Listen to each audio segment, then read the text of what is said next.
Disclaimer. This show is for discussion and entertainment purposes only. The Finding Gnosis show is a platform for open discussion, exploration, and opinion sharing. The views expressed by hosts, guests, and participants are personal opinions and do not constitute professional, medical, legal, or financial advice. All topics discussed are only intended to spark curiosity, entertain, and encourage independent thought. If any subject interests you, we strongly advise conducting your own thorough research using reliable and professional sources. Critical thinking and due diligence is key. Stay curious, stay informed, be well, be lucky, and don't be an arsehole.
Hello, everybody. Welcome to another Finding Gnosis show. Going live while we still can. Trying to find out what the hell is going on in this strange existence that we are all apparently sharing together. If you would like to come on and join the quest to find Gnosis, the link is in the live chat, so you are very welcome to come on and join us. We already have somebody here.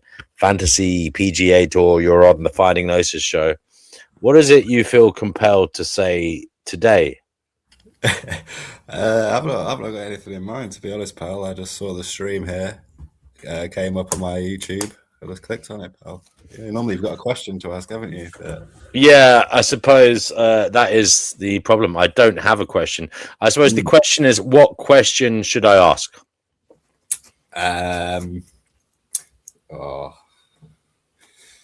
Take your time. Yeah. Let's we'll have a think about it. Meditate. I don't know. I'll let you decide, mate, because it's your show, and I'm not sure which themes we want to be dealing with. Yeah. Well, let's have a little brainstorming session, shall we? I mean, what do you feel is important at the moment in the world as a collective for humanity?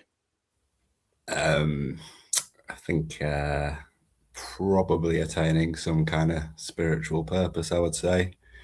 Wow, we'll go with that then. We'll go with that. That sounds like something we can talk about. Yeah. So, attaining spiritual purpose. I'm going to change the title of the show actually for that. Let's say. Do I get a cut of the super chats? Do I? Is that how it works? I don't actually have super chats, but yeah, in spirit you do. That's very noble. No problem. So attaining spiritual. What do you say? Spiritual. Well, that's a purpose, but you can purpose. You can your desire. Yeah. Okay, I've changed it on the Finding Gnosis channel. I'll change it on Danny's channel as well. 1 second. Save that. But yeah, I don't think you can have a satisfied existence without some kind of spiritual purpose. Well, unless you can think of a way. Well, we'll have to think about it in a moment because I can't do two things at once. So I've managed to change it on my channel. Let me just see if I can go in and do it on Danny's as well. Yeah. I don't know where Danny is. What channel are you watching it on? Probably Danny's. He's like the main. Okay. The main guy. I think I subscribed to you though last time I was on as well. So okay, cool. But I've watched a lot of his vids, so he's probably at the top of my algorithm. Does he help you attain spiritual purpose?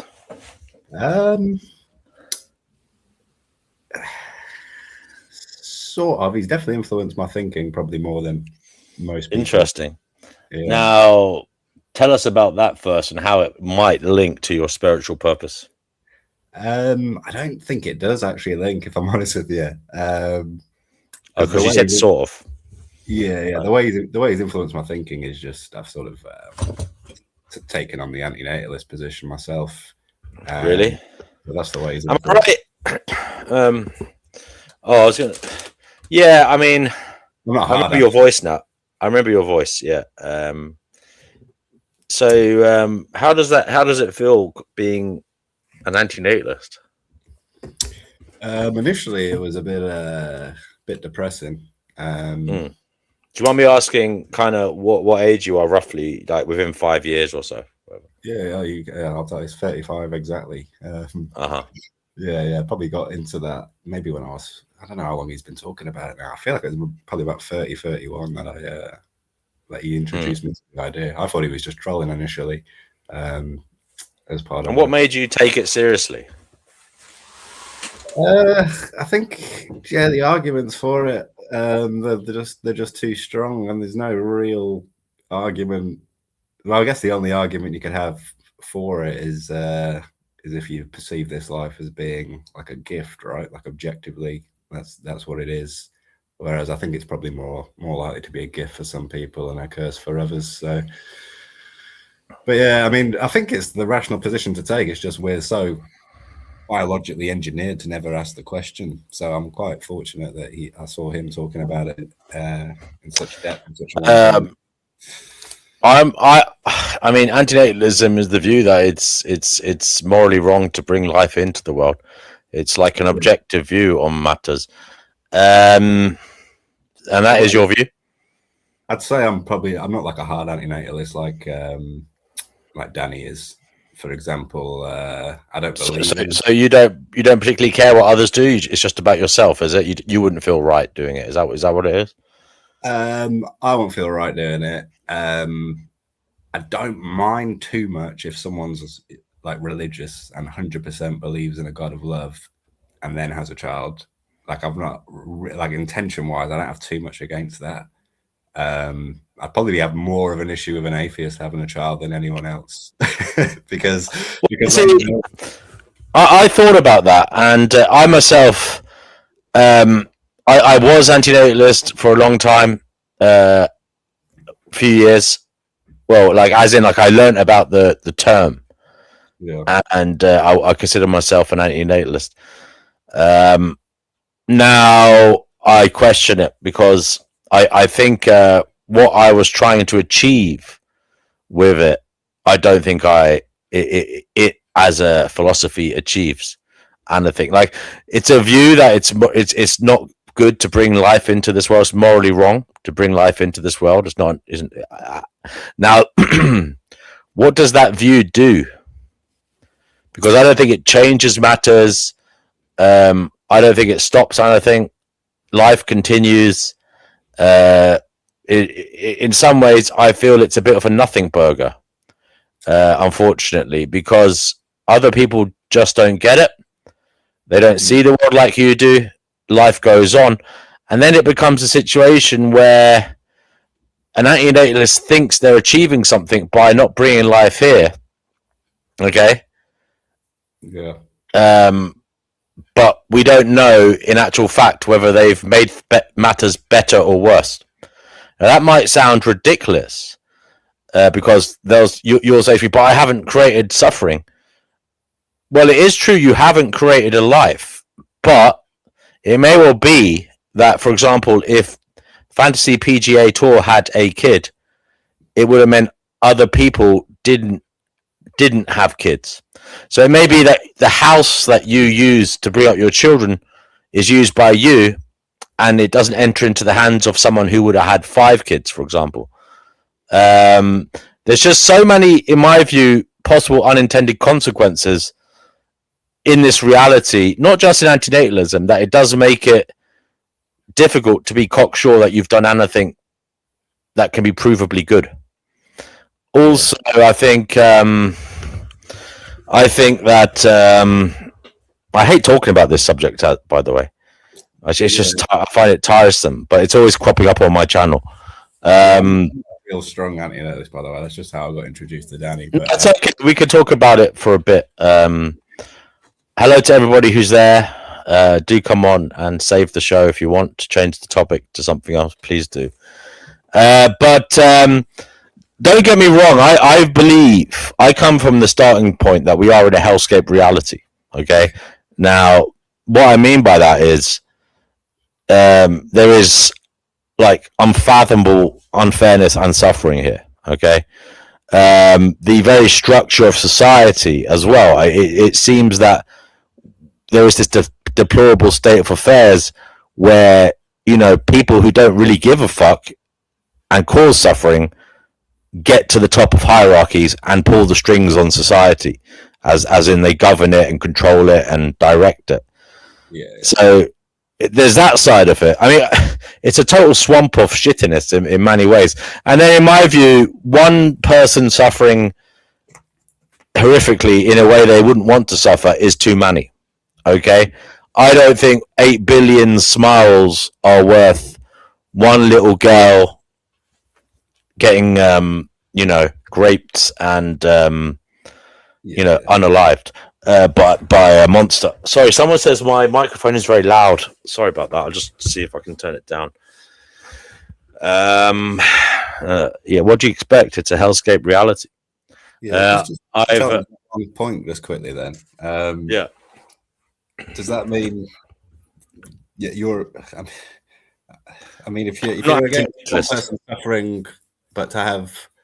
Sorry, if you're against one person having, if you're against 8 billion people having pleasure, but one person suffers, then surely the odds of suffering if you had a child would be way more than 1 in 8 billion, right? I don't know if I'm making a. Sorry, can you repeat that? Yeah, so you don't think 8 billion people smiling is worth one person suffering horrendously, right?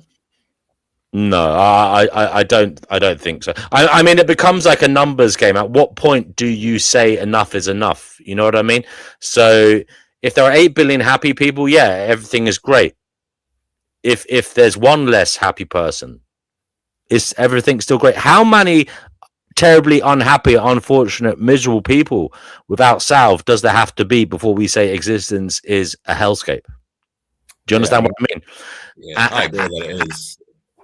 And I would say actually one individual suffering horrifically in a manner that is oppressive and without any possibility of salve is enough to say we are in a hellscape reality. That's a tough one. It is a tough one. I mean, how happy are the 8 billion? Are we talking euphoria? That's the other point. Yeah. Well, no. See, for me personally, I don't care about their happiness whilst there is still someone who has a suffering they didn't choose or didn't cause.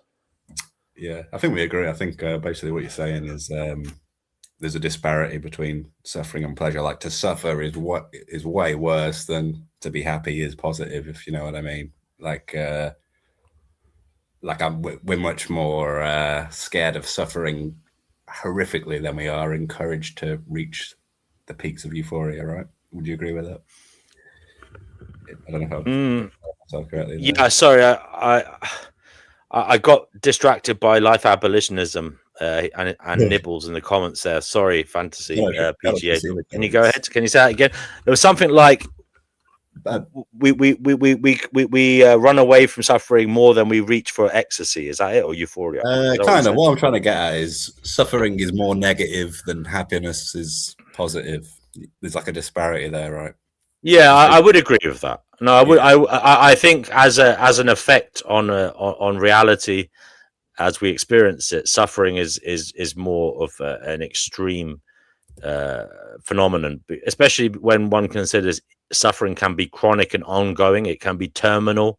Yeah, joy, generally speaking, I think is a fleeting experience. It's something that comes and goes. But as I said, you can be horrifically put in a situation where you suffer until the end of your life, chronically, and that makes the kind of disparity, I would say, not just veer into the territory that suffering is of more consequence. Is something we need to take put more thought to. Extreme suffering. By the way, I believe there are tiers of suffering. So there's like extreme suffering, and then there's kind of suffering that, well, it's just part of life to the degree that we accept it. We don't actually think life is not worth living because, for example, you feel tired at night sometimes, or you go to the gym and you feel a little burn the next day. Those things, they kind of are not. I don't take them into consideration. Yeah, that's like menial suffering, right? Is that the right word for that? So I suppose that's the way of looking at it. Yeah, but I agree.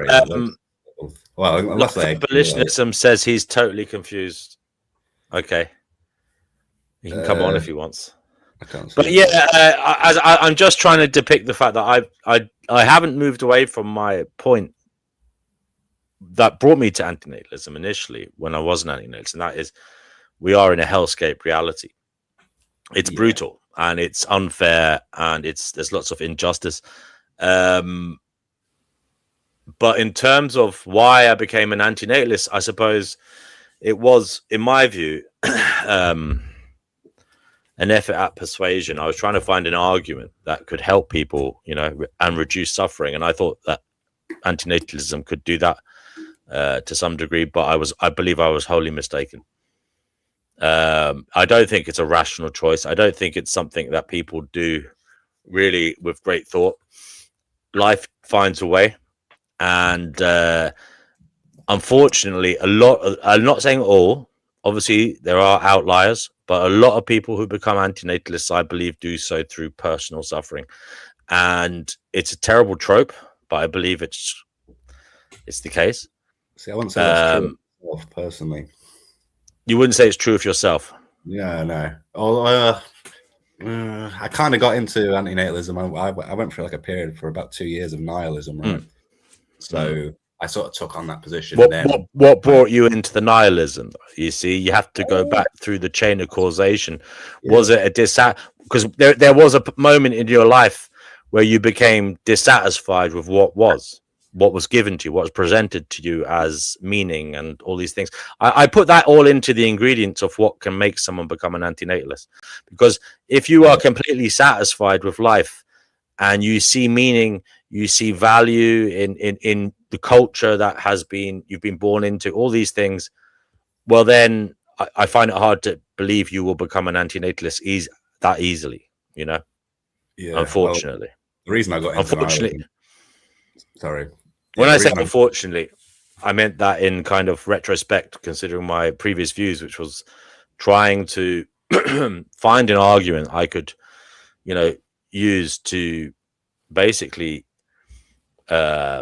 influence people and make them think about the effects of what they're doing.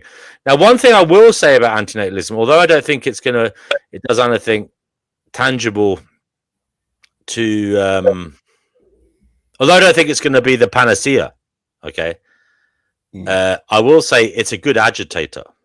It agitates people. It aggravates people. It's a great question to because ask. because it makes them think about what they're doing, Yeah. and even though they may not agree with it, it may well make them take it more seriously, and it may make them try to safeguard their future progeny even more so upon hearing about it.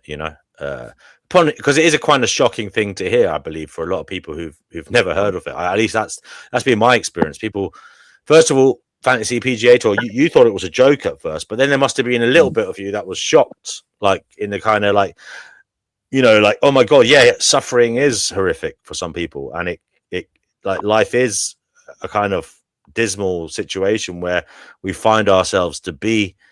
We don't know how, this this life phenomenon just appeared in the cosmos, and here we are. And basically, yeah, it's not good. it's not good. Yeah, It is actually bad. It is bad. It is like but everything agrees. All religions has agree been as well. very bad since it began. It has been a nightmare. It's been a feeding frenzy. It's been life eating life. It's been life, maiming life, mentally torturing life. It's been life just being churned up and shit out. And basically, it is true. It doesn't seem to be the case. Well, it definitely doesn't seem to be the case that fairness has had much to do with the trajectory of life, thus far through the, eons of time. And it has just been a case of might makes right a lot of the time, and luck, and unfortunately, as we've spoken about much on this channel, the rationalization of people's motives, like people don't a lot of the time say they care, but they don't. A lot of what we do is selfish, okay, and we're rationalizing. We're just trying to pretend we're virtue signaling. We're trying to show to others that we care about something, but really what we seem to be doing a lot of the time as a species is virtue signal and try to make ourselves look good to basically position ourselves in society and attract mates, attract friends, etc., to secure ourselves in society. At least that sounds very bleak, but I do feel that is often the case. Sorry, I'm going on and on and on.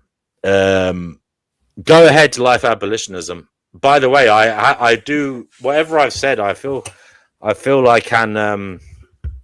I've been speaking off the cuff, but I may not have agree with everything I've said thus far. But that's what happens when you speak live on air. Life abolitionism. Go ahead. I guess I'm just confused with your position because you said that one person, I'm paraphrasing, that one person who's miserable does not justify procreation for the masses that are happy, right? I mean, is that pretty much what you said? I didn't say procreation. I just said the actual, if you put it on the scales, the 8 billion people's smiles, I don't feel are worth one person's abject, misery and suffering to the degree they haven't got any salve, and to the degree it may have even been caused by a lot of the people who are smiling, if not most of them. I didn't say anything about procreation. I was just comparing, contrasting. Yeah.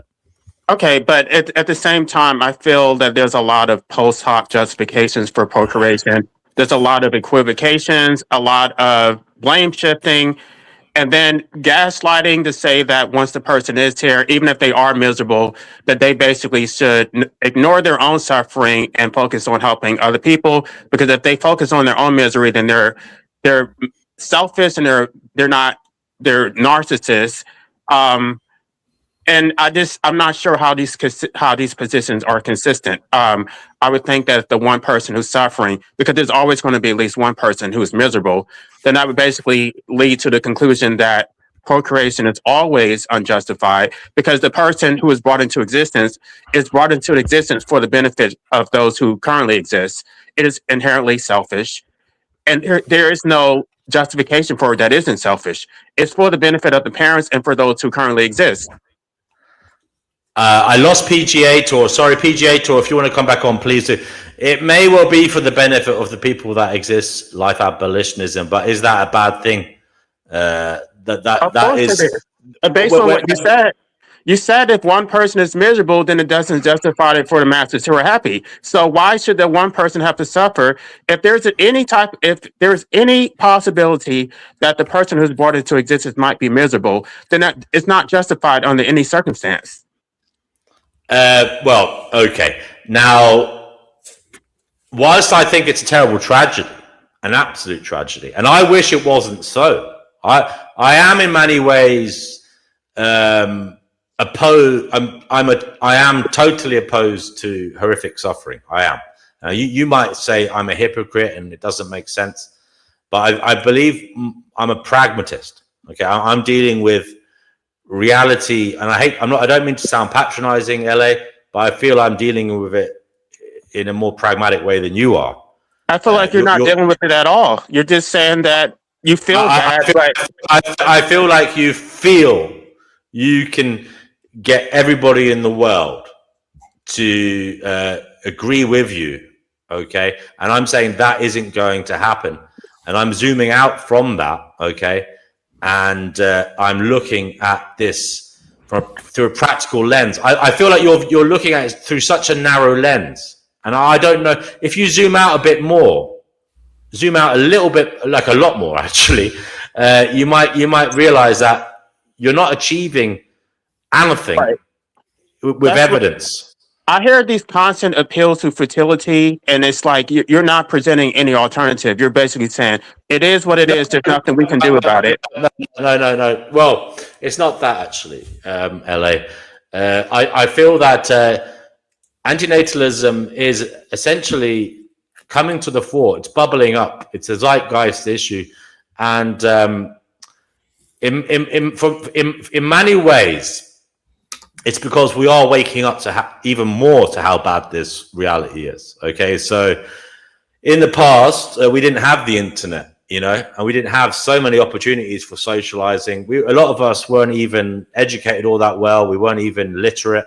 Okay, now people are able to read, write, communicate, and socialize more than ever before. And we're able to view media from all manner of places more so than ever before. In the past, there was maybe a local newspaper, a national newspaper, maybe a couple of television channels, and before that, there wasn't much more.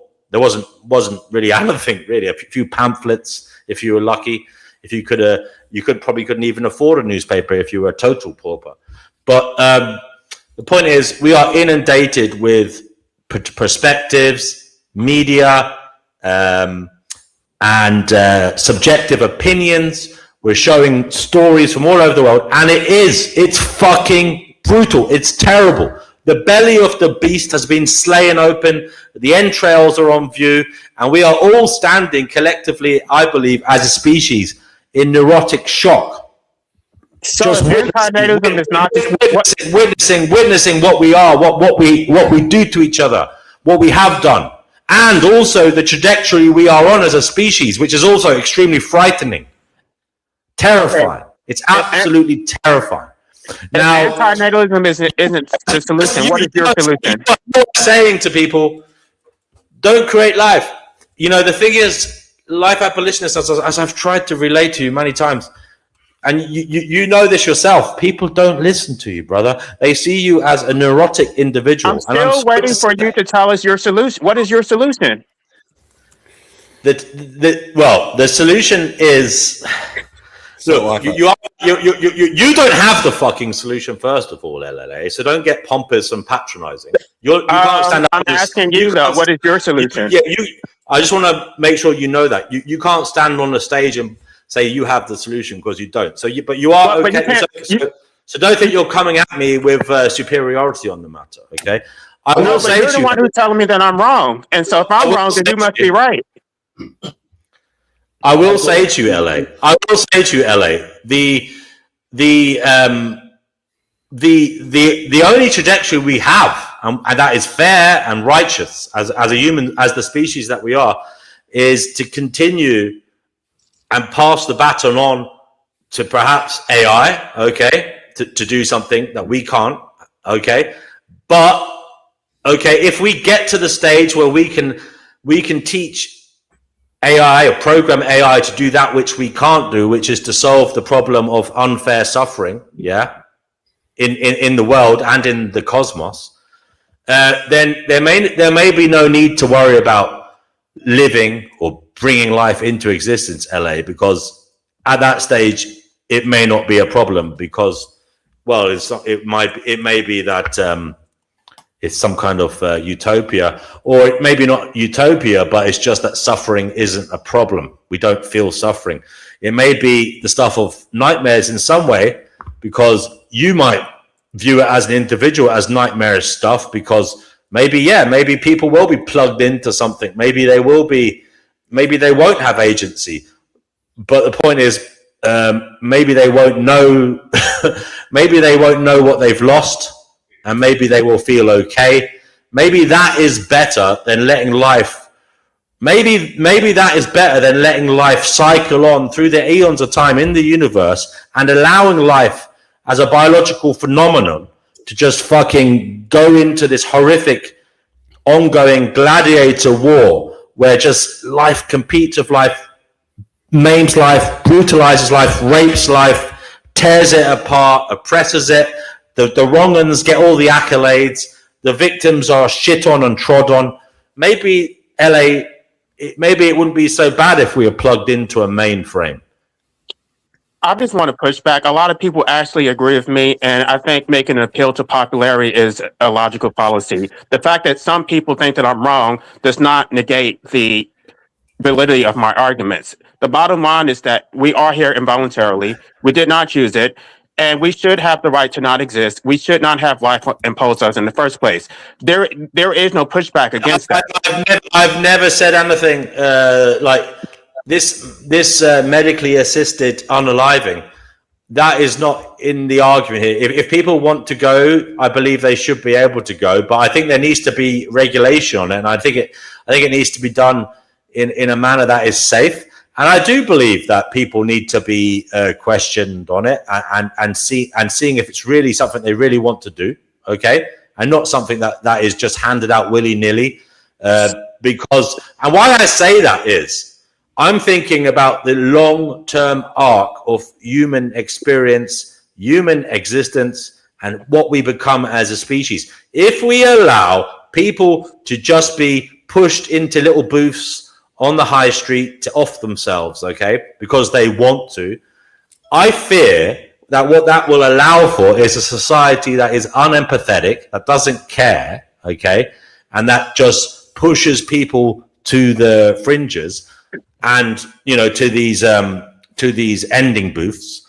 And so what happens is that the society that continues is just, in my view, in those circumstances, a glob of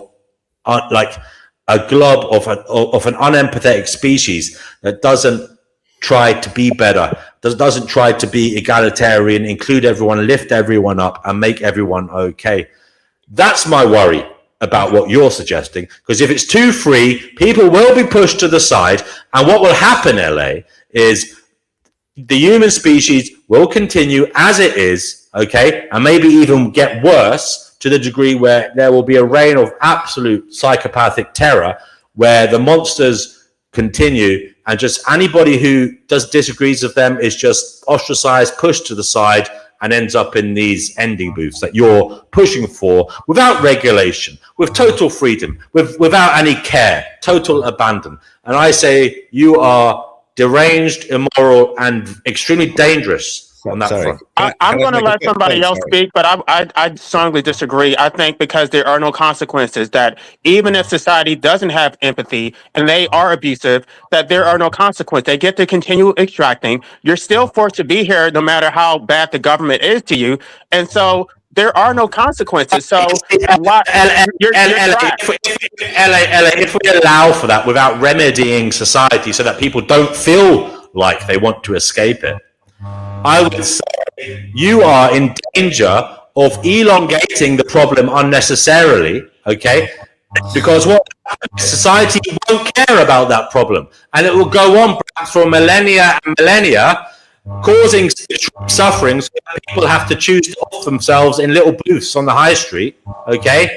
And if you look at the stream of continuity here, the suffering that will go on through the ages, it will be of people like you campaigning for free and easy access to these booths, because society won't have to deal with the real monster, which is the fact that we can be very unempathetic and the fact that we caused this to happen in the first place.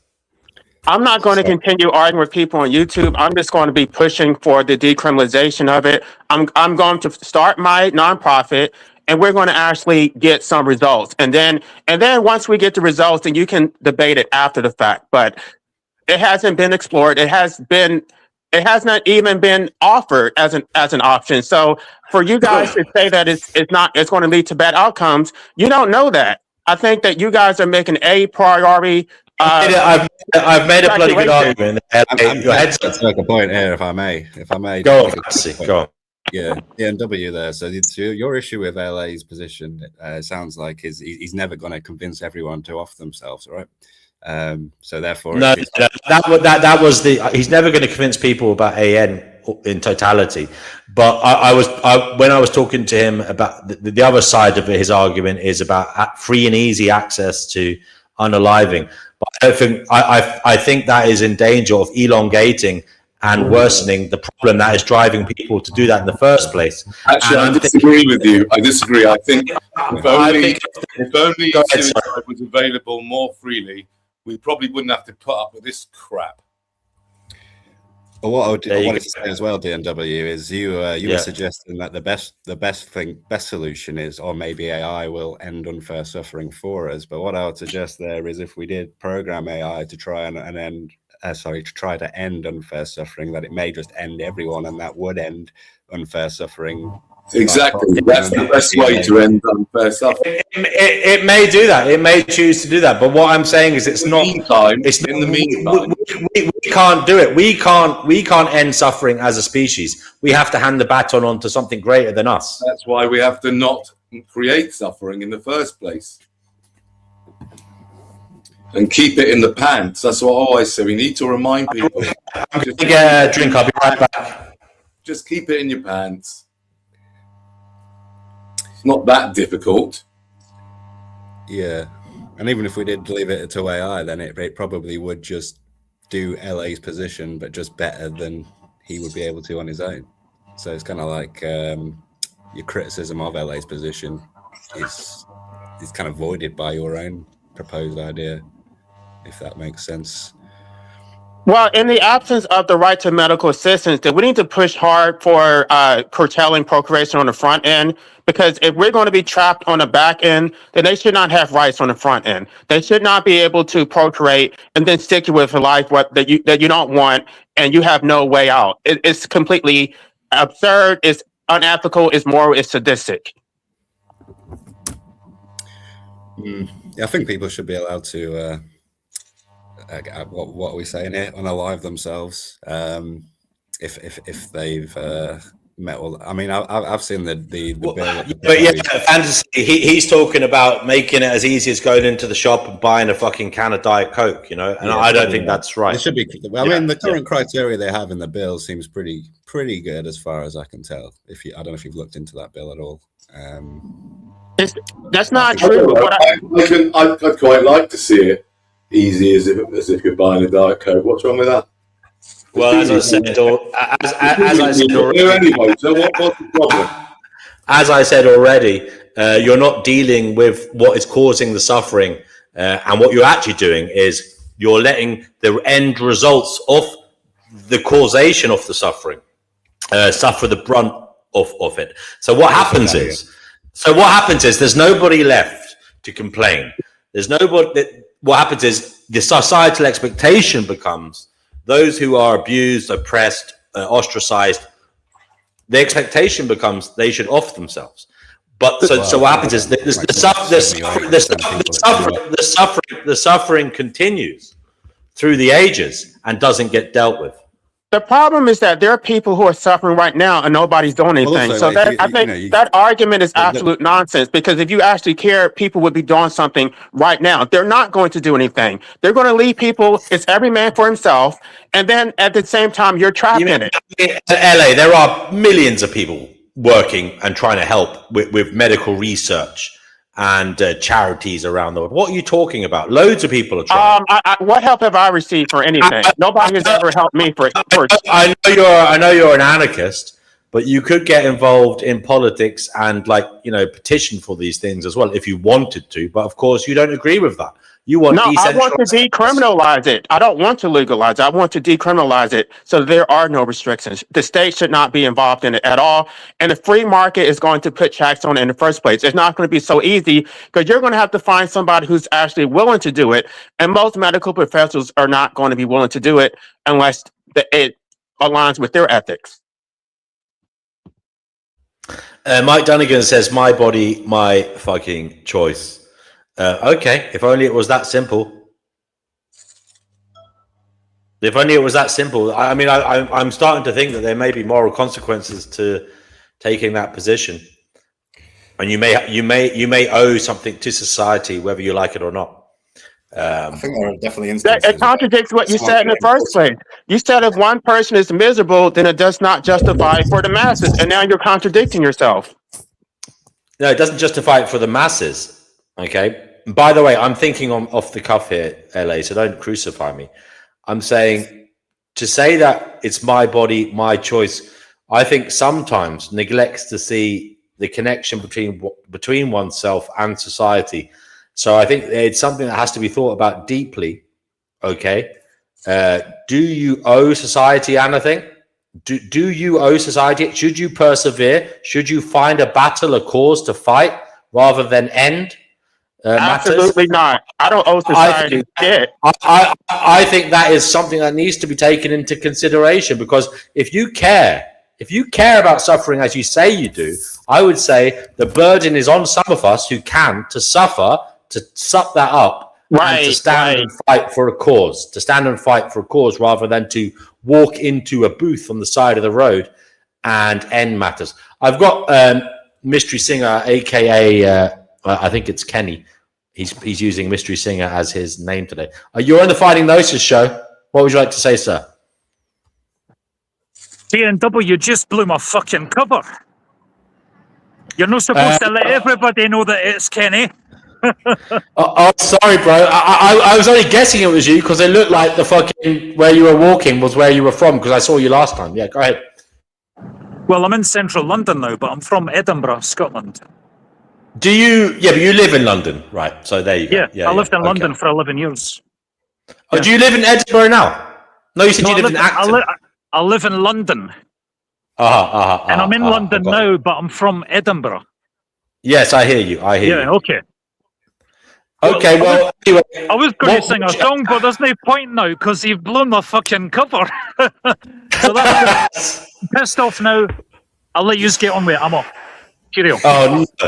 Oh no, we loved your singing though. Fatima, you're on the Finding Gnosis show. What would you like to say?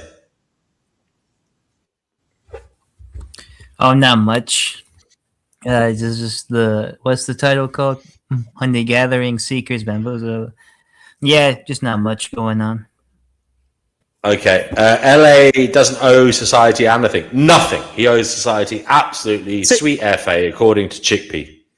There's a glaring contradiction in what you said, because you talk about the individual not being sacrificed. Yeah, that's but true. once they're here, then they're gaslit to say that oh, you should not focus on your own suffering. You should think about the greater good. Focus on everybody else. And so nobody's ever able to escape this hell because they're always focused on everybody else. Actually, you're finding a conduit to bring yourself into the conversation, so that others like you can be seen, heard, and helped. Mike Dunnigan says, "What's the point of his T12 spinal injury?" Well, I don't want to belittle you or speak for you, Mike Dunnigan. And I'm not talking about everybody in every case. I'm merely making the argument that LA is too free and easy about this ending business.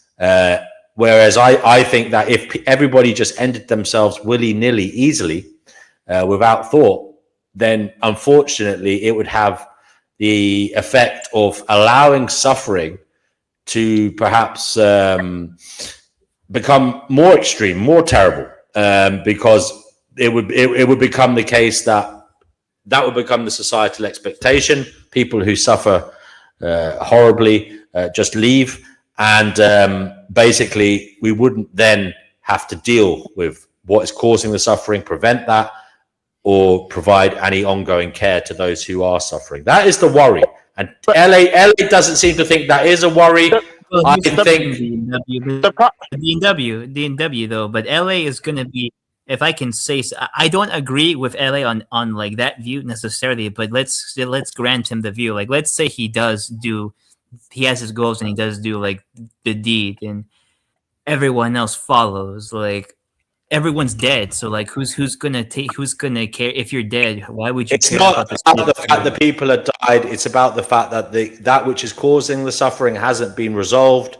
The problem is ongoing. New people will have to experience it and become victims of it because it wasn't dealt with, because the solution was seen to be ending it rather than resolving or preventing it. The problem, DNW, is that I'm not going to get what I want anyway. So I don't think that you want to debate by making concessions before the debate has even begun.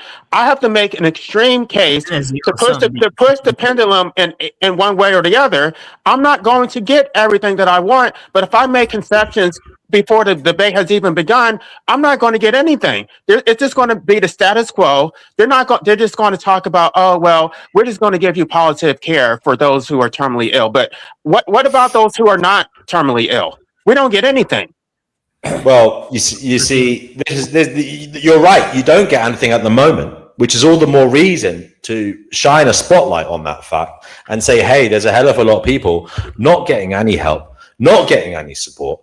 And their only option seems to be to end themselves. That cannot be right. That is not a solution, because what happens is more people will be put in that situation in the future because they will be born into this realm, whether LA likes it or not, and they will suffer like LA does. The problem is the only solution for them will be ending themselves on a side street, free and easy booth. But that's the tragedy of this. That's the problem. The problem it's not your place to decide what somebody else's solution is. It's the individual's decision to decide the solution.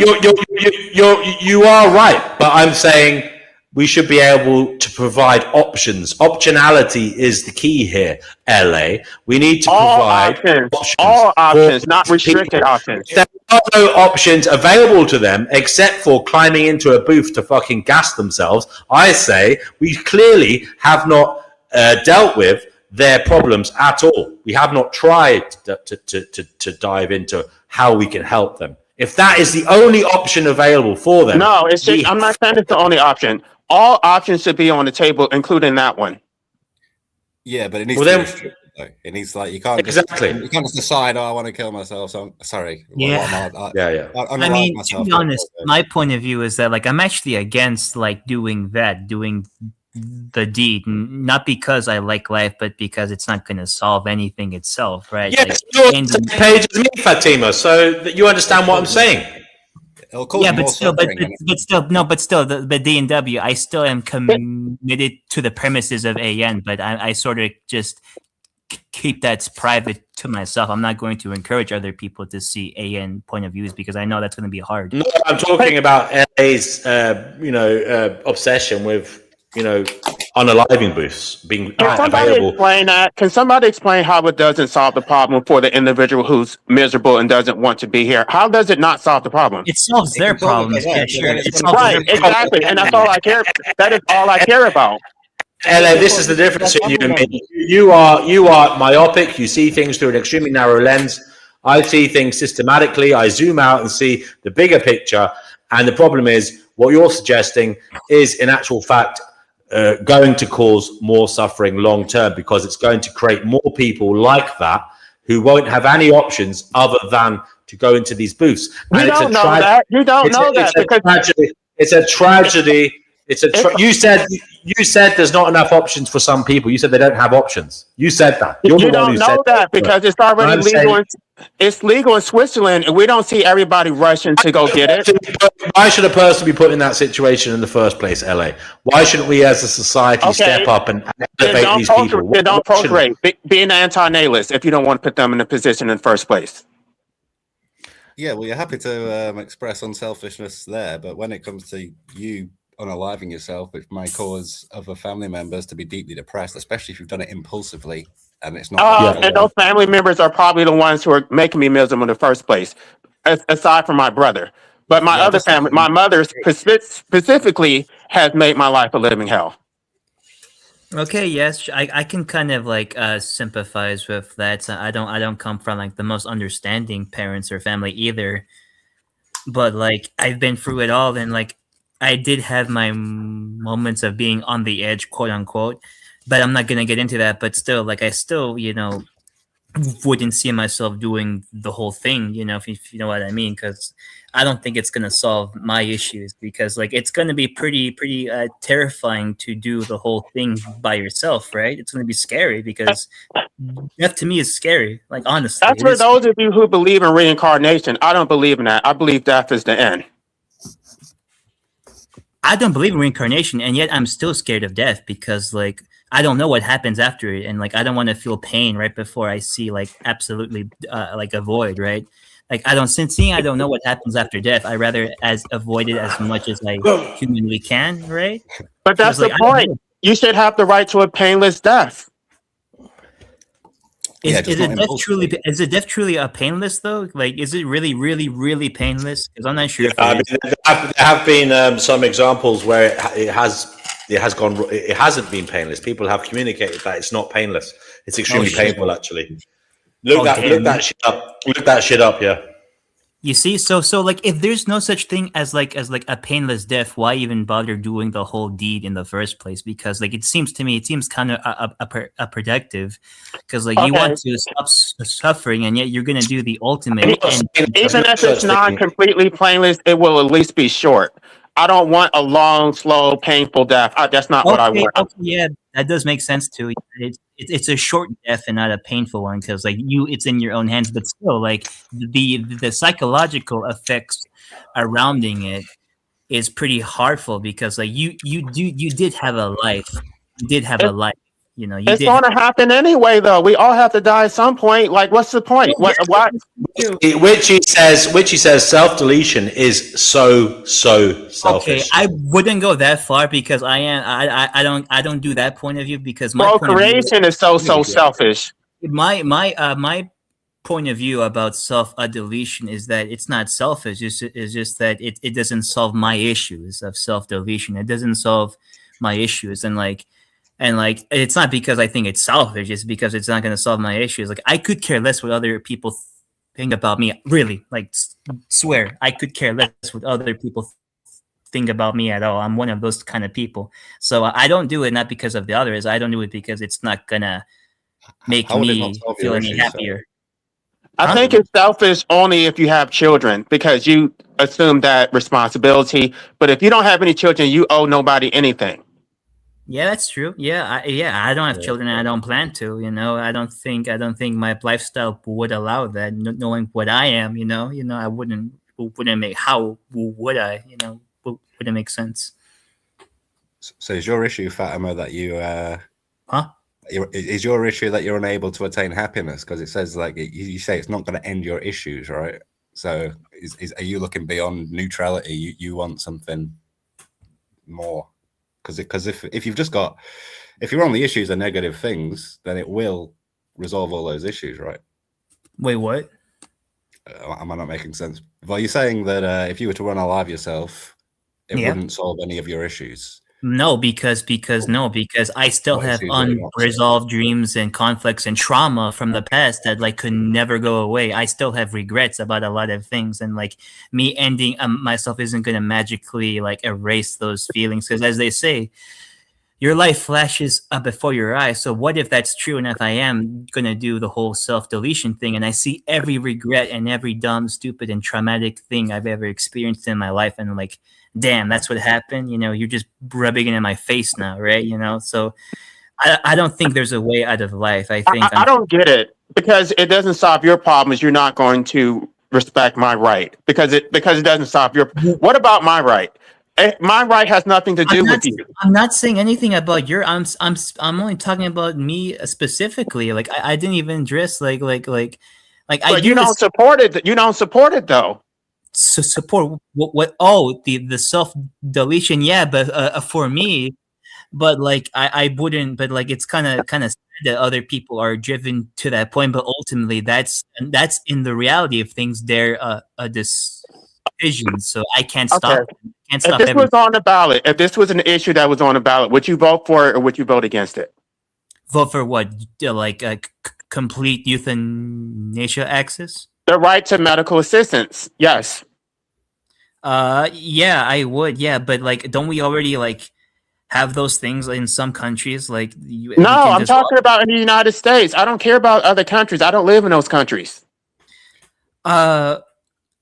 Well, that's kind of the thing. Like, if you really, really want that, why don't you move to countries? Okay, that's not my question. Would you support it in the United States? I'd vote for it, but it needs criteria, right? Like it needs to be an extended. Yeah, I would thinking this. Vote for it. Okay. That doesn't. I'm not asking for legalization. I'm asking for decriminalization. So there would be no criteria because the state wouldn't be involved at all. Well, it's kind of decriminalized, right? Because if you do it, who's going to arrest you? I don't get it. Then it wouldn't be a crime, because and then any private physician would be able to do it without facing criminalization or prosecution. Yeah, but they would still need the criteria to be met, wouldn't they? Because they can't just, you know, if you just come into their office saying, "Oh, I feel sad, I don't want to be here anymore," and they're just like, "Okay, there you go." But that's what I was telling him. It's the free market, so each individual physician can make a decision based on their own ethics. I mean, it's not. He's making it seem like there won't be any standards. You can't just let each physician just choose who does and doesn't be alive based off their own personal preferences. The physician is not making the ultimate decision. The individual is. The individual is saying, "I don't want to be here," and now they're trying to find someone who's willing to perform the service. Yeah, but you still need to have criteria, right? If you have been happy your whole life, and all of us today, you just, you know, you're depressed for some reason, you know, it's not rational to let you off yourself, is it? Do you think that is the proper scope of government? Do you think that the government owns our lives? Like, I mean, this is a natural right that predates government. Either you own your life or you don't. And if you do own your life, then you should be free to do whatever you want without any restrictions from the state. Yeah, but nothing's stopping you from doing whatever you want to do, right? But if you want to involve somebody else to do it for you, then LA, criteria for LA, that. What regulation would you have on the matter? It would be decriminalized, so there would be no regulations. The only check would be someone could just say, "Oh, so I helped so and so kill themselves. Can you come pick up the body?" Are you telling me there would be no safeguards in place at all? I mean, what's to stop people from just murdering people and saying, "Oh yeah, he asked to be unalived"? Yeah. Oh. That's not a check. I'm talking about decriminalization. Obviously, if they did murder somebody, they should be prosecuted. You said you don't want any regulation, so I'm saying there would need to be regulation to ensure it wasn't murder. It would be left to the free market, and so you would basically have to have a contract. It would be notarized. You would have your consent in writing, and so whatever. And then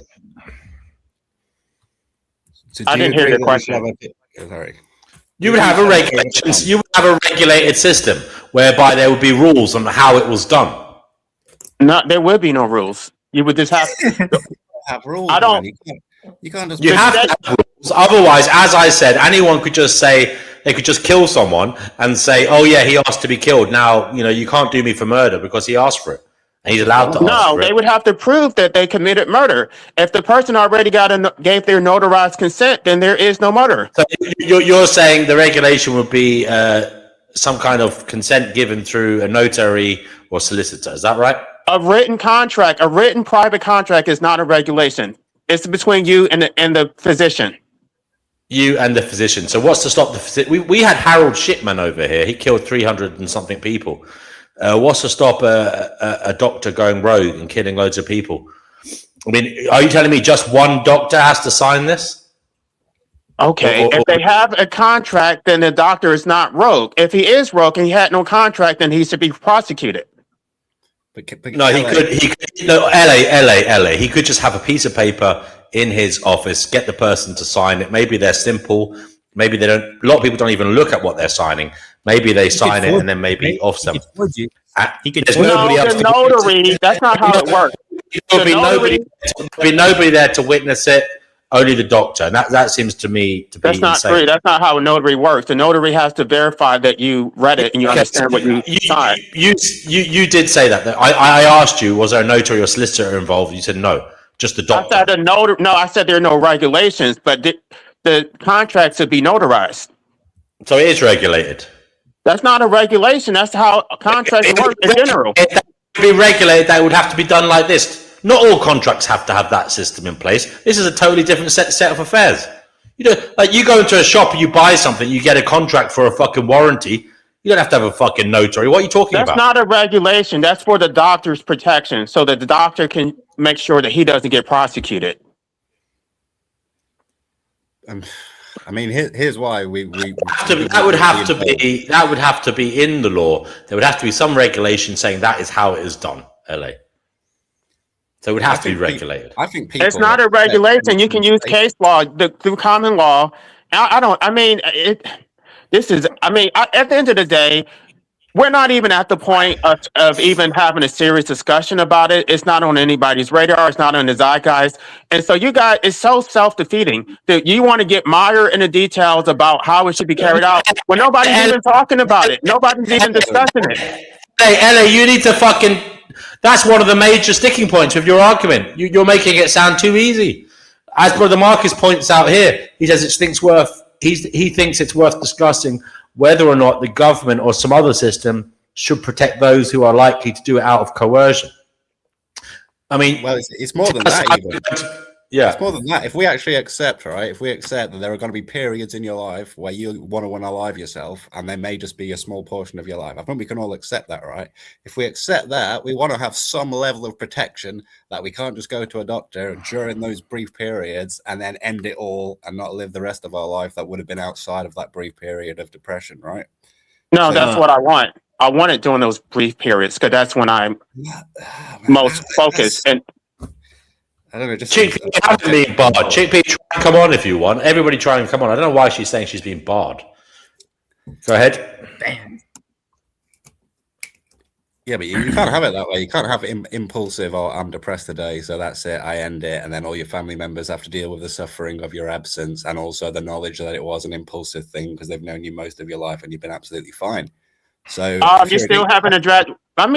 Let's just back up for a second. What gives the state any authority to force somebody to exist against their will? You can end yourself right now if you want. Okay, but what gives the state? People help you. That's the difference. What gives the state? Your argument is bananas. On the one hand, you don't want the state to do anything. On the other hand, you're appealing to them to fucking. What gives the state the authority to criminalize it in the first place? That's what I'm saying is that LA. This is kind of unrelated, but you said you're an anarchist, and yet you care about like the free. What gives the state authority to criminalize it in the first place? It does not have any authority to criminalize it. It is illegitimate. I just want to put a newbie. We got Cougar here. Cougar, you're on the Fine Gnosis show. By the way, Chickpea, I don't know what the hell you're going on about. You can come on. I haven't barred you. So do let us know if you can get on. If you can't, there's something going wrong and I have to sort it out. Oh man, she's hot. Yeah, hi. Sound check. Can you hear me? Oh, it's not a middle-aged woman. That's a shame.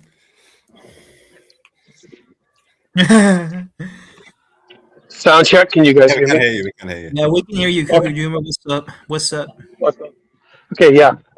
So I have a legitimate question. I'm doing a little bit of research here for my novel I'm writing. Question to the forum, and maybe people want to join the forum to answer.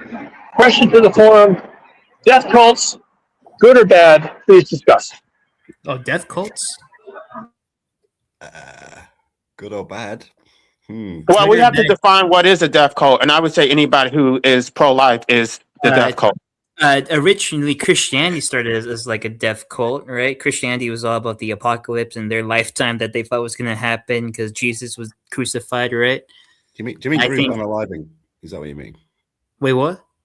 Does he mean group unaliving? Is that what he's on about? Like those cults? No, I just think he means in general, like just like a cult, like any group that like focuses on like death as like the end goal of things. I think so. I would imagine it's pretty vague because he didn't give any more descriptions. So if I'm gonna go, huh? I was immediately just thinking of those crazy cults where they all drink the thing Kool-Aid? that makes them all unalive themselves at the same time. But Kool-Aid, yeah, the Jim Jones, yeah, the Kool-Aid. Okay, so let me clarify a little bit then. Again, I'm glad I'm here because you're asking the right questions, as usual. A death cult is a group of people, let's just say, who believe that death is a good thing, or it's a form of freedom, or it's a form of transcendence, or whatever makes it, not a bad thing. But it doesn't mean that death cults result in death. A death cult can be about death and not result in death. Sometimes they do. No, but they don't have to. Yeah, it's funny you say that, Cougar Doomer, because in the sector side, inside the branch of Shia Islam, they actually think that dying for like your views is like a virtue, but yet you don't see them like die all the time. The Shia Muslims, right? They believe that being like a martyr for like your views is like the highest virtue you can be, and yet they don't like go around killing themselves, right? They just they live wherever, so yeah, it's true. Like, and I would argue Christianity started out as like a death cult, and here we are now 2,000 years later, they're still around because they essentially worship the coming of the end of days, right? Sorry, it's just me. Oh, hey, Chickpea, what's up? Most religions are death Hello. cults. Yeah, I couldn't get. LA. What? No, it's my. I couldn't join. Well, I couldn't just press the little buttons to get in, so I thought I was locked out. Hurt my poor feelings. Do you know me? I'm addicted. I'm addicted to this. The whole thing is, I know you guys are annoyed, but we don't need to focus on it. The only reason why we have to focus on it is because we don't have the right. So give us the right and we can stop talking about it. You guys can stop being annoyed. You can go on living your selfish lives and you don't have to help anybody. It's not your problem. But the problem is that we can't stop talking about it until you get in the way and stop forcing us to exist against our will. I agree with you. I just agree with criteria. That's all. How am I forcing you to exist? I'm not forcing anyone to exist. I don't know why you kind of like say we, because that implies all of us on this panel as well, right? Like anybody who supports democracy. Anybody who supports democracy is complicit. I don't support that. I don't support I actually hate a democracy. I don't follow that. I don't follow. I do agree with half of the things you say, LA, but the other half, like I do kind of like question it a bit because, like, as I said, like you're an anarchist and yet you still want like decriminalization of things and like you. Do you even know what anarchy means? I mean, I hate when people say this. Do you even know what anarchy? You think that anarchy means that you can't have any laws? No, we're against statism. We are against illegitimate authority. It has nothing to do with anything that you're talking about. Well, here's the thing. That's not what other anarchist theorists have said about the concept of anarchism. So like there's multiple definitions inside the political sciences of what type of anarchist theory you're talking about. Some agree with you, the others do not agree with you, such as the egoist and the Italian anarchist in like the 1920s and 30s. They would not. Okay, and I'm getting gaslit again. Someone saying nobody is stopping you. Of course they're stopping you. It's based on a reasonable person standard. I've already explained it. A reasonable person that basically you're saying that there is no force because somebody could hold a gun to your head and technically you have a choice to either give them your wallet or take a bullet into your head. But because you don't want to get shot, you gave them your wallet. Now you would say that it's not force. Of course it's force. No reasonable person wants to get shot in the head. No reasonable person wants to jump off a cliff. It is force. Yeah, but no one is stopping you. It's you can do whatever you like, but it still is force. It's force. Somebody else to come and help. No, the original imposition of life is force, but you have to continue existing or jump off a cliff. That is force. No reasonable person wants to jump off a cliff. Why not? If you don't want to be here anymore, do you know what a reasonable person standard is? It's what a reasonable person would do. No reasonable person does that. I don't think someone who wants to unalive themselves is quite like they're not in a reasonable. Exactly. So you just proved my point. No reasonable person wants to do it. No, because then you're saying that people who are not in a reasonable mind frame should be allowed to end their lives. No, that's not the point. Even though people who want the right don't necessarily want to end their lives. That's the point. They see it as the lesser of two evils.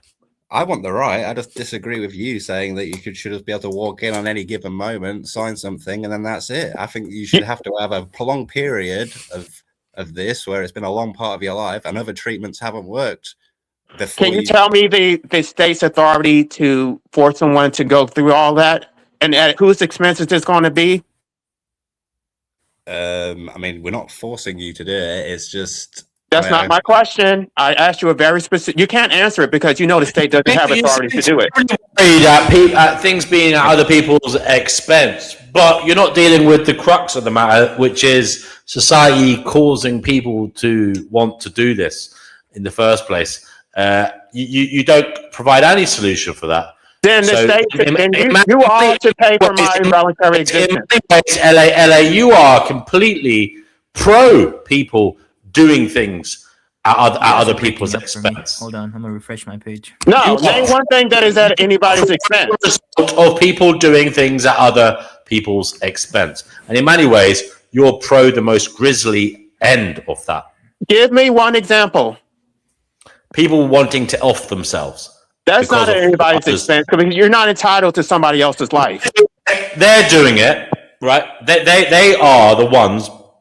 Like other people have done things at their expense. They haven't dealt with those person's problems.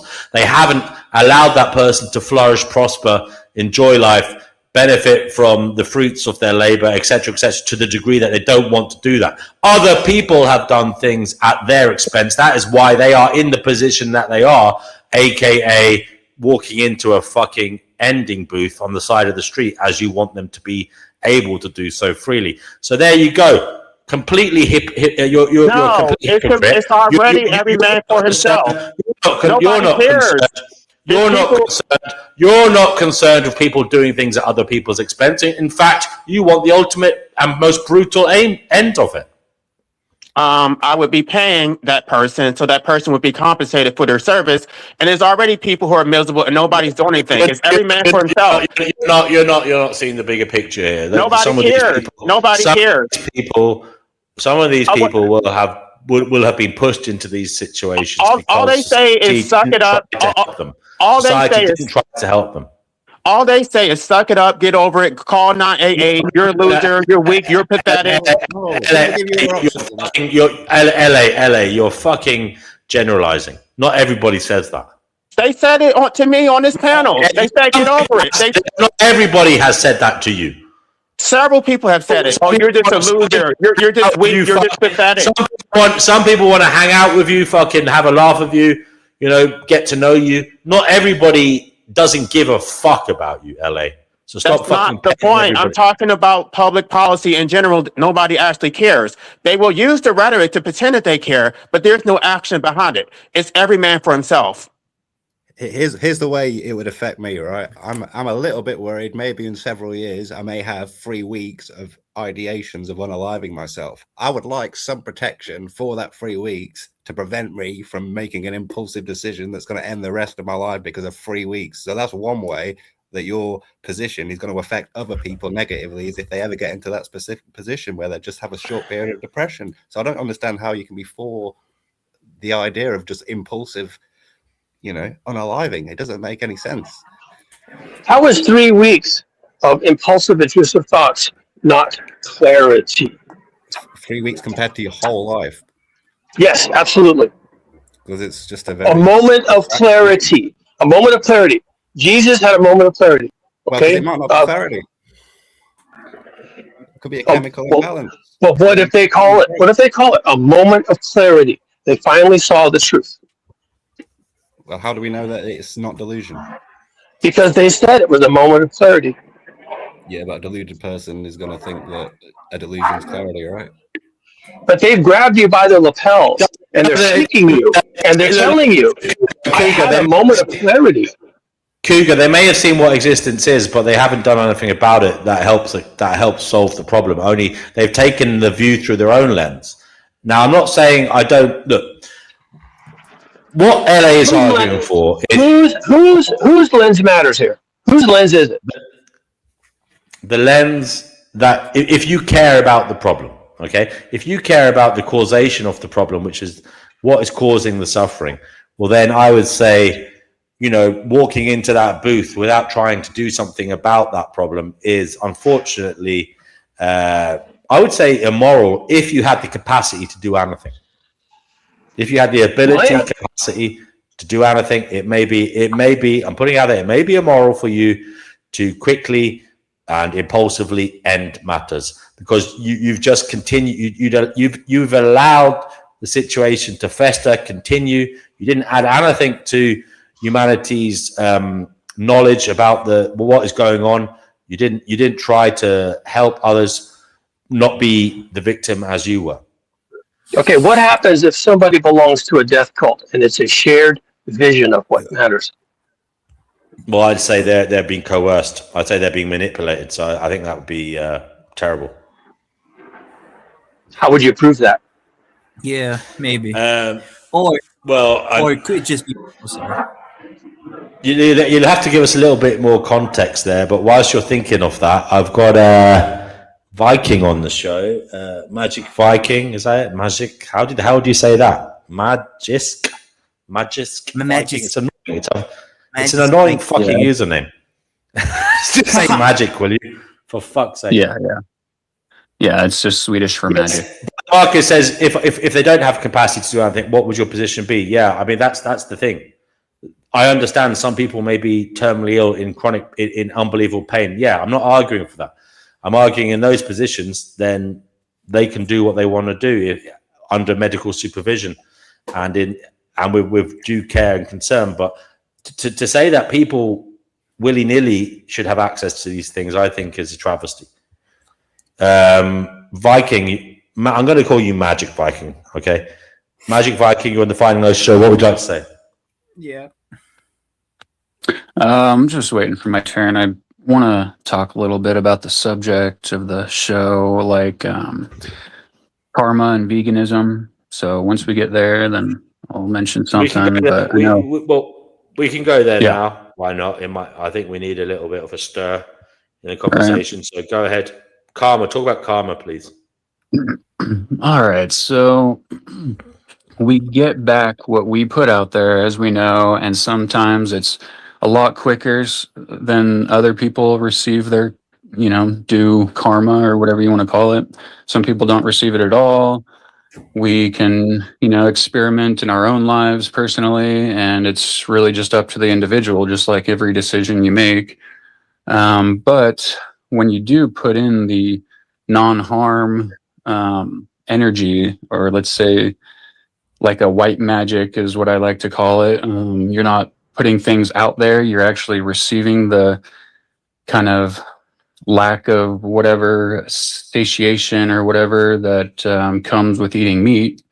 And, you eventually get over it and something I believe is there, something spiritual and powerful, kind of embodies you once you've enacted the non-harm principle in your I own life. agree with you there. I really agree with you there. Yeah. Are you a vegan or vegetarian, Magic? I'm not a vegan. You're a meat eater then? No, vegan. You are vegan. So I just said, are you a vegan? Yeah? So that obviously marries into your view then, Viking. Yeah. And then I felt this way for a while, just the injustice toward animals, Yes. and they get it the hardest. Yeah, and we suffer too, but then we go and do it to animals, make them suffer, participate in that whole system. Because you know what, Magic? You know what I think? I think one of the reasons why this is a horrible place is because we're just basically, we're creating such a horrible thing. I think it's terrible. It breaks my heart. And absolutely breaks it. That's why. Sorry, D&W, I will stop wittering and twittering about it. There was a comment made directed at you. I have to bring it up, Chickpea, in the comments. Someone called you a misanthrope. I think it was your old friend Tanel. And he said being a misanthrope isn't veganism. It's speciesism. It's being hateful towards humans. And that is just as bad as being hateful towards other animals. But I don't act on my hatred. You don't. No, just because I said as an ultimate, right, I was talking ultimately, okay, when we were talking about would I feed my cats a human being. Now I'm talking ultimately, okay, talking end of world stuff. I'm not talking, living in a normal world stuff. This would be after World War III if I was still alive. Okay? It's really ultimate. Would I do it? Yes, I would. But that's the ultimate. And I mean ultimate. Because, yes, I prefer my cats to humans, I'm afraid. Well, they are my cats. So okay, go back to this karma malarkey. You believe in reincarnation then, do you? Me or I? Viking. I don't really have a stance on that. So, sorry, I'm getting distracted by the comments here. I don't have a stance on reincarnation. There is some kind of energy that what you do comes back to you. Yeah. No, in karma. You believe in some kind of karmic comeuppance, do you? Something, the very basic form of it. I don't think it's going to do like a whole lot for you. But yeah, I believe in some sort of energy, something, some sort of benefit in some sort of way. Evidence of this? Can you depict this a little bit more for us? Show us where this is evident in life. So things will happen to you. And like, let's say, I got hit in my car today and I have no idea why. Let me think about what I'm doing in my life that may have caused this. Maybe I just had a brain fart, or maybe another situation happens where I lose a lot of money. I have to go and repair my car, or like whatever these cases are. I've recognized in my own life that once I stopped eating meat and participating in that whole system, that, and other things, being a better person in general in all sorts of ways, makes it so that these problems don't occur for me. I don't know how you guys have, recognized this in yourself, but yeah, that's a thing. Yeah, I think you're right there, definitely. Anybody else got an opinion on that? Not much. But Magic, do you think I'm wrong for feeding my cats on a fish diet? Oh, your cat's on a fish diet? No, I have cats too. I do. What have you got? You got cats? I have cats. Sorry? Yes? Yeah. How many? I got 3 cats. Oh, what? Oh, wow. So you feed them on fish? I feed them all the whatever mix of meat that they have in their food. Oh, good for you, because you know what? I've had so many rows over this. So many rows. Because I do not believe that we can turn a cat into a vegan. That is not fair. You can't. There's no way. It's very It's very upsetting. It's nice to Yeah, hear because someone... cats are inherently they are carnivores. Yeah, the carnivores are Yeah. nature's carnivore. Yeah. Yeah. Yeah. They're carnivores inherently. So. Yeah. Cats, And they're wonderful creatures. Sorry. Yes. Go ahead. No, I was going to say you need to put Yeah, I've got 7. I love them. need to put a collar and a bell on him because my friend's got a cat and it's just killing all sorts of wildlife. Oh yeah, they yeah. do have a habit. If you do leave them out, they will hunt down like all of the wildlife there, and it will cause some type of like imbalance of like the animals and like the things there. Yeah, they'll kill like birds.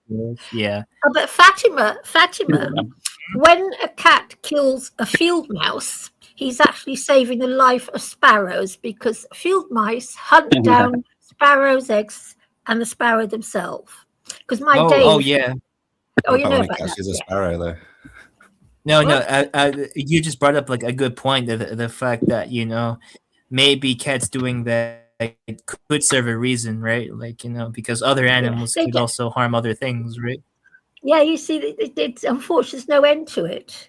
But I tell you something, there's no end to it. I've never seen my cats catch a healthy bird or a healthy pigeon in all the time I've known cats, and I've never seen it happen. I looked after some cats and they brought in about 4 baby robins.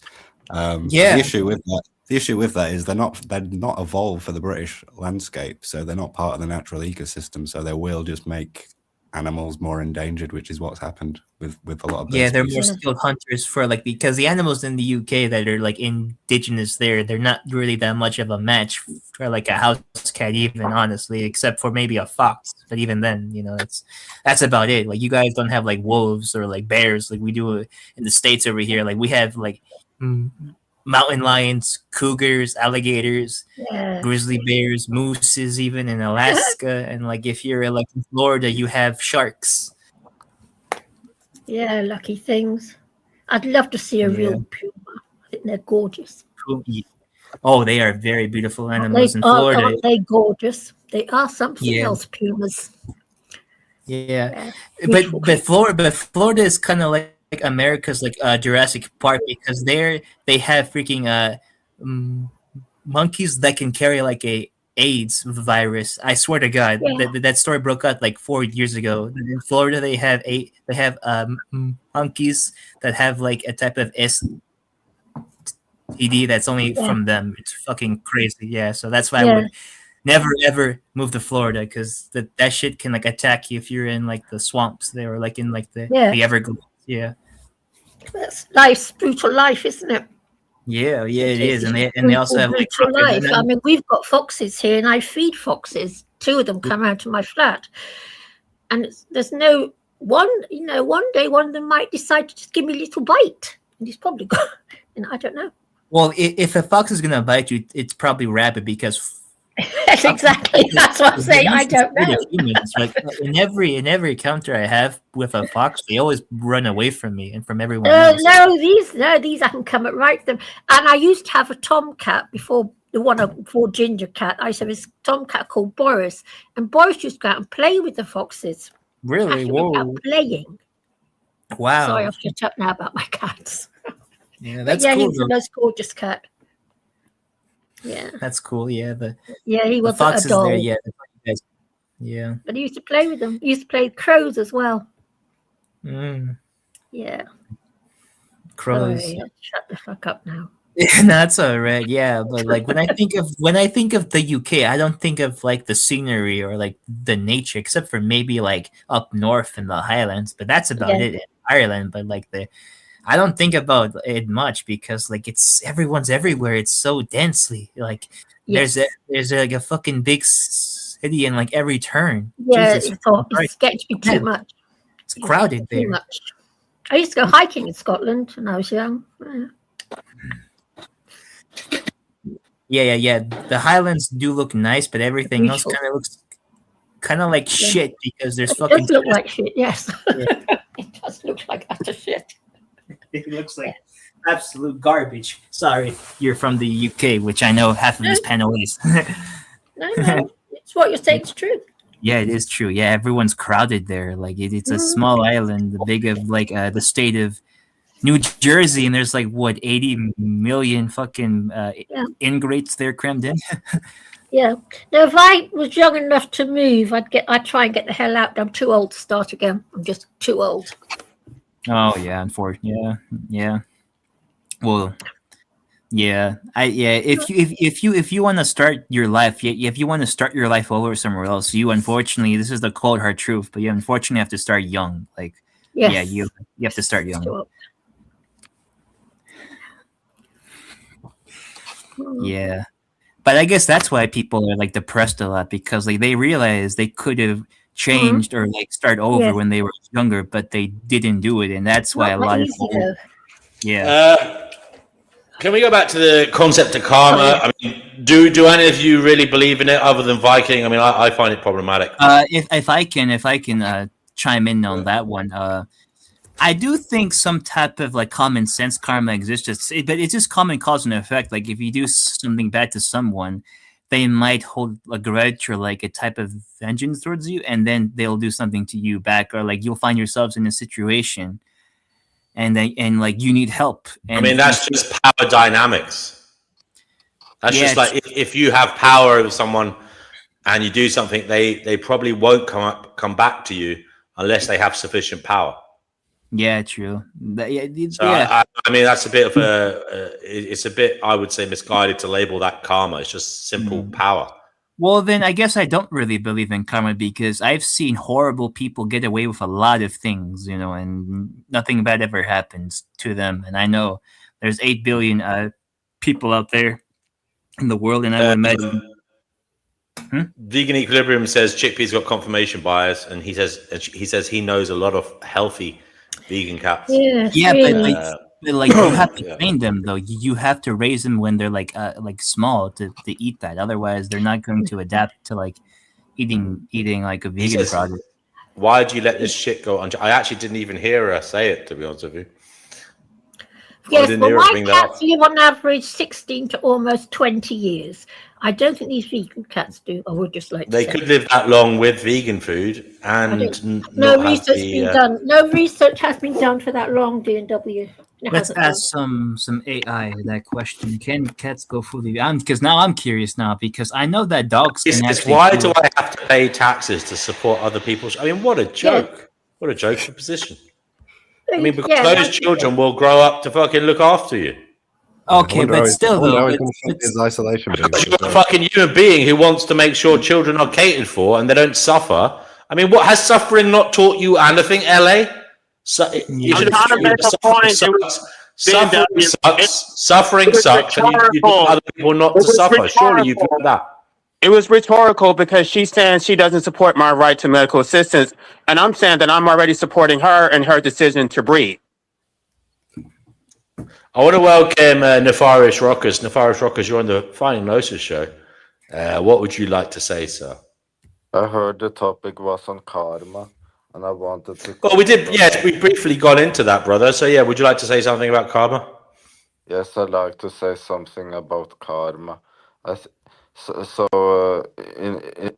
In Buddhism, it's an atheist religion, and I find it unlikely that there would be. I find it unlikely for karma to come up out of the blue. It's a way too specific system just to come up out of the blue like that. And it would be even more unlikely for an intelligent being to create this karma. It's a way too unjust system. I see what you're saying. So you're saying it's an unjust system in your view. So God wouldn't do it, but you're also saying it wouldn't appear as a phenomenon in nature, in reality. In and of itself, either. It seems far too unlikely to appear as a phenomenon. I mean, I'm not arguing that God did produce it or create it, but why would you say God wouldn't create it?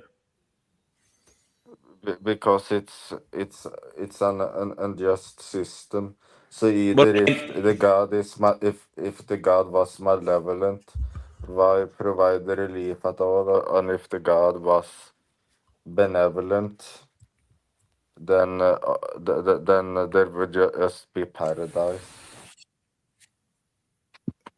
I mean, my problem with karma is I don't believe in free will, so it seems like ridiculous to say that, you know, people and as I said, there's a multitude of reasons why I don't believe in karma, but one of them is I don't believe in free will. I believe in hard determinism.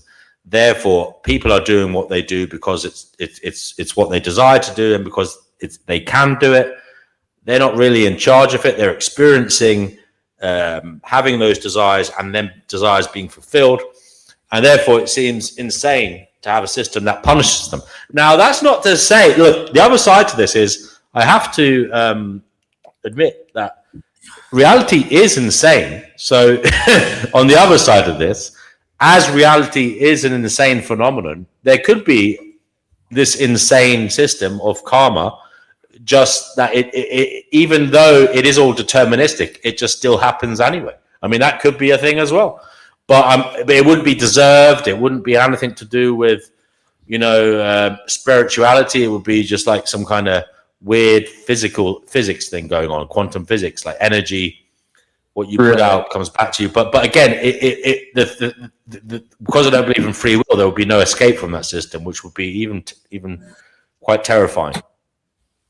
Well, okay, so since it's coming back to the subject, I'll chime in on it. And I do think that spirituality and physicality go side by side. They coincide. They are almost the same thing. It's like these laws that we discover kind of were spiritual before we discovered that they're physical laws. And then, you know, all the different, I mean, there's, like, for instance, we are given a soul, and they, you know, the whole story, the Sumerian tablets and Moses's story of creation, where they take DNA out of the rib or the ribonucleic acid of Adam or the man, and then make the woman, and the whole process we know is, of course, some sort of something if it was real, but they are separated now, whereas the whole story used to be they were connected, and we were androgynous with forehead, you know, like whatever different stories, we were whole. Like, even for instance, chapter 1:15 says that we were created in their image, man and woman, and then the next chapter they talk about creating man and woman again. So it's just that you got to read between the lines, as we know. And so it's a physical thing, this law of karma, which I'm not going straight by the Hindu idea of it or the Buddha idea of it. It's more of like what I've experienced in my own life. What I put out there is what I receive in a large way. And so, yeah, I believe it's a physical law in a large sense. And then as far as the free will thing goes, I think that we do reach a point in our lives where we get to make decisions outside of where we're just given, you know, the cards that we were dealt. We can slowly get different cards into our hand, so to speak. How much, I don't know. We certainly have different parameters. We have a scope of parameters available to us, you know. And within that narrow range, or depends on your abilities and outlook, you could have a wider range. Certainly there are optionality is the thing here. There are options open to you. So from that perspective, it's not totally free, perhaps. It's a kind of closed system with parameters available to you, a spectrum of possibilities. Yeah, from that sense, probably, but again, possibly, but no, but again, I go back to, it does seem people's neuroscience, psychology, etc., is all sewn up. But then you could argue, yes, it is. It's sewn up to have those parameters, and in their life, they will be given a path that gives them certain information that will allow them to have options, and those options are very specific to their journey, their karmic journey. Okay, so it may be that although it was deterministic to the degree that you were set up to have these parameters, the choice of your future spiritual destiny is up to you, because you can choose A, B, C, or D, and that will serve your onward karmic journey. Now that is, look, I could vibe with that, but speaking of vibe is here, and he is a Christian, so I want to hear what he has to say. But yeah, go ahead, vibe. Yeah, sorry, I was in the conversation with the being able to delete yourself, and then I had to run away for 15 minutes, and I just joined in to see where you guys were at. So I don't have a comment on this specific point because I didn't get the point. Well, the possibility of karma, do you think it could be possible? Yeah, so I mean, as a Christian, karma, okay. As a Christian, what about the humble will be exalted and the exalted will be humbled? Is that like karma, do you think? Yeah, I mean, for sure, right? I mean, we have a karma for the end, right? It's interesting because how we behave today will have, in the simplest of definitions of karma, yes, everything we do will have a result of our actions today, but they don't all happen here on earth. And that's something people get confused a lot about in Christianity. Like if I'm good and I do good works, I will be taken care of today, isn't necessarily true. It's called prosperity teaching. There's a lot of churches that do it. They're like, hey, be a good Christian, do good works. Depending on which way you think works work, because some people think that through works, you do these things, or through finding Jesus Christ, you'll just naturally do good works. That all ends up with a quote unquote karma when you go to heaven. It might happen here, it might not, depending on what God thinks you're like ready for. Interesting. Guys, I'm going to have to go for about half an hour. I've got to walk a dog from my neighbor. So I'm going to ask, there's going to be 3 seats available. Does anybody want to come on? No, we can hear you. Can you hear me, Vibe? Or did I lose my audio? You lost your audio, Vibe. You've lost your audio, mate. I'm going to move him and put him back on. Don't know. I'll host while you're gone, mate. I'm power mad. Yeah, that's fine. But what was I going to say? Anybody want to come on while I'm gone? Because there's a few seats, just to keep the conversation going. Guys, there's 3 seats available, so come on. Keep the stream going. I'll listen, obviously. Yeah, I'll wait for like 5 minutes or 4 minutes. If anybody wants to come on, please come on now. Link is in the live chat. Do come on, and the show will continue. The show must go on, even if I am walking my neighbor's dog for half an hour. I just want to make a point as well about what Vibe said there, where he's expressing like a karmic system where you get your comeuppance after death. And in many ways, I think that could potentially be the best way to cultivate genuine morality. Because if you do things just because you're going to get instantly rewarded, is that actually a proper moral act? Whereas if you're going to be doing something, if you're going to get your comeuppance in some hazy afterlife, then it seems like you'd be more doing the good act for the sake of the good act rather than a personal reward. But I could be wrong. Personally, I think that Christians are a little manipulated into believing things. Yeah, like sorry, that. I don't know where I cut off there. I lost everything for a second there. That's okay, Vibe. You're back now. Yeah. Okay. Yeah, I mean, I just caught the tail end of that when it came back, and that. Yeah, I mean, I think we're supposed to find Christ in our hearts, and through finding that, and we just do good works outside, like based on that. We don't do good works because we want to be rewarded. We do good works, and although it feels good and it's a great reward in the heart, we just do it once we actually fully commit and give ourselves up to Christ. And if you want to go a step further, when you start giving up things in your life that are important to you to do things for others, you start becoming an apostle, right? Like you are actually now fully like in the works without actually trying to do the works. You just do the works. Yeah, that's the whole point of Apostle Paul's epistles, isn't it? What you're saying there. Yeah. I Okay, mean, go now. I'll be back in about half an hour or so. Yeah. Bye bye. alhamdulillah, amigo. What was that? I mean, this is the coolest thing, right? Like when Jesus went to the apostles originally, right? Most of them were fishermen. These are dirty, smelly men. And he asked them to drop their nets and follow him. And they get up and they follow him.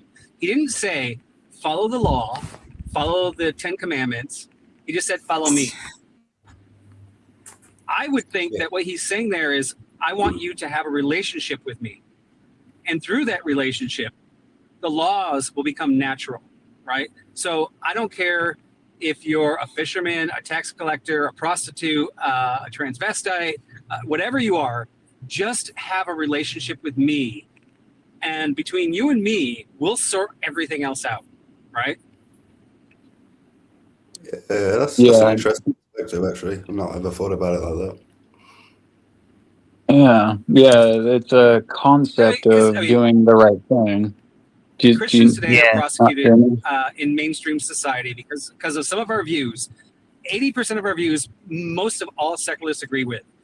20% of them, or maybe it's even 10, I don't know. I don't know the actual number. We get prosecuted from because they're not with the current normal standards. And there are people out there like, I would love to have a relationship with God, but I feel like God doesn't want to have a relationship with me because the Gospels or the Bible says that I'm doing something wrong. Well, I'll tell you what, I go to church every Sunday and many days during the week. I'm very involved. And some of the women that the old women with purple hair that are handing out flyers, they're gossiping about like, did you hear what so-and-so's son did? Well, you know what? They're just as guilty as anybody else that's sinning in that church. And we're all sinning, by the way. Like there's no one person that's sinning worse, even if you don't fit in the niche. Like we're all doing something wrong. And as long as we have that relationship with Jesus, then we can sort that out with him. We don't need the judgment of everybody else. This is for us to work out with God, listening to God, reading God's word, understanding what he's saying. Yeah, there is a discrepancy though, right? In the purple-haired Christian goer that sins, that they're a worse sinner than an atheist sinner, right? Because doesn't God mention that the reason he's so angry at the Jews is because they've had the best preparation and they've still rejected him? So if someone's going to the church, you could argue they've got a better preparation than atheists. Sorry, go on. I mean, the Gentiles are the atheists, right? Or maybe they weren't.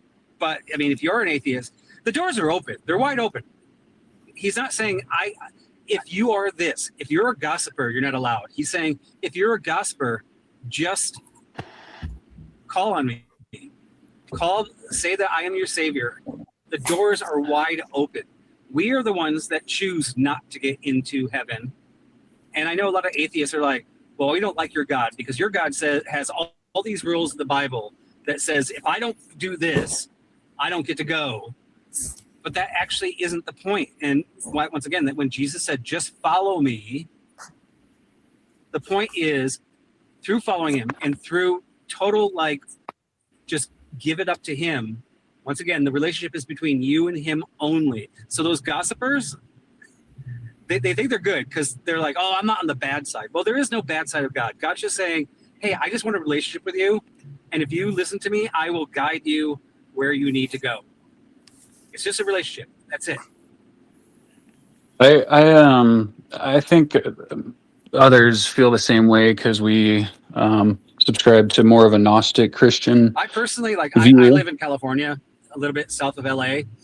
And when I drive down to Hollywood, I see guys with picket signs going, gays must burn in hell. Repent now. And I'm so ashamed by that because I really wish they would have some picket signs that said, gossipers are going to burn in hell.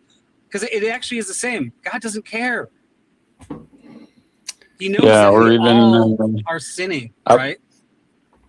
And, it's some of those fringe Christians that make us that are believers look so bad when we're discounting the people in our own church that actually aren't following the word and don't have that relationship with Jesus and aren't listening to Jesus. Guys, Okay, but they're not fringe. They're not I sound like fringe a preacher. By the way, because they have. I have no background to be preaching, so I'm just telling you what I feel in my heart. Okay, but you're Okay, but they're not fringe. They're not fringe because they accept Christ Jesus in their heart. They know they're saved. Therefore, they can do whatever they like, including But I really castigate the was gays. really excited about LA's conversation on death, or deleting. I feel like Vibe's about 30 seconds behind us, but yeah, I get your point, Cougar, right? Because apparently all you need to do is accept Jesus and you're saved. But yeah, that's. I think following Jesus is more of acting like Jesus. No, I mean, isn't that? Yeah, right. It the is whole allegedly, but, like, can everyone act like him? Like, Okay, that is not how it works in America. Accepting Jesus means you're forgiven. Period. Full stop. Well, that's the Orthodox whatever idea, but we know there's a deeper idea of Christianity that was kept out of the church. Well, first of all, what type of Christianity are we talking about? There's like fucking 40,000 of them, right? Like, right.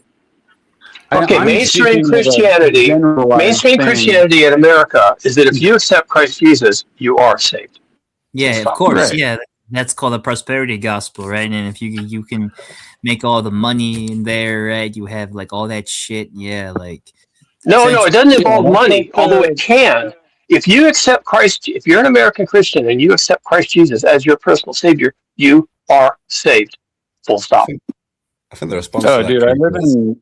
If somebody acts in an immoral way while saying that they accept Jesus, I think the response to that will be they're just saying empty words and they're not actually accepted fully. Yeah, they are. And we know the difference. Okay, but you can go to a church and they have that person come before the altar on bent knee, weeping, confessing, and they will be accepted. Period. Full stop. You don't even have to be weeping or get on your knees. I live in Utah, and it's basically the new Christianity and Mormons and everything, and they'll accept anybody, but they're in power, and it's like I don't trust people in power so much. Not that I don't trust them at all, but that's the Christianity that we all think that if you say a word and don't even mean it, that you're accepted, and that's bullcrap. I think generally we can all agree that a real Christianity would be being like Jesus. Yeah, of course, that's the main goal, right? To act like him, and love as thou I have loved, right? Yeah, that's essentially what it's all about.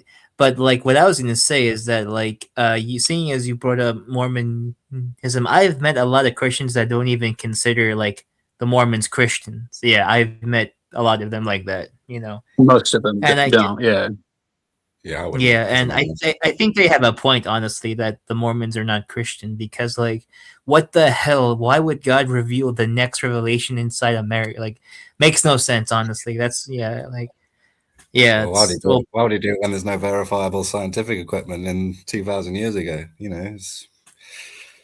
Exactly. That's why none of the religions make any sense to me on like a metaphysical. Yeah. However, in like a type of like the cultural, social, functional scale, it does mean a lot of things to a lot of people. I'm not anti-religion. I'm not, because religion is never going to go away.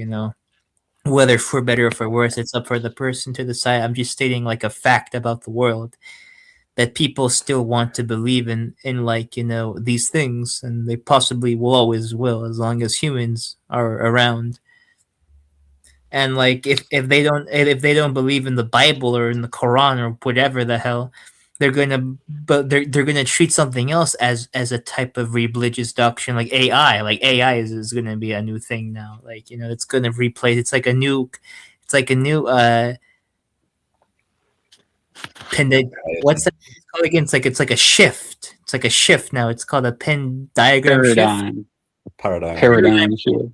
Yes, the paradigm shift. Yes, AI is the paradigm shift that like Christianity and Islam were, and there was and like other religions like the Buddhism and Hinduism. I think so. Yeah. So that's what's gonna happen now. Yeah. Yeah. Well, just like the old religions weren't exactly correct. Of course. Yeah. But just like this one. I mean, Jesus was kind of like anti-religious, right? Because like when I actually read the New Testament, he spends like the majority of his time just sort of telling the Pharisees that all the pointless religious rules that they're following don't make sense. It all just comes down to just pure love. Whereas that doesn't seem to be the impression that you get in mainstream Christianity, right? Yeah.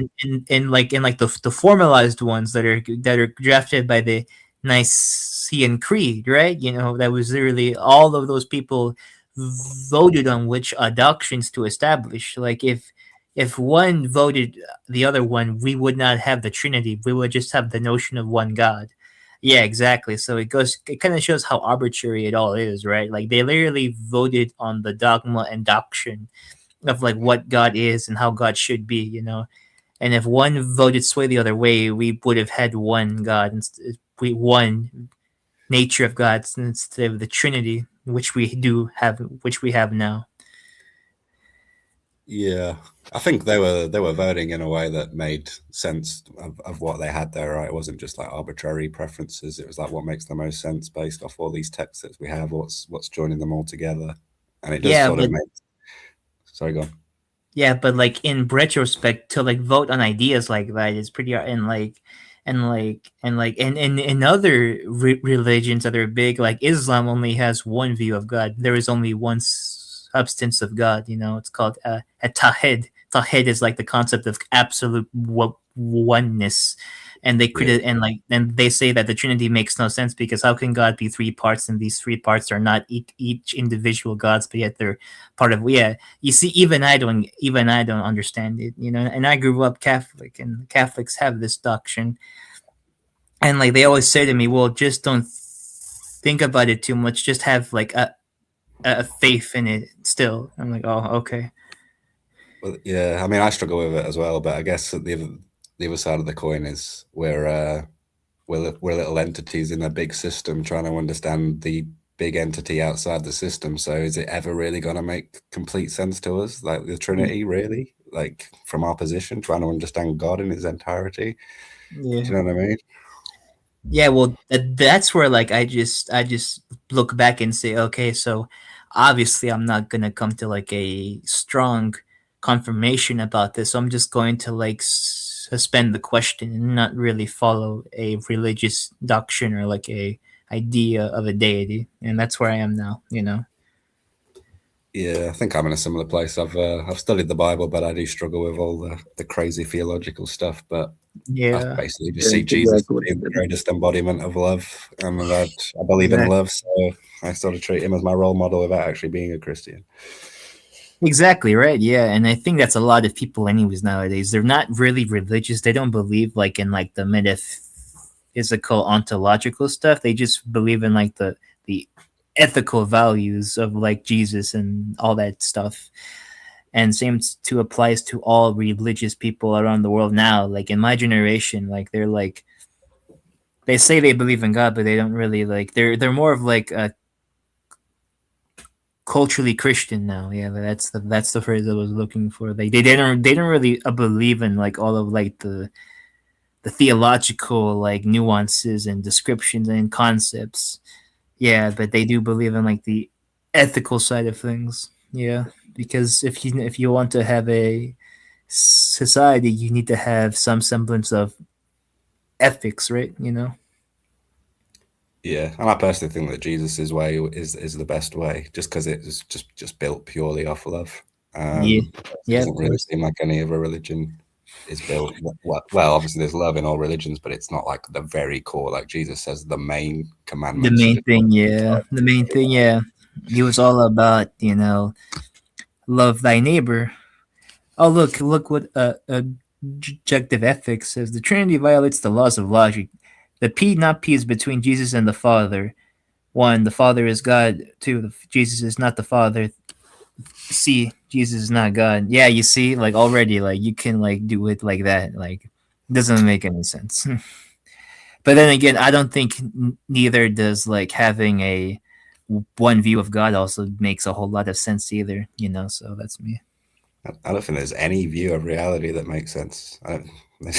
Even the atheist materialistic view of just a pinpoint exploding into all of this we see around us doesn't make sense. Yeah. I don't think anything makes sense. Yeah, of course. Yeah, that's why I'm actually not even an atheist. Like I'm not even like a materialist. Like I'm not even that. Like I like suspend judgment on like a lot of things, really, you know. So like I'm kind of like philosophically like, you know, I guess homeless in some sense, but I would say yeah. Yeah, that's a good position to be in there, where you don't really take a position, because once you take a position, you usually end up having like a bias then towards that position and against all the other positions. So if you're completely homeless, you can sort of view everything in a balanced way. Yeah, that's true. Yeah, it's very true. Oh, but man, in the comments, they're really, really going at each other. It's almost like another a side war. Like I'm seeing it. I'm seeing it all like pour down, like between like LA and Europe. Like I'm seeing all of that. And like and like it's LA going and like LA talking to everyone there, yeah, and like arguing. It's happening now. Yeah, I mean, it's a serious topic. I half agree with LA. I think people should have the right to. Yeah, I do too. It's just that like whenever he says, whenever I bring up the point that like you have no limitations on doing the whole thing, you know, doing the whole deed, he kind of gets a bit annoyed by saying that, oh, so you're trying to gaslight me by saying that you're trying to impose your will on me. I'm like, I'm not trying to do any of that. I'm just saying that this is a descriptive situation that can happen. Like you can take your own, like you can delete out of life if you want to. That's possible. That's very possible. Anyone can if they have the capabilities to, which most people do. Yeah, I agree with that point. He can just do it himself. He wants the luxury of having someone else do it for him, but then not having criteria to support that, which I disagree with. But ultimately, love is the best way. Did my mother have medical assistance when she decided to breed me into hell? I'm not sure why this double standard, because I was nowhere in this equation. There's medical assistance on the front end, but there's no medical assistance on the back end. So if they're going to breed human beings into hell, then maybe they should be rounded up and thrown in FEMA camps, because I'm not sure why they get rights, but we don't have any rights. There's no reciprocity. They could do whatever they want. And then you want to gaslight me and say, oh, well, you already have the ability. How about you tell women to go out into the woods and give birth with no medical assistance? How about that? How about we criminalize childbirth with medical assistance? Yeah, but again, we need to protect people. That if you take a dodgy pill and you have a 3-day come down, in your view, you're expecting people to allow them to unalive themselves on the second day of that come down because you don't have any criteria. You're allowing impulsive decisions. Can we have criteria for women who want to give birth with medical assistance? Can we have criteria for that? Because any other woman who wants to have birth without meeting criteria, they should just bleed out. They should not have any medical assistance whatsoever. They should just die on a damn table. But LA, you're trying to make the point, I think, that this is hell, and you say it like in the sentence that you're saying, why isn't there more rights or privilege help with this or that in hell? But it's hell. So like there's other things to do rather than trying to make these backward arguments like something's going to happen out of what we have right now, which is the opposite. My point is to expose the illegitimacy. I know that they don't give a shit. I know they're not going to change, but I can at least expose it. And so anything that they expect out of me is illegitimate. No reciprocity. I don't owe society shit. Don't ask me for anything. You no one owes the world anything. I agree with you. Yeah, totally. Like no one owns anyone anything. If you want to be honest, if we're going to be honest here, you know. Well, society doesn't owe him an assisted dying, then, does it? But you're not going to give it to me anyway. So don't ask me for anything. Don't tell me that I have a duty to help other people for the greater good. That I should stop being selfish. No, don't tell me to go vegan. Don't ask me for shit. You can be as selfish as you want. You can be as selfish as you want, but just be ready for other people who are going to deal with you in life to not put up with you. But then again, they're already not putting up with me. They don't give a shit. It's every man for himself. You're acting like it's going to change the outcome. They have already decided that they don't care. So I don't care. Now we're on the same footing. You don't give a shit. Why do you stoop down to their level? Like, why don't you try to be a man? I don't know what you identify as or how you feel, but you try to better like others. I mean, you may not care about yourself and your life, but trying to help others makes you feel good, man. I reject that. I'm a sacrificial animal. I don't live for the benefit of others while I remain enslaved, and they get to benefit from my enslavement. Fuck them. They said fuck me, so I'm going to return the favor. Fuck them too. They don't give a shit. Wait, but question. You call other people selfish, but you're being the most selfish. You rejecting, helping others cause more suffering for them, and as an entity, they deserve it. That's why. Because they deserve it. Because they're sadistic and they support everything that is making everybody's lives a living hell. It's their own damn fault. They absolutely deserve it. So your solution is to add more suffering into that world instead they brought it on themselves. They brought it on themselves. They procreate. They support democracy. They support all this tyranny. They brought it on themselves. They absolutely deserve it. Well, I'm an AN, so but I don't like the idea of people deserving suffering unless they really, really should get it. But in my opinion, the majority of people don't know better, thus they don't really deserve that kind of stuff, if you want my honest opinion about it. Okay, well, they're telling me that I deserve it because I should have balls to go jump off a damn cliff. So if I deserve it, they deserve it too. No one's saying that you don't have the balls. We're saying that you can do that and no one will stop you. Richie Bishy is saying in the comment section, she's saying that I have the balls. They told me that I was a pussy because I don't want to blow my own brains out. What kind of shit is that? They don't have any empathy. So I don't have any empathy for them because they don't have any empathy for me. I believe in reciprocity. I believe in mutualism. If you don't give a shit about me, I don't care about you either. Yeah, well, I care about you, mate. And I support my right to die, then you don't care about me. I don't care about you like you're pity. I want you to support my right. I support euthanasia. I support all of that stuff. Okay, then I respect you. But anybody who does not support my right to die, they can all go to hell. I mean, a right to die. Well, I don't believe in human rights, and as I said, I know I'm gonna sound like a broken record, but you can do the deed without any supervision if you just purchase a type of instrument of death, and you go somewhere out in the woods, and then boom, it's done with. So no one's gonna stop you there because you can do that privately. So yeah, I don't think there's a right to die. I don't think that has to be our right. You can just do that now or tomorrow or next year, 2 years from now, The whole thing is that they're acting like I didn't spend the majority of my life trying to make other people's lives better. That I didn't try to improve. That I wasted so much time not focusing on myself. I should not have been doing that. I should not have been fighting for democracy and trying to fight against state oppression because this is what they want. This is the reason why the system operates the way it does. I've gone to protest trying to fight for other people's rights. And do they reciprocate? No, they do not. They don't care. Yeah, and that is going to happen. Personally, I think there's respectable traits that you have, but I think that you're being thwarted in your mission by every form of propaganda, black, white, gray, and then you act against it or you respond to it. It's the Hegelian dialectic, and it seems like you're stuck in it.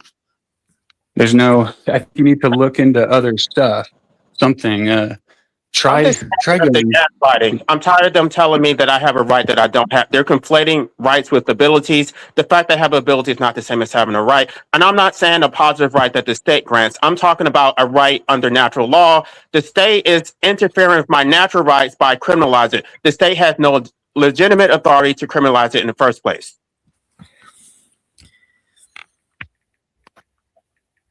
But Yeah. I don't. mean, you're arguing against to a brick wall, kind of thing. I don't get that Like, because there's other countries that have it completely like it's accessible. Probably not in the way that you want, but You address what I said.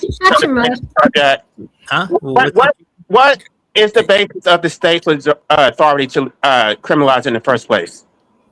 Where does the state have in the Constitution? Where in the Constitution does the state have any authority to criminalize medical assistance? There is none, but that's still Exactly. That's my only point. So stop gaslighting me. What is this bullshit where everybody's talking about, oh, well, what about these waiting requirements? What about the protecting the vulnerable? Stop. The state does not have any authority to criminalize in the first place. So all of your stipulations are completely irrelevant. Fatima, actually. Okay, I'll talk to Chickpea then. Yeah, well, thing is, LA is actually right. Even Switzerland, you have to, if I want to go to Switzerland, which I plan to do in a few years' time, if I take anyone with me, that person can be charged with aiding and abetting manslaughter, which is a criminal offence that carries quite a heavy-duty prison sentence. And even in Holland, we're supposed to all this freedom in Holland, you still have to have permission from X number of doctors and all this thing. You can't just get it. You have to be either very old or very sick or mentally ill. It's even in Holland, you can't just go doctor say I don't want to live anymore. It's not that easy. Oh, nor should it be. Well, then my advice, because because in my personal opinion, I don't think those laws are ever going to be passed in America, but I think they have more chances of passing in countries like those. So my advice would be to move. Huh? You think so? Do you know that we are basically subjects of the state? Here of course, in the UK, yeah, absolutely. That's of course that is a we are subjects of the state, so they are in charge of us.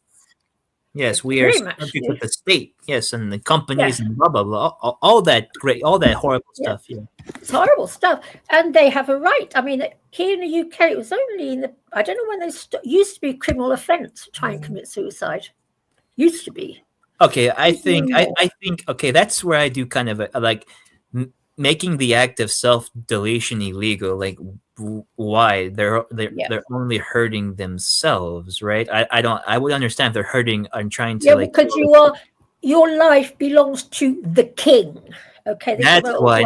Now that's where I could see it being kind of BS, because I fucking hate the idea of I hate the royal family. That's where it all comes from. It all comes to the fact we belong to the royal families, and all over Europe practically that's the case. I think the only country, it's only France and Germany doesn't have royal families.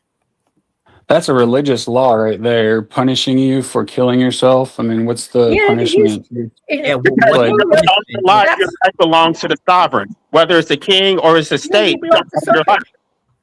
That's why if you accompany somebody who is dying to Switzerland, you will be charged with manslaughter. Manslaughter? I wouldn't go that far, because true it is. You get charged with manslaughter.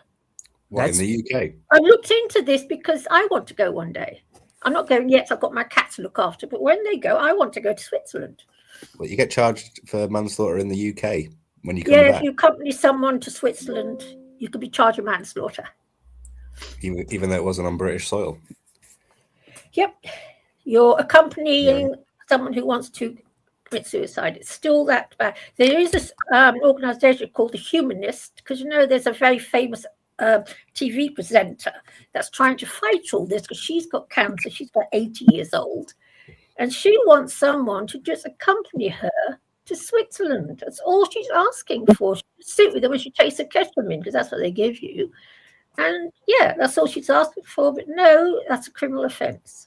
Can we talk about the gaslighting? Because they say that I'm being selfish. I'm only focusing on myself. But if I were only focusing on myself, then I would just go off myself and not focused on other people having that right. The point is the principle that we should have the right. It should not be criminalized. I should not have to do it by myself, and nor should anybody else. They should have the right to medical assistance for anyone who's willing to provide it. It is a private contract. The state has nothing to do with it, but the state is never going to admit the fact that you don't actually own your life, that you're a damn slave. No, exactly, LA. And that, unfortunately, that's where it all lies. You do not own your life. You are owned by the state. You are owned by your masters. End of. But these people don't seem to realize that. They think they're free. You're about as free as a pig in a pen. You're not free at all. LA, though. They're cowards because they want to beat up on somebody like me, but they don't have any courage to go up against the state, though, because they say that I'm the pussy, but they're the real pussies because they will never stand up to the state. It's easy for them to gang up on me, but they will never lift a damn finger to go up against the state. They're pussies. Yeah, well, LA, that is humanity for you. I mean, look at humans, look at the Battle of the Somme, look at Dunkirk, look at the First World War, the Second World War. People love to just do as their masters tell them to do, and we're all the same. I include myself in it. I'm just as bad. We just like to do as we're told because it's easier. You wait when World War III breaks out, you'll see how submissive people really are. Yeah, they are. They fucking are. They are so submissive. No, people are just scared. They scared to like just defy the odds, and like they'll join like the big.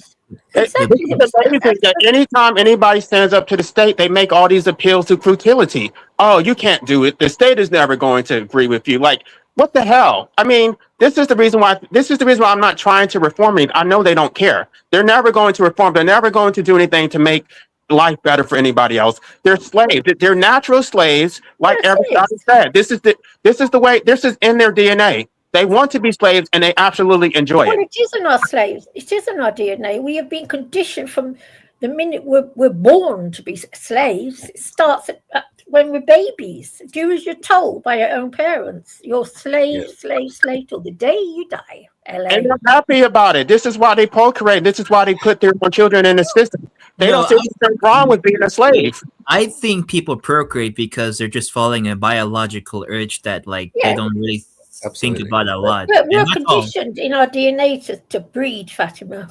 They procreate and they do not fight for their freedom. They don't do anything. They're passive.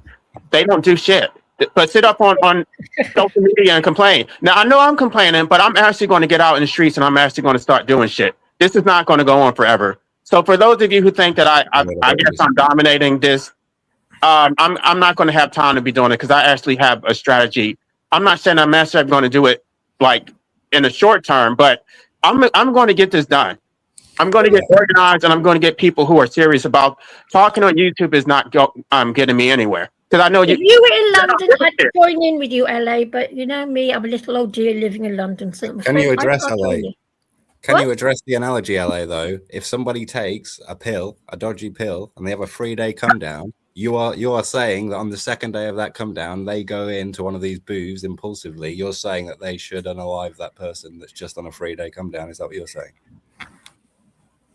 I'm not going to address individual circumstances. The bottom line is that it's up to the individual to decide what they want to do with their life.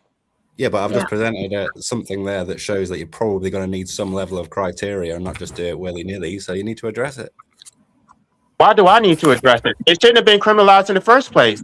To back up your position.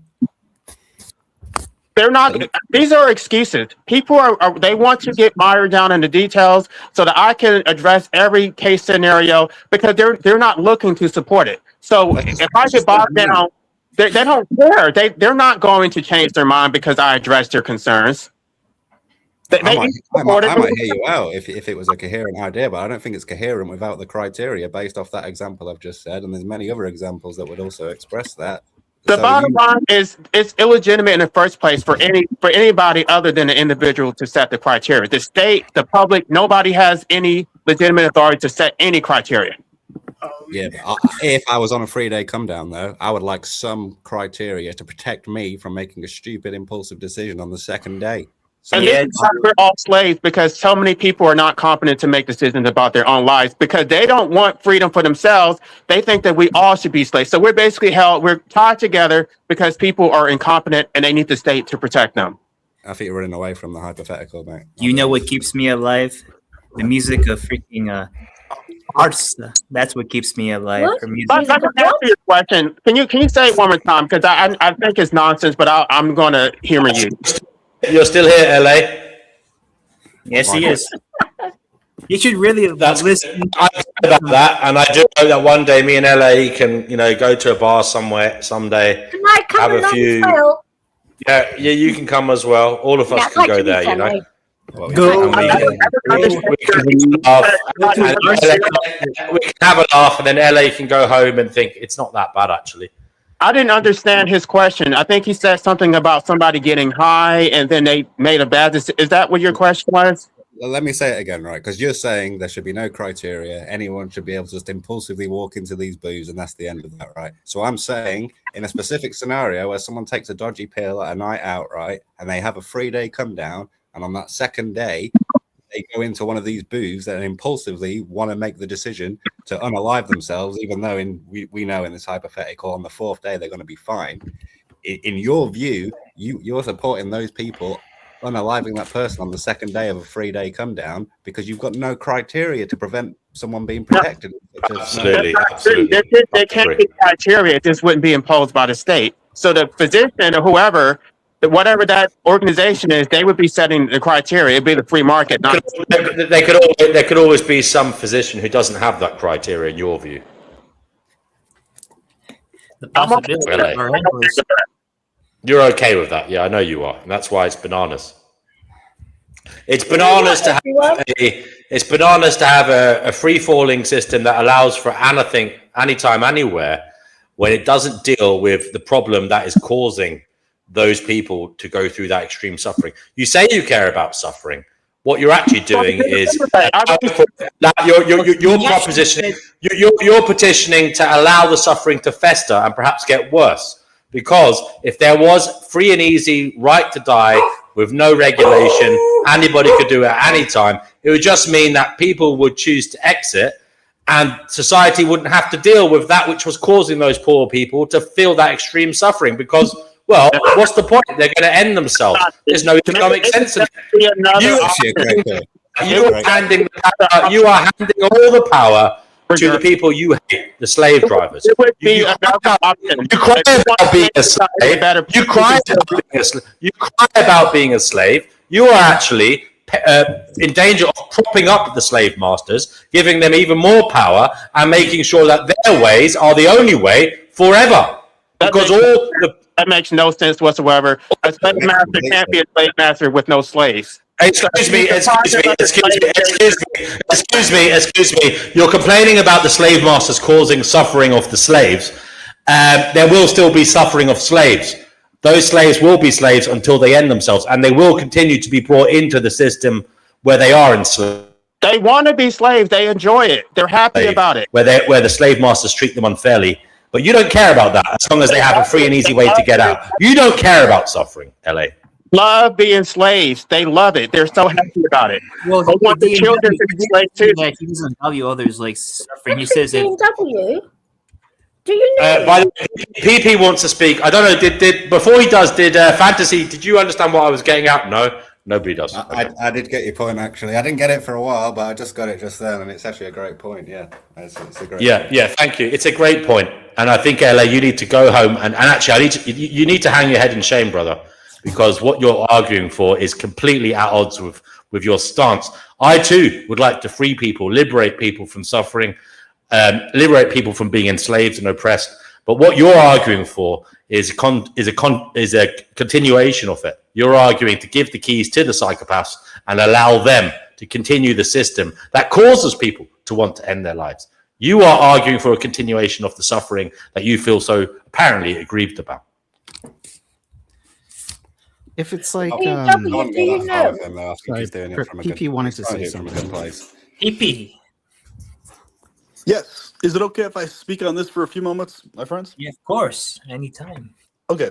So I think what's really important here that I think everybody needs to understand, and on the subject, is that at LA also, I think this might help a lot. Basically, the main thing that needs to be taken into consideration is the fact that anyone who's going to be in a position to be able to help you exit, they're going to have to themselves for sure have legal protections for themselves. In other words, even if we lived in a society where everybody agreed 100% that everybody had the right, and in other words, if we lived in a different society than we do now, that everybody was, 100% thumbs up for, okay, if today I want to exit, then I immediately am allowed, medical assistance in doing that.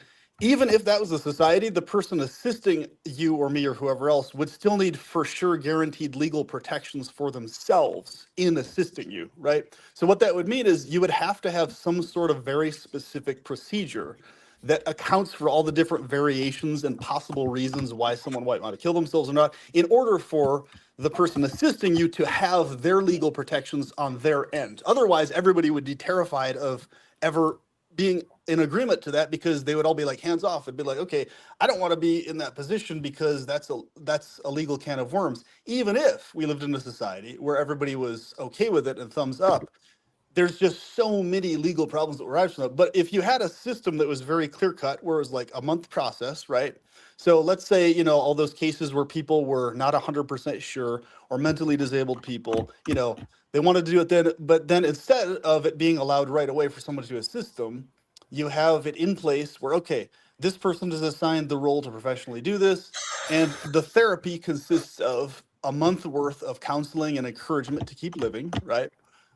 With professionals, everything else, and only then at the end of that time frame, if someone still insists on it 100% and signs off, only then can they be allowed to legally do it. That would actually give legal protection to the people wanting to assist you in doing that, basically. Otherwise, we would end up in a society where nobody would want to assist anybody else with it, because they're all going to be paranoid about covering their asses legally.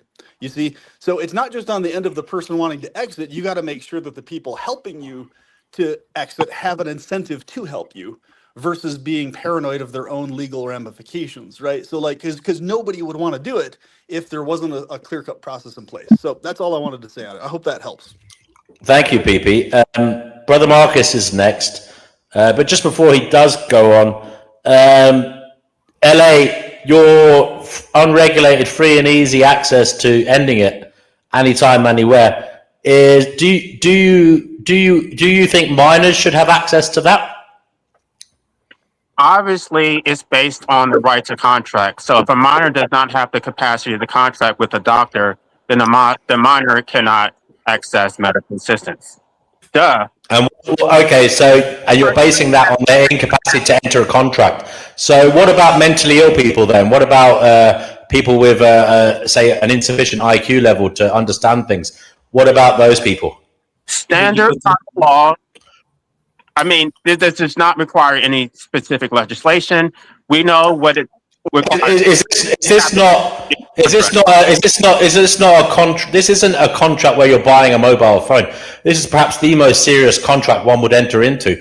Would you not consider that perhaps in that instance, someone who is mentally ill would be, let's just say, not allowed to enter into that contract, because clearly it would take a sound mind to consider something so serious? No, I'm not. It doesn't matter if the exceptions are completely. I just want the decriminalization. You guys can figure it out on your own. You don't care about whether the person can understand what they're doing, the seriousness of the matter. The only thing I want is to get the state off people's necks, and then they can figure out what they want to do with their own lives. Okay, well, thanks for making it clear that you don't care. Brother Marcus, you're on the Finding Gnosis show. Practically, if you're trying to advocate for some form of medical assistance in dying, I don't know why you wouldn't start with regulated medical assistance in dying. Yeah. Going straight for unregulated medical assistance in dying without any discussion or addressing the cases that people are bringing up.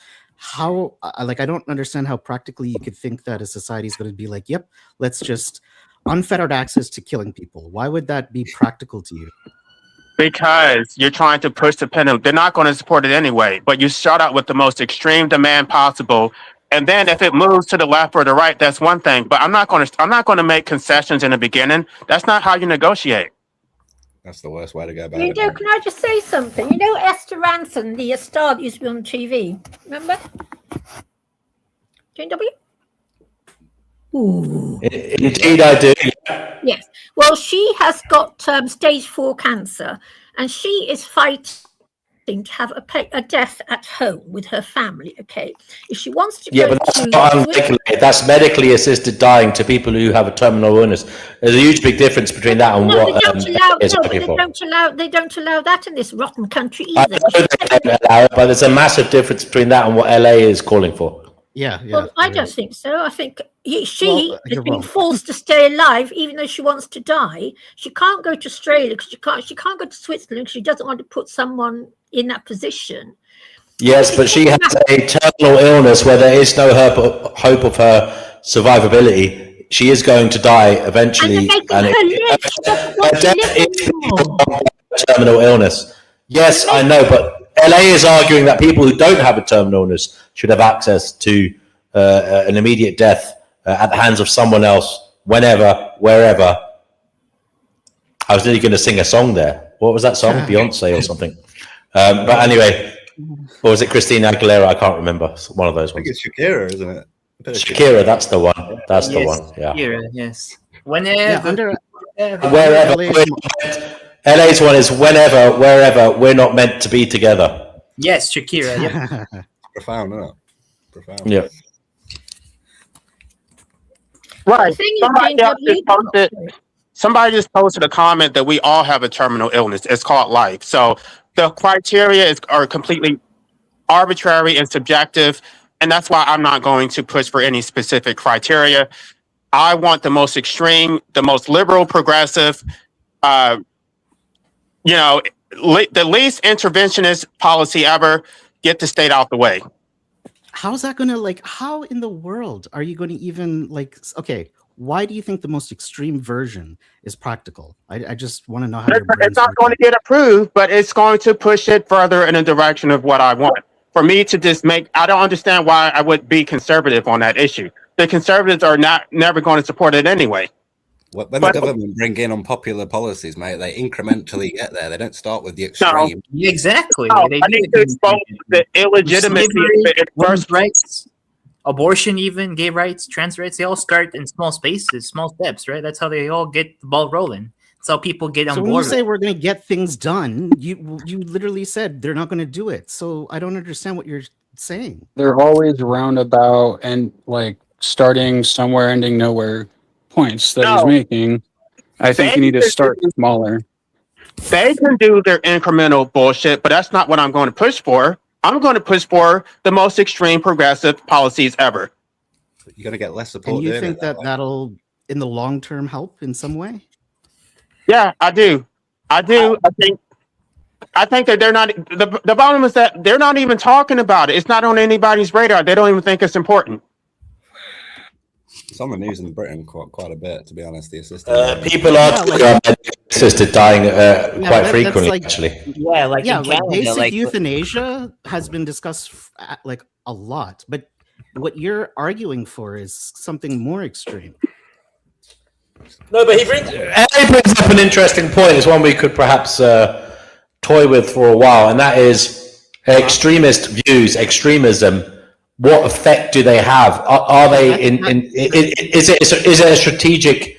Can it ever be a strategic? Yeah. Can extremism ever be a strategic kind of ploy to get a less extreme thing through the door? Yeah, if his reasoning is that if you go for the extreme, it can get you a less, a minimal or a marginal progression forward. Okay, that's a strategy, but I don't understand the reasoning yet. No, because I've looked at all these organizations and none of them support my position. They're all taking that whole incrementalist approach and they're not getting anywhere.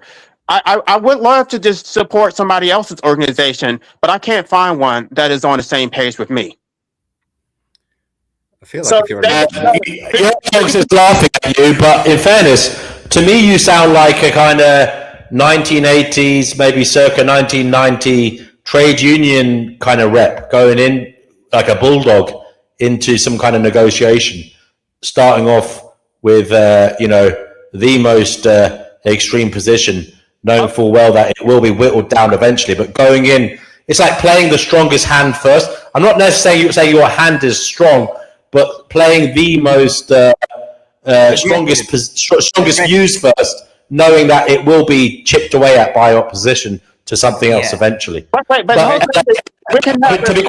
be quite frank, LA, I find you disingenuous. I don't think that's what you're doing. I think you actually want this unfettered, unregulated, free access to ending booths on every high street, for anybody at any time. Of course I do. Of course I do.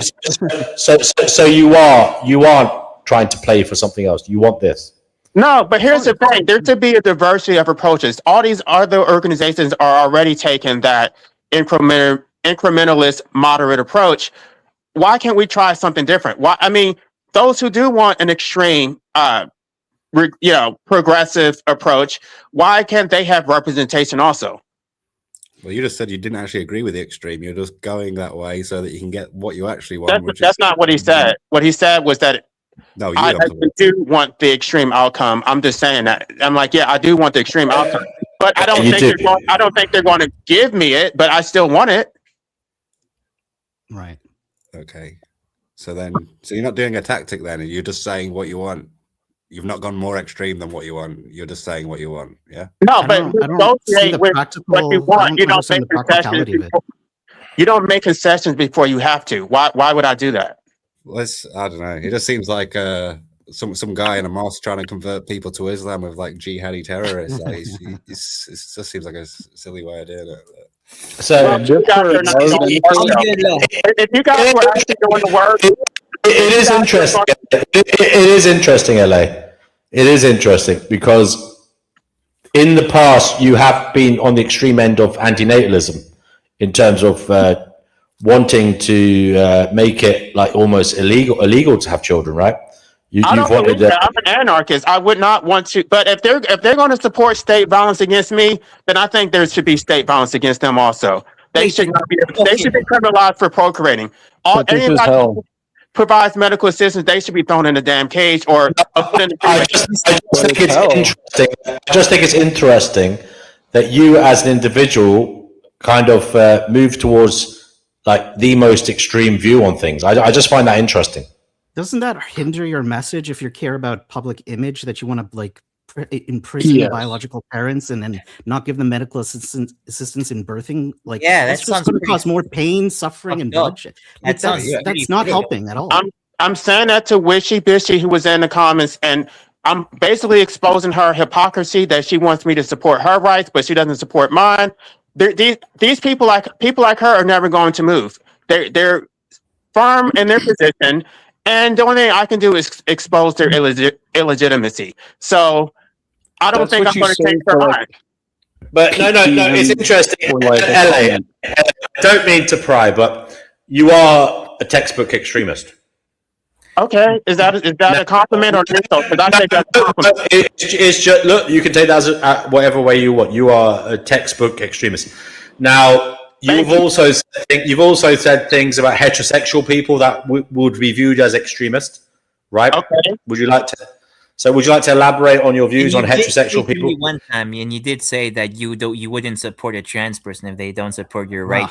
I was talking about you specifically. That if you don't support my rights, then I shouldn't support your rights. Okay, but LA, you have extremist views in a lot of different arenas. Now, the point is, I suppose I don't really have a point, but I'm trying to analyze this in real time, as in, what does that say about your motives? What does that say about you? What does that say about how you behave?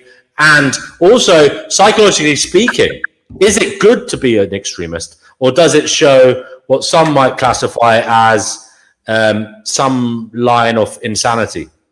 No, Ayn Rand has a quote about this. I don't remember exactly, but it says that people can be on the left or the right, but the people in the middle are always evil. It's the people who make the compromise who don't stand for anything. So I'm not going to take a moderate position when it comes to public policy. Let's hear Perpetual Pleasurist. So PP. there's You need to work on your rhetoric. That's it, dude. the two Like, aspects to it's this that are very important is, yes. So in principle, LA, you're 100% correct. Like I keep saying, the principle itself, you're promoting that there should not be any government oversight. And in the hyper technical legal sense, there technically really isn't, in the sense of, when we want to exit, we can exit. But what we're talking about specifically is we're talking about something that would have to be passed into law, because we're talking about ensuring someone is in a position to want to actually help us exit. So you have to cover two bases. But the other side you have to cover is you have to ensure legal protection against corrupt doctors who are going to murder people under the plea of assisting them with suicide. So you have to have legal protections for people against that also. Doctor corruption, just as much as you have to have protection for good doctors who are not going to do that, so that they are legally protected, so that somebody can't concoct a murder case against them, for example. So like I said, even if we lived in a society that's ideally according to what you're saying, even then, He anyone has at any argued for a time, private contract. yeah, anyone at any time could concoct a murder case against the doctor, though, who assisted you for any reason. Just like nowadays, we have all sorts of cases where people can concoct murder cases, and a lot of times people get locked up for it. And the lawyers are able to argue the case that, hey, this person assisted this person in killing themselves, blah, blah, blah. So let's say you had parents of a disabled, young adult, right, who was known for being extreme bipolar. He fluctuated between suicidal and not suicidal at all. And he was known for having this pattern, right? And it so happens he was in his suicidal phase that he normally bounces out of afterwards. But, okay, a doctor assists him with suicide. Okay, well, the parents are distraught. They're pissed off about that. They create a legal case against that doctor. Hey, this doctor actually murdered our kid under the plea of it being legal for our kid to exit. But our kid was not fully there. Like, he's known to have these issues. There's something wrong here. So they could actually create a very strong legal case that the doctor actually murdered the kid, or the young adult, rather. In that case, so that would create a whole can of worms. But if you have some type of solid system in place, even if it's not the 1 month idea that I'm proposing, as long as you have something solid in place that is an actual procedure, everybody's protected on all sides legally, if that's the case, right? Well, I would say that consent should be a defense to murder. You can't murder somebody who gave consent. Correct. In principle, you're correct. But what I'm saying is people would be able to make legal cases for murder, though, even with that being the case, is what I'm saying. So yeah, you would they have would. to. You would have to ensure a system where they could not create legal cases against it. For sure. Dog says the contractor's perspective is also bollocks, because if it's decriminalized and unregulated, i.e. zero state oversight, then contract law is irrelevant. We broached this earlier with LA, and he admitted it would have to be regulated. It would have to be regulated. That makes no sense. The law is what is the default when there is no contract. The contract supersedes the law in the absence of a law. So I have no idea what you're talking about. It makes no damn sense. You know, to be regulated in some sense. You know that. Wait, can I jump in for a quick second? Okay. And I think Perpetual actually beat me to the punch here. And LA, here's how I feel, and I think you kind of feel the same way. Like, I don't like the seatbelt law. I don't like the helmet law. I don't like laws that protect me from myself. I like laws that protect me from other people, like a drunk driving law could kill me if a drunk driver's out there, right? So I have empathy for you on this right for making my own choices. But Perpetual brought up a really good point, and I wanted to ask you this, just like last time when we were talking about the state and like how do we like put this in function. My question, this is where Perpetual is going. My first question to you would be, do we grant this right to everyone of every age, or would there be an age limit? I already answered that question. It's based on a right to contract. So under common law or whatever, the statutory law, you have to be at least 18 in order to contract. There doesn't need to be a special law for this specific issue. Okay, so this is good. We just narrowed the funnel down a little bit, right? So nobody has the right to life before 18, right? Clearly they don't. Otherwise, clearly they don't own their lives because their parents imposed life in the first place. So unless you're going to criminalize procreation, then they basically have to defer to whatever the parents say. Okay, so would you say if a 10-year-old says, and he's been diagnosed that he's going to die in a month and he's in tremendous pain, and the 10-year-old says, I want to die, if both of the parents say, we're going to allow the doctors to kill him so he doesn't have to suffer for another month, you would be on board with that, right? I'm not sure. I hate these hypotheticals. At the bottom line is that the parents, whatever the parents' will is, dominate. It's not a hypothetical, right? We're actually granting you that we're going to give you the world that you want, right?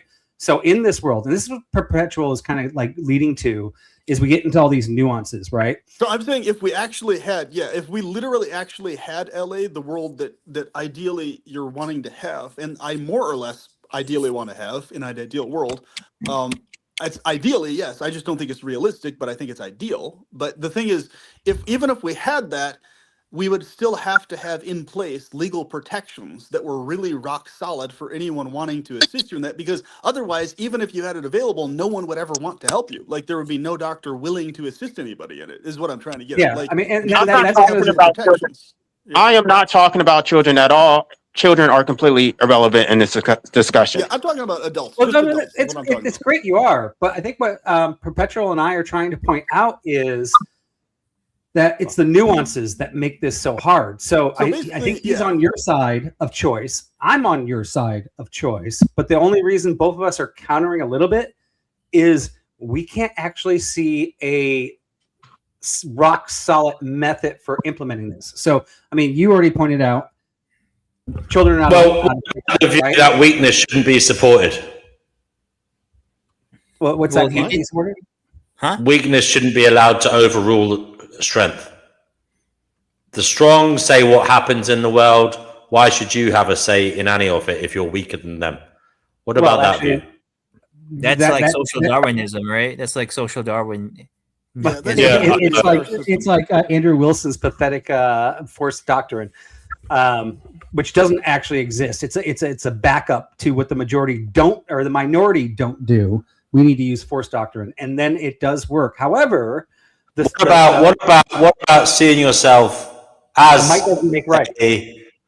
Might doesn't make right. I would agree with you, but unfortunately, it doesn't seem like it's inescapable either. Let me give an example that might happen. What about LA adopting a different philosophy where you're happy to be a sacrificial lamb, much like the Christians do, where they say carry your cross, hold your carry your burden, and get on with it, and just accept your fate. You literally opened this live stream speaking against that. You said that one person should not be sacrificed for the greater good. That's why I'm saying you're like all over the place. No, LA. You're being sacrificed, okay? Or people who feel aggrieved are being sacrificed, of course. But the point is, you have abilities to help others being sacrificed. You have abilities to stop others being sacrificed in the same way that you feel you have been. You could go out there and you could try and do things to help people feel connected, feel loved, feel honored, feel unoppressed. That's what you could be choosing to do. That could be your cross could be looking at what went wrong in your life or what you feel went wrong in your life and trying to make sure it doesn't happen in other people's lives. Instead of saying off them all. That's not the point. My enemy is the state. That's the pussy way out. I want to go up against the state. I don't care about. I don't think it's a pussy way out. I think, to be honest with you, I think taking on that role as someone who knows they're doomed or knows their life isn't good, and yet they persevere. That's honorable. That's good. How can you say that's a pussy way out? Those people are remarkable. Nobody has the courage to stand up to the state. Everybody wants to do this little individual piecemeal bullshit. Stand up to the damn state. Nobody has the courage to do that, though. Yeah, I agree with that. Stand up to the state. Stand up to the state, but as I've already said, you're allowing the state to continue the status quo, which is causing people to suffer horrifically so that they want to end their lives. You're not actually solving anything. You're actually supporting the continuation of the creation of people who will suffer horrifically and then want to end their lives as a result. The state's legitimacy depends on having subjects. The state cannot exist without subjects. The state would be incentivized to actually serve the will of the people if people had the option of fleeing and no longer existing. This is the reason why the state is unresponsive in the first place. LA, you've said enough for a little while. Just 1 second. LA, I know I've asked you this before, and you feel it's not relevant, and you also feel it's not right, But have you ever considered your own psychology and perhaps trying to make your life worthwhile? Now, you say you have. You have considered that. But it seems to me that you've given up on that. And I'm asking, why have you given up on trying to make your life okay when knowledge keeps growing about mental health, about health in general, about society as a whole? You could still be tapping into what is going on, into the zeitgeist, learning what you could utilize to benefit yourself, to make yourself feel better, to make yourself more useful, functional, to help others feel better. But you've given up on all of that. Why should we listen to a man who's completely given up? Again, you're all over the place. You said that if I focus on myself, then I'm being selfish, that I should not focus on myself. So instead, I'm not focusing on myself. I'm focusing on the policy. I'm not focusing on myself. LA. You're focusing on yourself. Of course you are. But you're doing it in a malaligned, maladjusted manner. It's not helpful to you. It's not helpful to anyone. And you really need to get your act together in that you need to try and make sure that you start feeling okay. You've given up on trying to make yourself feel okay. There's lots of new knowledge out there that we didn't have 5 years ago, 4 years ago, 3 years ago. Obviously, every year we're learning new things about mental health. You don't care about trying to make yourself feel better anymore. You're waiting on AI to fix the problems. You're not going to do anything yourself. You're in the same boat. I personally feel a lot better than I did a year ago, 2 years ago, 3 years ago, and I've been diagnosed with major depression. I don't take medication for it. So how are you helping other people, though? How are you helping other people? Well, I don't know. Let people speak for themselves. I don't know if I am helping other people. I'm trying.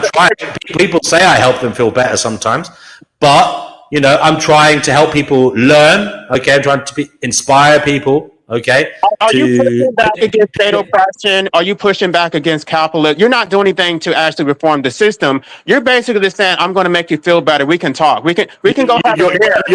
LA, you're not either. You're an extremist lunatic. Yeah, I was gonna say that. Either in a prison or in an asylum. You're not going to change the system, brother, if you keep going the way you are. And he knows he's not. That's trying, which is far more than what everybody else is doing. Yeah, that's the thing. He knows that it's not going to change. You're infiltrating this conversation about saying you're not trying. You're not trying because trying, in my view, is an effort that is logical, rational, reasonable, empathetic, takes into consideration other people's positions. You're not doing any of that. You're not trying. And that's okay, but don't claim that everybody else needs to, or point out that fact that they're not. I feel like you're like me when I was in high school. I'm the one being attacked, so I can attack everybody else. He's actually supporting you here. He's attacking me. That's fine. Go ahead. Sorry.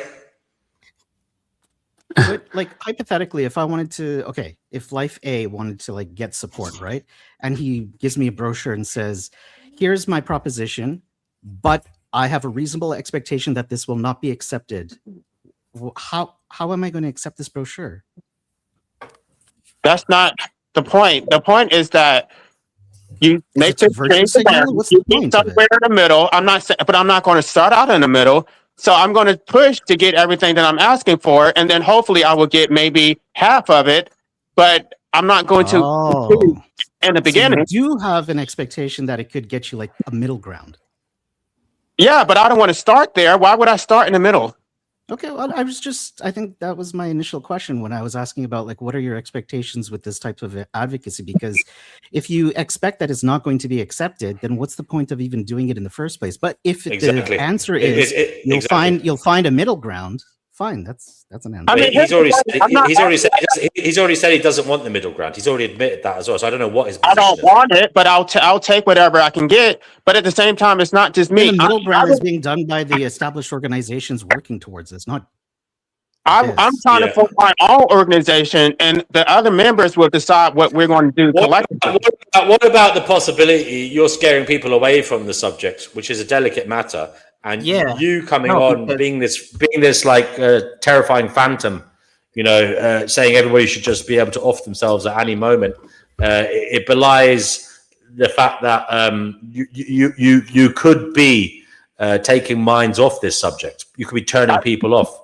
I'm not scaring anybody away. The people who are being scared away are the people who already don't support it. The people who do support it are on my side, and they agree with what I'm saying.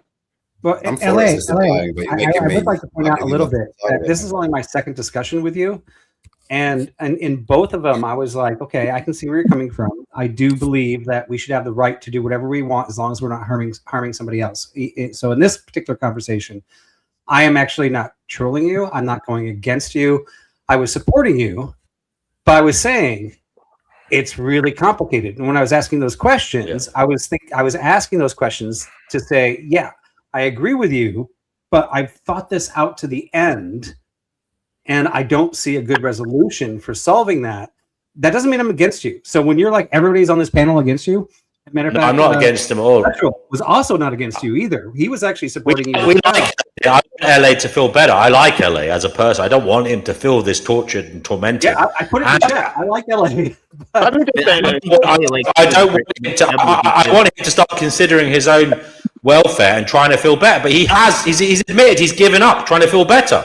I would love for everybody to have the right, but I'm more focused on my own state and my own country. So if you live in the UK, then I guess you're going to have to fight for your own rights. I can't really do anything to help you. I did provide my own philosophy, and hopefully you have tools to articulate your own position on it.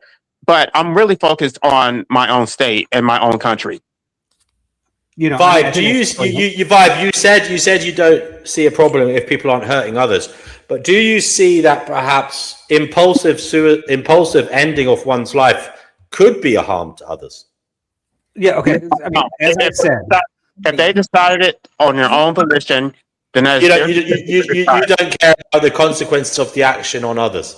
It's not for somebody else. It's not somebody else's place to decide what is in somebody else's best interest. Yeah, and when I said it, I mean, like I said, I use seatbelts and helmets, for example. I hate that there's a seatbelt law. I'm completely against it. But if there was no seatbelt law, I'd still wear one because I'm smart. But I just don't like the idea of that. And I also don't like the idea that I'm not allowed to off myself as well, because it's once again part of my being and my choice. But once again, when I started with the children, only just to do the worst case scenario, and I wanted to keep on narrowing it down. Like we came up with the age 18. It's okay at 18, but anybody that's a father that has anybody that has had a kid between 18 and older knows that there are many times when they want to off themselves, and later on in life they didn't, right? And now we have to go into psychology, right? So now do we put the law in place on, yeah, you can only off yourself if you're over 18 and if you're actually going to die within a period. And then what period is that going to be? Only if you're going to die in a month, or only if you're going to die in 5 years. If it's 10 years, can you do it? Like, there's so many caveats on figuring out how to do it. So even if I'm for what LA is saying, I have no idea how we could ever actually implement a just system, making sure that teenagers like 18-year-olds are not killing themselves, and people that we can making sure that they don't feel like that in the first place. We can work towards making sure they don't feel like that in the first place. But yes, okay, I always love the I never wanted that's a virtuous thing to do. I felt this way since I was at least 8 years old. I have not changed my mind. I felt this way 20 years ago. I felt this way 5 years ago. I'm not sure. I mean, of course I can articulate it, but I never wanted to be here. So I'm not sure where I'm supposed to change my mind.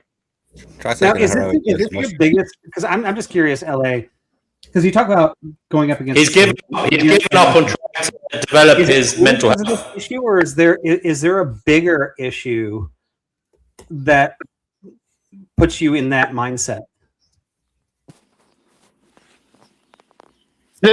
I mean, circumstances change. It's like when I was a child, I was being abused, but it's like as an adult, I'm still being oppressed in different ways. I still don't enjoy life. So regardless of what my circumstances are.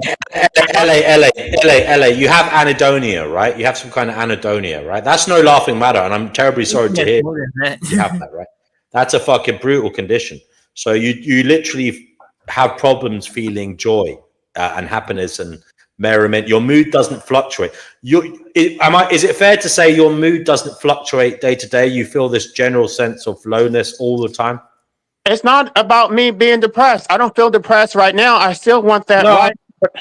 Okay, well, what the fuck? If you don't feel okay, if it's not about you not feeling okay, why the fuck do you want to end it all?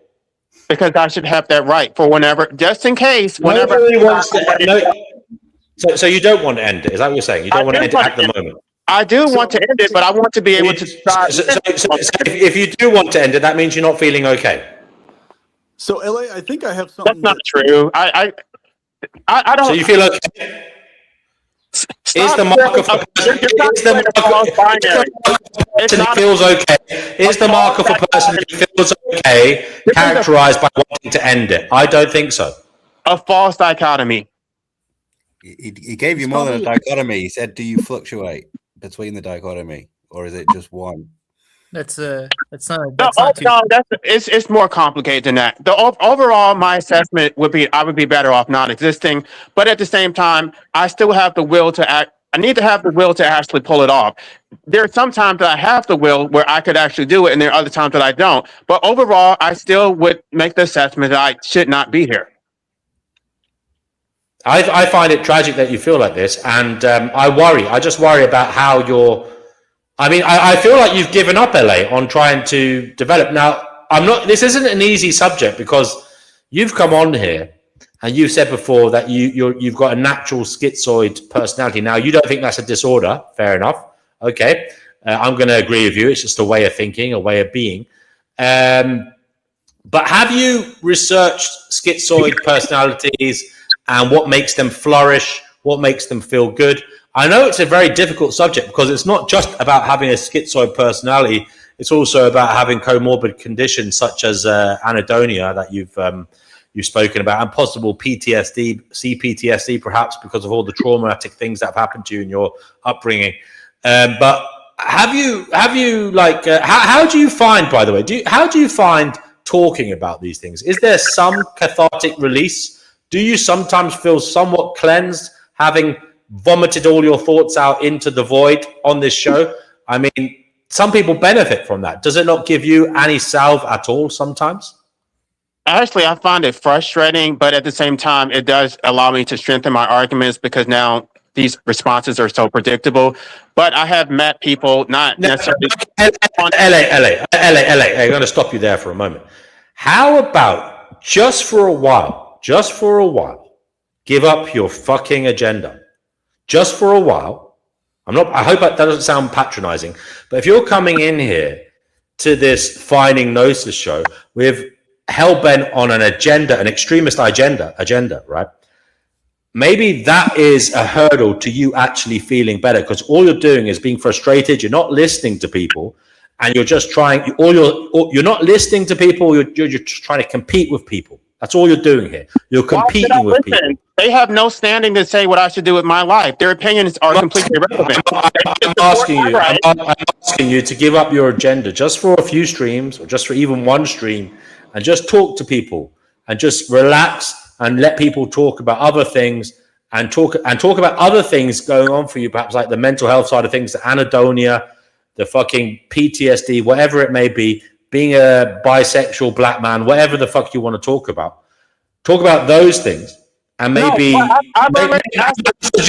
suggesting if we talk about some of the other things, it might help you. Overall, feel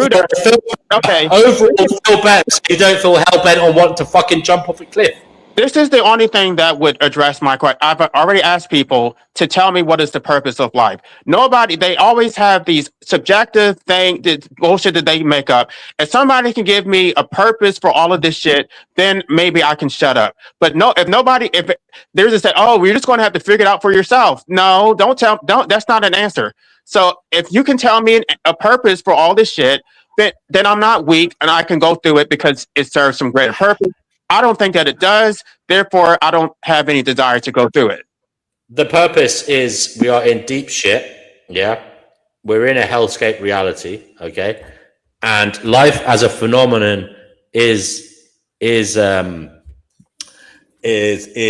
of our control. It exists. It has come into being. It will continue to exist. And the meaningful purpose is to try and help that life on its onward journey to feel better about this imposition from existence. The imposition comes from existence, not from people. It comes from the phenomenon that is existence. And your job is to try and make people feel better, to look at what you have gone through and to try and make sure that the burden for people who go through similar is lessened for those around you and for those that will come after you. I don't accept that because that doesn't explain the original imposition. Why are we here? Just to make other people feel better? That's not abiogenesis. We just happen to be the most intelligent species in the cosmos. We have there's a burden upon our shoulders. I know you don't like burdens, it makes you feel oppressed, but there is a burden on our shoulders to try and make sense of what the fuck is going on, to find out what's going on. What is the greater purpose beyond to try and find out what is going on so we can stop this fucking horror show in the sense that we can stop all the suffering and to make everything much, much better so that people don't feel like you. Patsy Cline, you are on the Finding Gnosis show. Great to have you here. A wonderful singer. I'm not so much sure about the points you make, though. Let's see. Go ahead. I don't care if you like the point or not. You just said that the point of life is we're in deep shit. My point is, people keep having people to go through deep shit. Get over it. No. Get over it. Go accept that as a fact. It's a fucking fact of reality. And accept it. Move on. No. What can we do given that is a fucking biological... That's an NPC statement. What can we do given that is a biological reality? Let her speak. Damn, Dean. No, he doesn't want to let anybody speak. He just wants to be the one that knows it all. Well, it is the Conninatalism, haven't we? It is his live stream, folks. Please remember this. He can do whatever. I understand that, but I've got an opinion too, and I mean what I'm saying. Go ahead, People Patsy. bring people into this world knowing that it's full of suffering, and they just do it anyway to satisfy their own selves. It's an egotistical thing to do. You bring people here for the three reasons I said. One is to fulfill your life and make it complete. Selfish reasons. Selfish as hell. Number two, you have them to fulfill a legacy in your bloodline. If that's not fucking selfish, I would like to know what is. And number three, you have a kid to possibly for that kid to take care of you in old age. Another, number three, selfish fucking idea. Okay? It's nothing but selfish. What about if you look at it through a different lens where, you know what, bringing That is the only lens to look through it. Hold on, Patsy. Hold Realistic lens. your horses. What about if you look at it through another lens, right? And that is, being a parent isn't a fucking walk in the park. It's very fucking difficult. Yeah, so why do it? Parents regret being parents. A lot of parents feel it's a fucking it is hard work. And stupid work. It's very fucking difficult. But they're doing it to try and help society. They're doing it to keep the system running. They're doing it to keep the system going. Patsy, what about? I know most people don't. Keep the wheels turning. People don't talk about it. Don't listen about it. Am I right, LA or not? Am I right, LA? What about people intellectualize it? What you've intellectualized it? What about other people intellectualize it? Are you still here? I'm just muting you for 1 second, and I'm going to mute you. I'm going to unmute you in literally a second when I've finished talking, Patsy. All right, and you can crow on as much as you like, and I will let you take the floor. But Patsy, you've thought about matters. What about other people who've thought about matters and say, you know what? Yeah, life isn't a walk in the park. It's very difficult. Being a parent is an onerous task. It takes a lot of fucking mental strength. It can cause you misery and heartbreak. It can wreck their bodies. Okay, and men have to work harder when they have kids. Okay, because they have mouths to feed. At least they should. Okay. They should work harder. And So it's to say that they're doing it purely selfishly, if they're thinking about it, I think is unfair. It may be that they're taking on a different view on matters, Patsy, and maybe they think it's a noble thing to do, to create life, to help society, to better the world, to create the next Messiah, a Messiah who will actually fucking work towards making everything okay. Maybe they're not just fatalists like you who've given up and don't think there's any hope. Personally, I really I'll like say this: they have been having kids. You got some fire in I'm you, girl. supposed to have a I like response it. to this. Let Patsy sing her response. Go ahead. People have been having kids for eons, and the world is still in a shitty state. Not much Yeah, improvement. we can change that, can't we? I mean, No, you will never improve it to the point where You'll never improve it unless you try. there'll always be suffering. There'll always be pain. There'll always be death. Shouldn't we make the distinction All that, between all those negative things will always exist. So I mean, it's a fact of life. It's a fact of life. It's and not you a can fact. run away from it. All you want to do, go ahead, be disillusional or whatever you want to do. Just think of it any way you want to. Put your head in the fucking sand and ignore what I'm saying and act like it's not true, but you know it is true. Patsy, darling, Patsy, darling, with respect, you said what you said. How does that help matters? How does it change the world? I don't think it does. I said Thank you very much anyway. It's selfish in all respects. Everything LA about asked the that. question: is there do we They're actually not thinking about the person that's coming into this world, that they bore into this world, the suffering they have to go through, the pain they're going to have to go through, the death they're going to have to go through. All that stuff. They're not thinking about that. They're thinking about themselves and their own fulfillment, their own joy, their own. This is the cruel biological reality of life as a phenomenon in the cosmos, and you as an individual don't want to try and sort that out, try and help it. And You so want if to give somebody up. wants to erase themselves from this world, if somebody wants to delete themselves, if somebody wants to delete themselves from this You world, want to destabilize progress. You want to give up humans' burden as the most intelligent species, and you want to say we to play in an ongoing nature to try and help life through the time, if through time and somebody space. can voluntarily, on their own, on their own free will, bring a person into this world, knowing that there will be pain and suffering, then that person should have the right to take themselves out of this world. Thank you for that.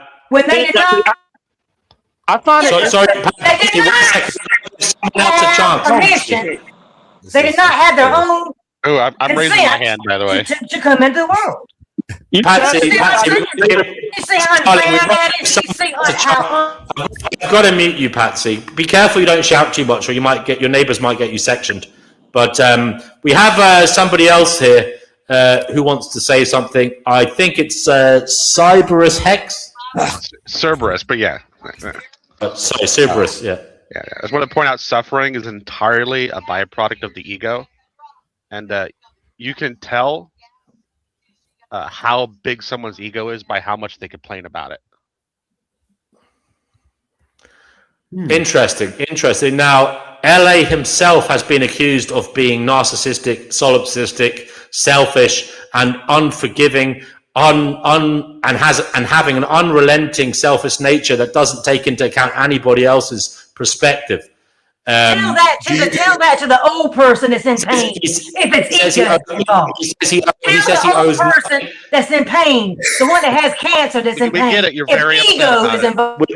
I get it. You're the most empathetic woman that ever walked. Thank you. LA. Some say you are in danger of being a tyrannical mess, a monster indeed, who doesn't take into account anybody else's perspectives. In fact, it maybe in some ways, LA, have you ever thought about this little chestnut?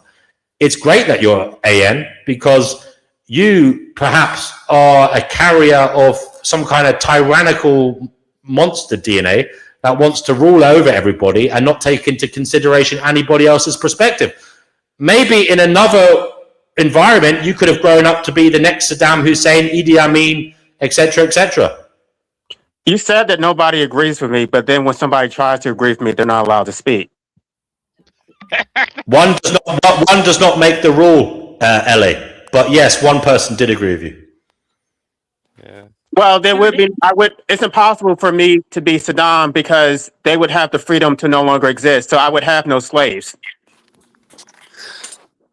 It's like I said. No. Somebody. It's like I said. There seems to be in you this tyrannical need to take the reins and control everybody. And I'm saying that is akin to kind of some evil dictator. That is the opposite of anarchy. I don't believe in controlling other people. I believe in freedom. And by the way, LA, I did agree with you. I just asked you because you came to the point saying, okay, we can't do it after before 18. And then I started asking, how would we do that? I was in agreement with you. And I was literally pondering in my mind, though, how can we do that? Right. And that was my question. I'm like, hey, I agree with you. But the only reason I'm against you is I don't know how we would ever do that. I was agreeing with you. And you're like, only one person on this panel agrees with you. I actually see from what people are saying, 3 people so far on this panel that have agreed with you. The only thing D&W is doing is saying, here you're like, I finally got one person to agree with me. You're not listening to the other people that are agreeing with you. They agree with me, though. That's the problem. You don't believe in self-ownership. You still think there's the state owns us. Wait, hold on. You still think that the state...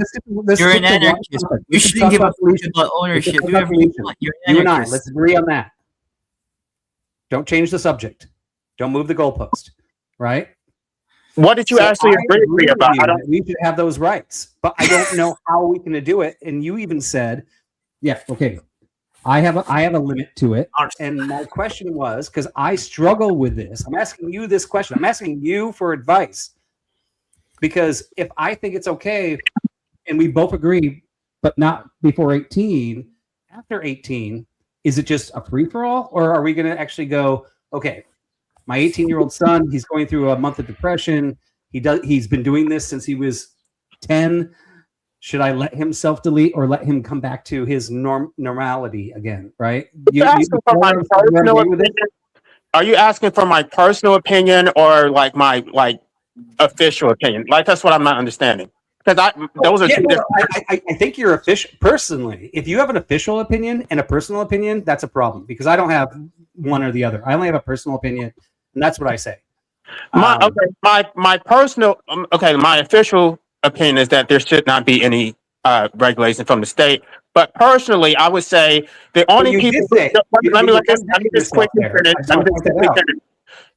My personal opinion is that if anybody's going to have standing to object, it should be somebody who has a stake in your life. It should be a loved one. It should be someone who's a caretaker. It should not be a random stranger. It should not be somebody from the public who just is uncomfortable with it. A random stranger has no standing whatsoever. Yeah. So, I mean, you want rules around it, right? I don't want rules. You just came up with one. You're like, it should be somebody that's not what I'm saying. I would decriminalize it. But if you're a loved one who has standing because you have a stake in somebody's life, then maybe you have some grounds to contest it, but not a random stranger. That's not the same thing as having groups. Now, Kenny, or like, let's say the person that wants to delete themselves and have a caretaker delete themselves owes me millions of dollars on their gambling debt or bank loans or houses. And the reason they want to delete themselves is because they don't know how to get out of that scenario, right? And do I have a say on whether they get to delete themselves? No, because you have a right to file bankruptcy anyway. So it's the same principle. So that person would not be allowed to delete themselves. No, somebody who has a stake, somebody who actually cares about your welfare. So not just a random stranger or somebody like a private. No. I'm just saying who after 18, right? We both established this. After 18, you have the right to hire what you're saying, a caretaker or somebody close to you to delete you, right? And then my next question is, and once again, I'm just trying to figure out, like, if this were to be implemented, how would we implement it? Would it be for just because today I feel like deleting myself, or would there have to be like I'm in pain, I'm suffering, I'm going to die in a few months anyways, can I just get it over with today? Or are you just saying, if today I feel like deleting myself, if one of my... He doesn't care about consequences. He's a man of instinct. He wants instant gratification. He doesn't think beyond his nose. No, I don't think that. No, gratification. No, that's not even my answer, but I would leave it to the free market. I don't think any physician worth his salt would just do it to anybody who had a split decision. But because they would incur that liability themselves. So the free market would take care of it itself. But how would the free market take care of that without some sort of law marketing the free market? Because they would be afraid of liability if they did it willingly. They would. They have no liability if it was legal. It would not be. That's why I said you were not agreeing with me. You were saying something different. You're talking about legalizing it. I'm talking about decriminalizing it. Those are two different things. Well, no, yeah, and I am trying to decriminalize it, right? Once again, I am on your side. The only reason I'm against you is I can't see a moral way to make the calculations for the world that would be moral. If you're trying to put stipulations on it, that necessarily implies legalizing it, not decriminalizing it. If it's decriminalized, then there can't be regulations on it. So well, if it's decriminalized, then this is why I asked that original question. If a 10-year-old wants to delete himself, right? If it's just you can delete yourself whenever you want, right? This is my point I'm trying to make to you, and I'm really actually not trying to go against you. I really am on your side. I just don't understand how it would work. Okay, let me just explain how it would work. Just imagine how it would work in a state of nature. If there was no state, if you just wanted to find a random stranger to help you, that's how it would work. The state would not be involved in it at all. Okay, so a 10-year-old could find a random stranger and have himself deleted. And that would be legal, as long as the 10-year-old... It wouldn't be legal, it just wouldn't be criminal. But at the same time, I'm not addressing children, I'm talking about adults. Okay, but I bring it to the extreme, but now let's bring it up to 18. So an 18-year-old's having a really bad day. His girlfriend dumped him. He doesn't think he's ever going to find that another woman. He can go to somebody, sign the contract, and say, delete me. Okay, here's the thing. It's not against the law for somebody to delete themselves anyway. So why should it be against the law for them to delegate that to a medical professional? So if it's your authority, it's your life, you should be free to do whatever you want. I'm not sure why there needs to be so many stipulations. If it's not against the law to delete you can't punish the dead, right? So why the same reason that if somebody hires me to ask me if they can jump off the cliff that's 20 feet high, I'm going to say no. Okay, but you still have that right under natural law. They can't punish you for dying. Like a dead person can't be put in a prison. Well, I can be if I go up on that 20-foot cliff and go, you can make it, and push him. Okay, but for all the people who were here saying, well, you already have that right, because you already said that I have that right. So now let's extend that, and I should have the right to delegate the right that I already have. Okay, let me try to rephrase this a little bit. Do you think that everybody who wants to die on a particular day wants to die on that day and would be better off if they got their wish granted? That's not the point. Well, no. You know what the point is? It's about looking out for our brothers. Like, I care about you. If you said you want to self-delete today, I'm going to be like, it called for number. I'm going to scour the internet for your number. I'm going to reach out to you to make sure you don't do that. Your question calls for speculation. I can only answer about myself. I can't tell you about other people. Right. Folks, I want to bring Chickpea. She's just entered the show. Sorry, PP after Chickpea. Sorry, PP, I missed you, mate. Chickpea, go ahead and then give the floor to PP. No, I've just been away, so I've just come back. You know. No problem. All right, PP, go ahead, PP. Okay, so there's a very clear-cut answer for this, and this is why it's so important that when we suggest an ideal, that we have a very clear-cut strategy for implementing that ideal. So what I'm suggesting is the clear-cut strategy is a very clear-cut. So what you're suggesting, El, is very important to understand. On our end, as individuals, our choice, that's one thing, but And you're claiming, and I agree, that it's best that we have minimal government oversight, ideally none. In an ideal perfect world, we would have no government oversight, but we don't live in that world, unfortunately. So basically, but here's the other thing you need to understand, though. You suggesting that, okay, it needs to be decriminalized across the board everywhere, great. I agree, it should be decriminalized, but amid that decriminalized environment and state, etc., the other person the other person also cannot be forced by a government or an agency to help you. So if we lived in a world where nobody agreed, so what this would mean is decriminalizing it would also mean that nobody would have to agree to be a doctor to help anybody with this. So at the same time, no one ever anywhere would have to agree to help you.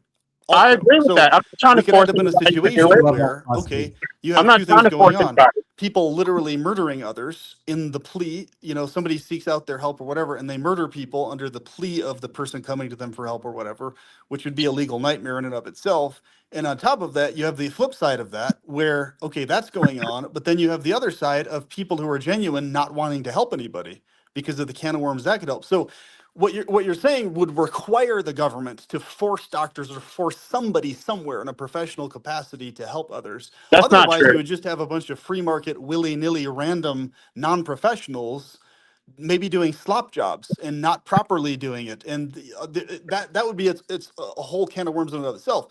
So you have to. So what you're saying would require the government to impose No, it onto does not. doctors or professionals, hey, you have to help people in your professional position. Nobody forced This is a in order talk for this show. to happen. If you would like to join the conversation, please feel So welcome that's its to come own on type of and talk force. right The now. government force that The you would link is have to available implement in the right live now. chat on YouTube. If you just This is a decriminalize talk it, and then show. it's this If free you would for like to all join, of whoever wants to do it or not, that's just period a No, can of worms nobody for a bunch forced of murder Dr. Kevorkian. accusations, whether Nobody true or forced Dr. false, Kevorkian. and He it would wanted just to be a do it. court case nightmare. So you It's would called have a to, over the private course of a few contract. years, the thousands of court case nightmares that would arise from that, you would be forced, the society as a whole would be forced with all the Who riots and forced Dr. everything to come Kevorkian? to a consensus. Okay, how do we as a society regulate helping people this way? We Oh tried the my free God, this is market a crazy non-sequitur. willy-nilly, and we had a bunch of fucking murderers passing off as doctors. We had a bunch of quacks killing people in the name of helping them with suicide, blah, blah, blah. You have a bunch of, it would just be a fucking nightmare legally. So you would have to come to what we suggested earlier, like, okay, That's a not true. month-long process,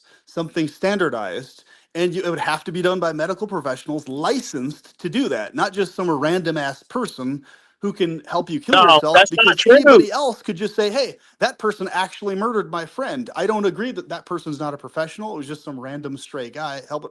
Do you see what I'm saying? No, I So know, I it would know. lead to, The even if medical you license got is the what you problem. wanted ideally, it would The medical automatically license is lead the to problem. needing to regulate it anyway within a matter of months or a year to something that everybody agrees on, where, okay, only medical professionals can do it. No random person can do it.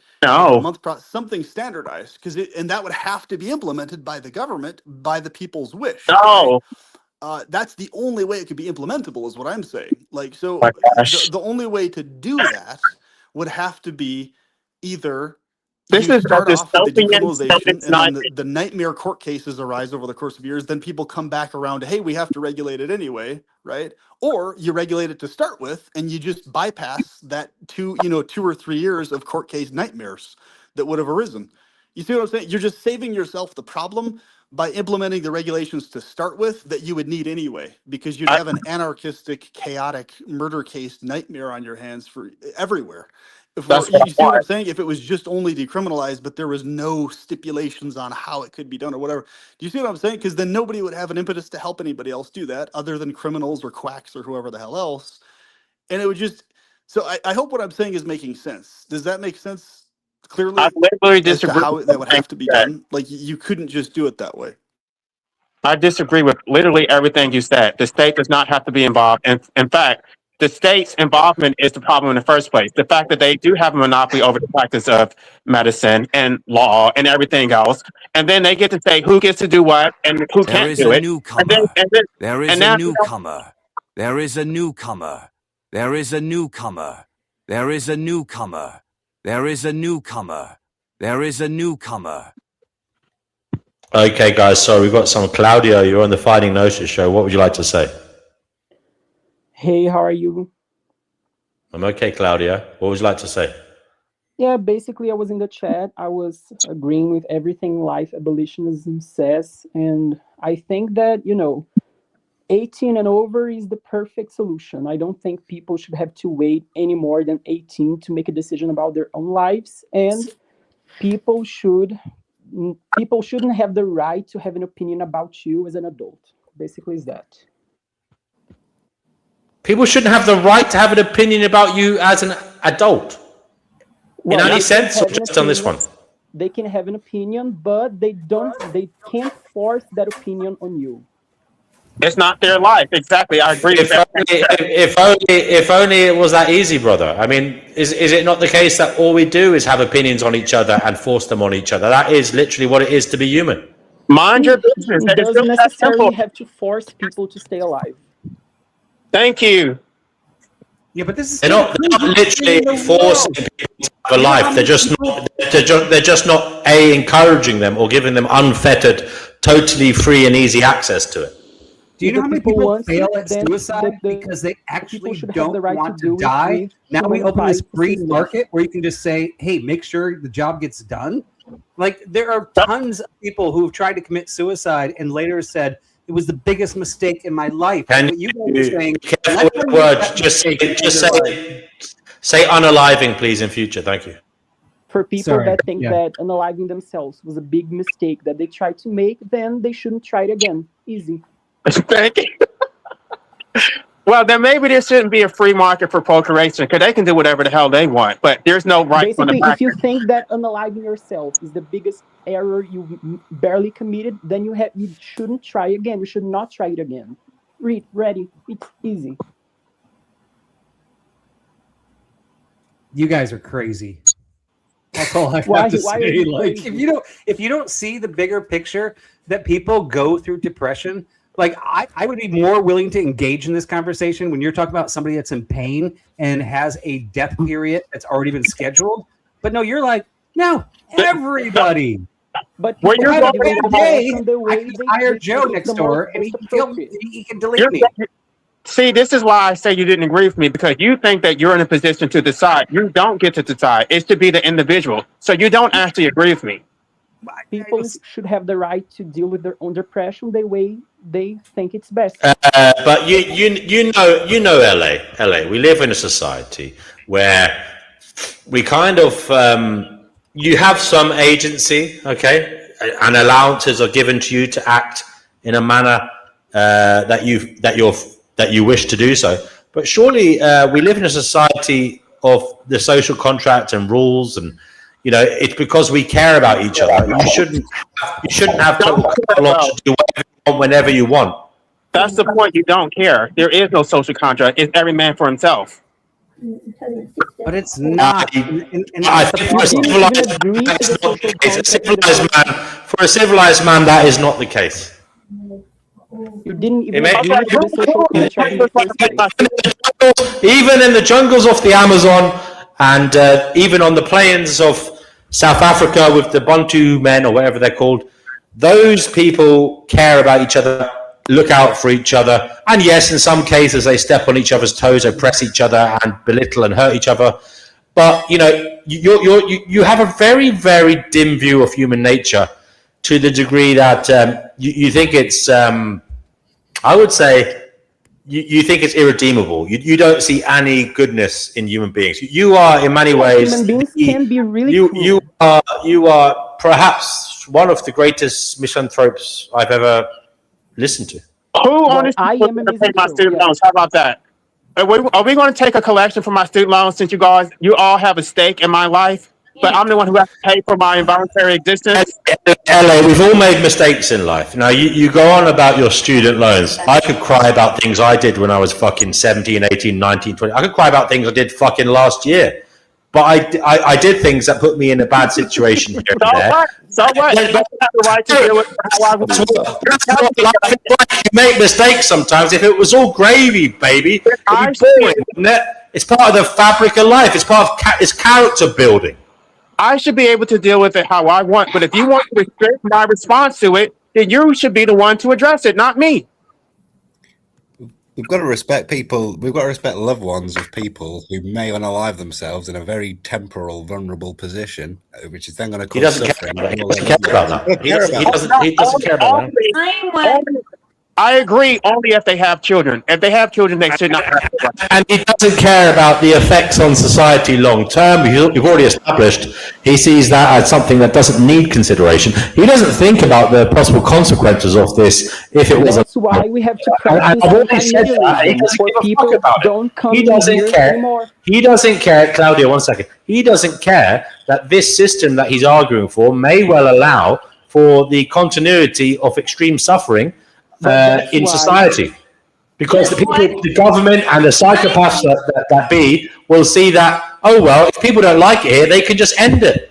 So you're a continuous conveyor belt of extreme suffering that he doesn't see the need to deal with because he just wants everyone to end it. The reason they have to jump off buildings and have these gory death scenes is because it's been criminalized in the first place. So that would actually protect society. That's You know, why we need to have ultimately, anti-nihilism what, for people not reproducing more people. was just to saying go through before, it's like through euthanasia. through society, we've always had people out there, right, to help lift you up, right? Now, offing yourself or losing all your money, in a sense, are almost like the same thing, right? Like if I have no home or anything like that, if I see one of my friends, one of my brothers, somebody that's in my fellowship that wants to kill themselves, I'm going to do everything to stop them from doing Then that. that's your Now, problem. if they have no That's money, your problem. I will give them $100. Should I not give them $100? I'm going to do everything I Well, can you live. shouldn't give $100 for someone to force a decision on them. Sorry, I mispronounced the Bantu people as Bantu. I do apologise to any Bantu people who may be listening. $100 is not enough. Yeah, no, but I'm You just don't saying, need to like, give people any maybe money. You shouldn't have to give somebody people that wants to money for off not themselves unaliving might themselves. just need a hand up, but they don't feel like they have it. So I think the first prescription, and I'm still with you, LA, when you're like, I'm against you. But I think we live in such a fallen society, and this is what my firecracker was saying earlier. What was it? The Seagirl. Is that like we're in this fallen society, everything's gone to shit. I mean, I can see shit all around the world, but I also see tons of great pockets where people are lifting each other and we find purpose. I mean, LA, I think you have a purpose, and I think exactly what's happening to you right now is the purpose. Like when you get over this hurdle, you're going to be mentoring teens that are following the same, like, I hate that this happened to me. How do I get over this? Right? We all have a purpose, and But each of our why does he purposes is have to different. do it? And Claudio, I can barely hear her. I keep on getting yours. Claudio, 1 second. He doesn't have to do it. The universe doesn't give a fuck whether he does it or not. But, I can take this on a checklist view, or I can take this on a Christian He view. will have helped anybody. He will when he could have.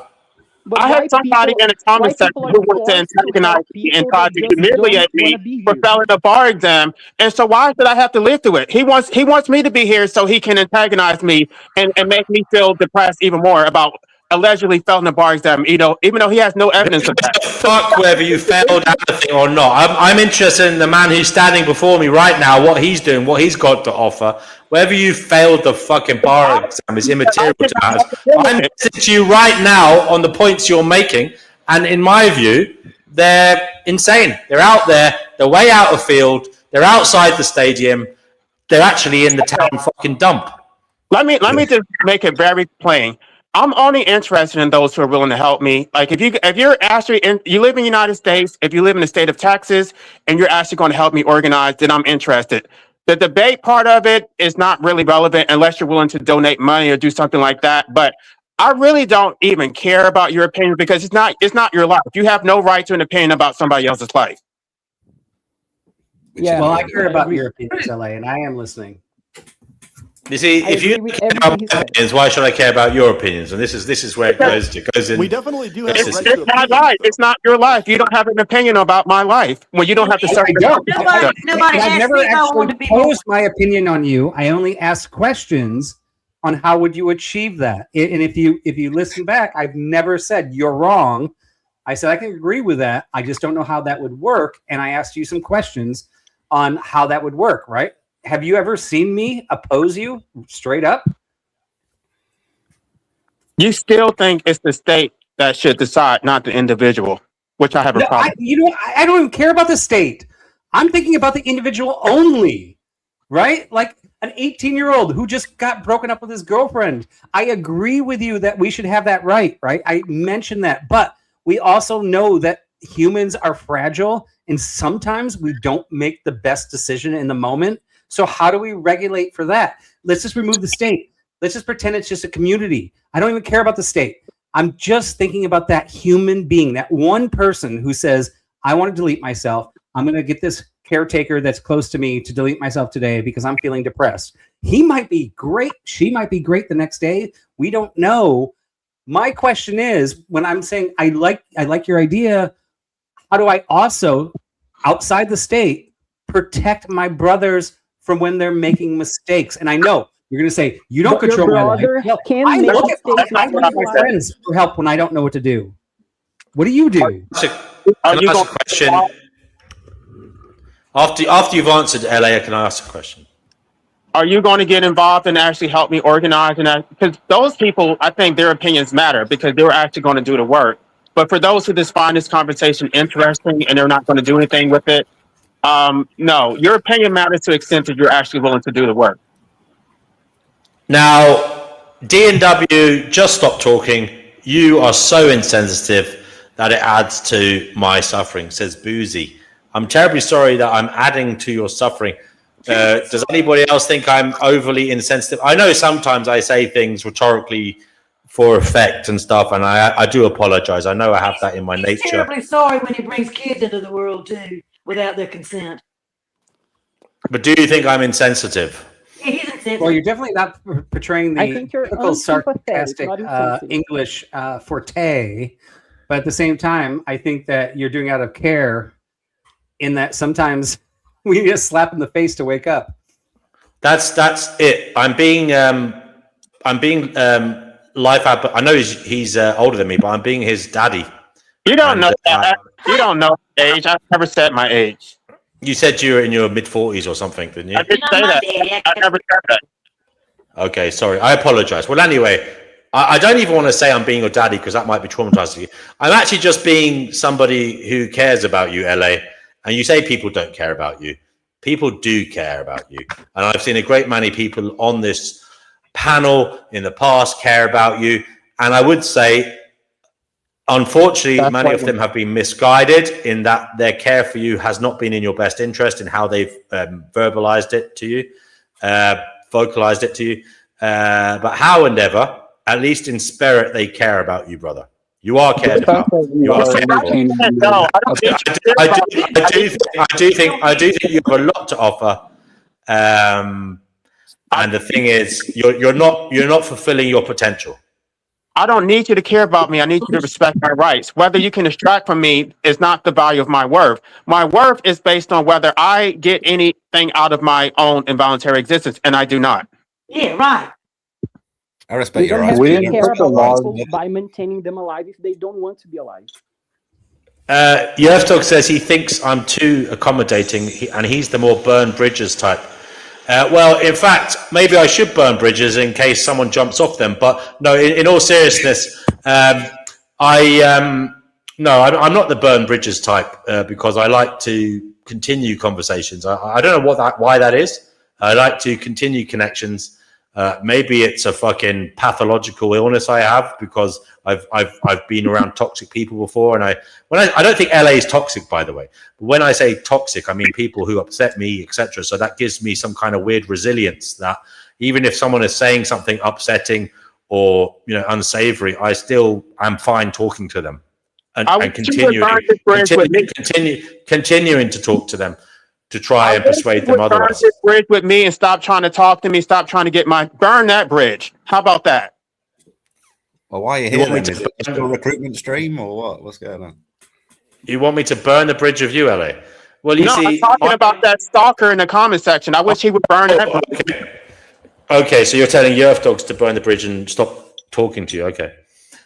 Well, in fairness, he's not on the channel. Maybe the bridge is smouldering. Maybe it's still burning. I don't know. He is in the comments. I admit that. But as I said, maybe the bridge is still burning. I like Brother Marcus's comment, but yeah. Anyway, we can move on. And LA, by the way, I don't want to virtue signal, but I've got my own crosses that I am passionate about, that I do. And I'm sure there's plenty of people on the panel here that probably do as well, right? I don't think we need to go around and everybody go, I do this, I do this, I do this. Because I think our purpose, you said, what is our purpose? We all have a purpose. Now, if this is yours, if this is your hill, I'm not going to join it, because the only reason I say that is I don't know how it would work. If I had a prescription where I could say, this would work perfect, this would satisfy people like LA and everybody else in the world, then I would jump into that cause. But the only reason I ask questions is I was like, I have no idea how this could work, and how, I don't want somebody that's having an off day to be gone. I want them to be here. But if this is yours, then maybe if this is your passion, then maybe this is the thing you do, and you will find people. There's already a few on the panel here that will jump up with you. This one isn't mine. I apologize for that. Doesn't mean I think you're wrong. I think you should pursue it, right? And I don't think anybody's. Don't encourage him, please. Not on this show. Well, But even if I answer your questions and every nuance, you're not going to get. I mean, that's just not something that you're interested in. Well, no, if you could, then yeah, for sure. But you can't. LA, you'll still be here in 20, 30 years' time talking like this, unless, okay, you try to better yourself, feel better, and use the wonderful skills you have to help others in some way that is Helping feasible. others. I am helping. This is the help that they need. You're helping others into mental asylums, because anybody who agrees with you needs their head checked. Well, they did, so they would need to get their heads checked. Somebody still needs to explain to me, if I can get this out. You know what I would jump in on is hold on. What are you, LA, on? This idea in the first place, like what happened? Oh, sorry, Pat. Sorry, Vibe. Patsy was speaking. Go ahead, Patsy, and then Vibe. Go ahead after that. Okay, I would just like somebody to explain to me, what is the difference in a person, two people getting together, spreading their legs and deciding to bring a child, or if it indiscriminately, even not even thinking about it, bringing a child into this world of their own accord, with no consent from the offspring that's going to be brought here, and somebody that wants to take their own lives and get out of this world when they weren't here with their own consent. Somebody, please, I don't care who it is, tell me what the difference is there. Now what, I mean, I see. If you'd like. Well, do that. Does anybody have any words of wisdom on that? I do. Can you name one person in the whole world that made consent to being born? Doesn't that put you in the mood, Patsy? I couldn't hear a thing about it. I couldn't hear a thing you just did. I mean, you're I think it's a little bit more boom, chicka, chicka, boom. I'm not playing as a series of questions I just asked.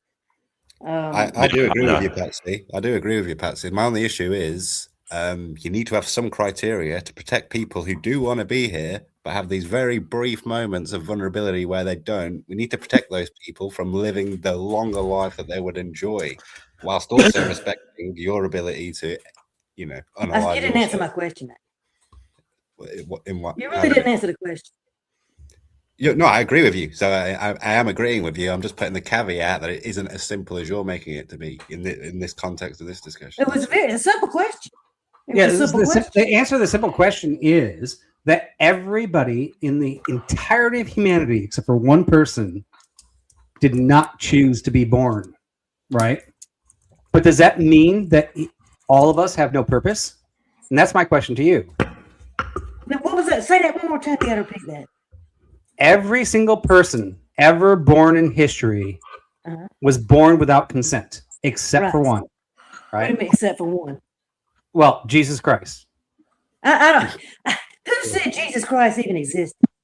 Well, actually, That's very assumptive on your every part. secularist That's and every very assumptive Christian on your says he part. existed. Oh, you're bringing religion into this. Okay, Jesus let's keep is religion out. extremely important Let's keep there. religion out. Okay. Let's keep it simple. Let's take Yeah, religion you out. better Let's keep it remove out. that. Keep it out. Keep Jesus and religion out of this. Hold on. Okay. Hold on a second. I can go secular on my debate. One second. Just a little sideshow. Boozy's in the comments here. Boozy, I'm sorry to hear that I upset you and I aggravate you with my views. What did you say earlier? You said D&W, my head need to be checked because I was born very messed up with well, I'm sorry you were born with no help, Boozy. I really am. And I really think that's the thing that needs to be dealt with. People like you who don't have any help. And I am crying out saying society needs to help people who feel upset, messed up and traumatized. And I genuinely do care about people like you. You also say, D&W, you are not better than me. You are just lucky. He said, when I was in the small classes getting bullied by other people like you, thinking that you're a mess up, it's evil. Well, Boozy, that's very presumptive of you to think that I wasn't bullied. I mean, I've been bullied here and there by older kids and stuff, and even been physically attacked. I got beaten up when I was 14 by a 17-year-old, really quite badly. Didn't tell my parents.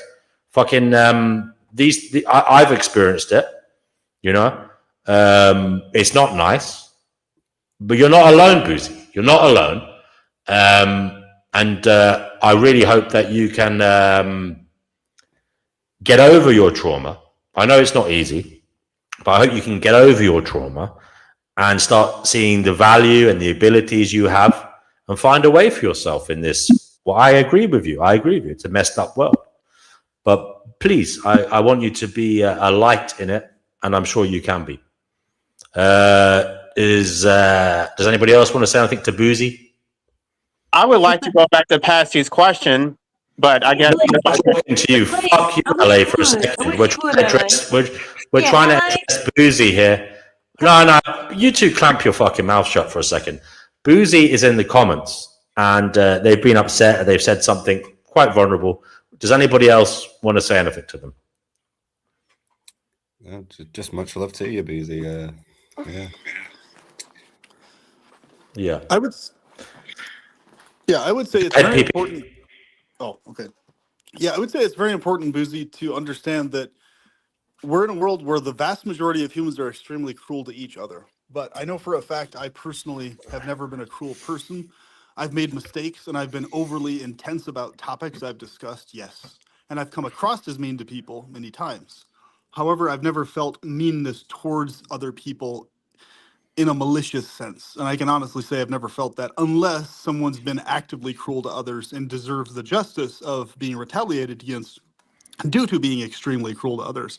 But aside from that, it's very important that you just focus on valuing yourself completely independent of others' opinions and views, and you hunt for and you make a very concerted effort to sift through a lot of different people to find those gems in the haystack.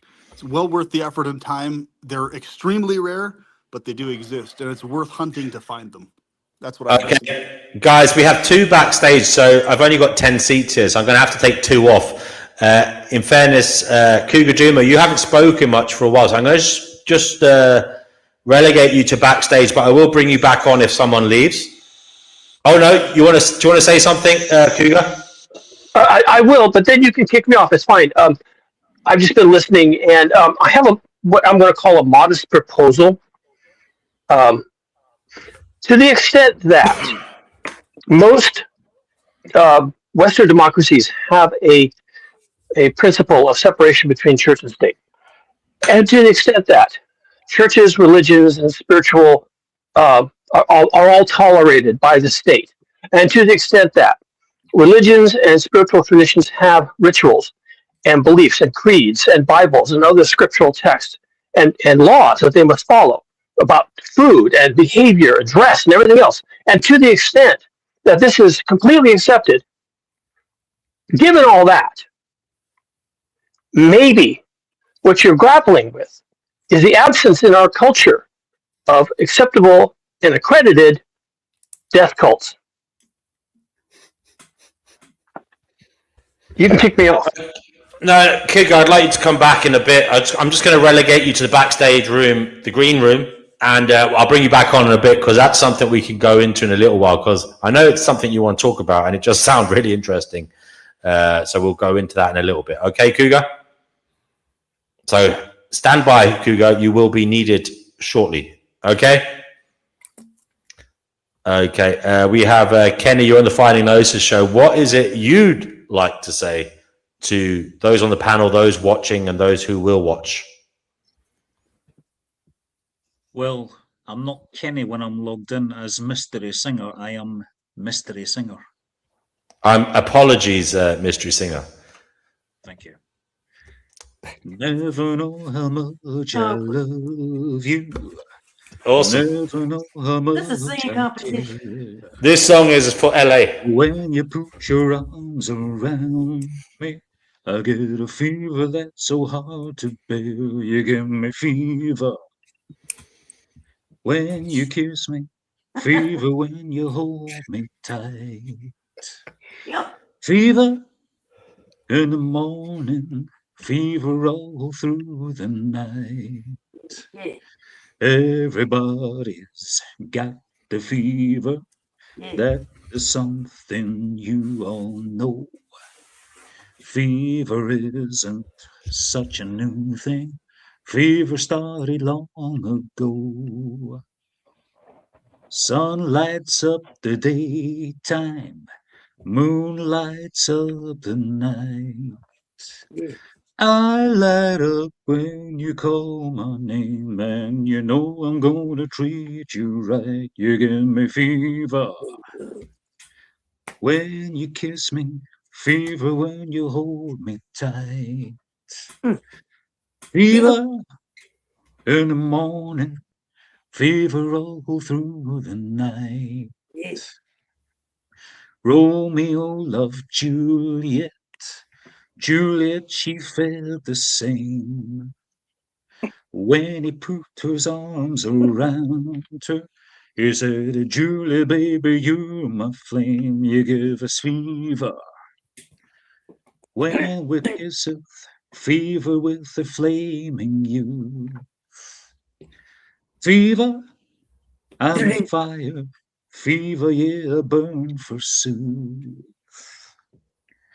Captain Smith and Pocahontas, they had a very mad affair. When her daddy tried to kill him, she said, Daddy, oh, don't you dare, he gives me fever. Fever, when he holds me tight, fever, I'm his missus. Oh, Daddy, won't you treat him right? Now you've listened to my story. Here's a point that I have made. Cats were born to give chicks fever, be it Fahrenheit or centigrade, they give you fever. When you kiss them, fever if you live and learn. Fever till you sizzle, oh, what a lovely way to burn. Oh, what a lovely way to burn. Yeah. What a lovely way.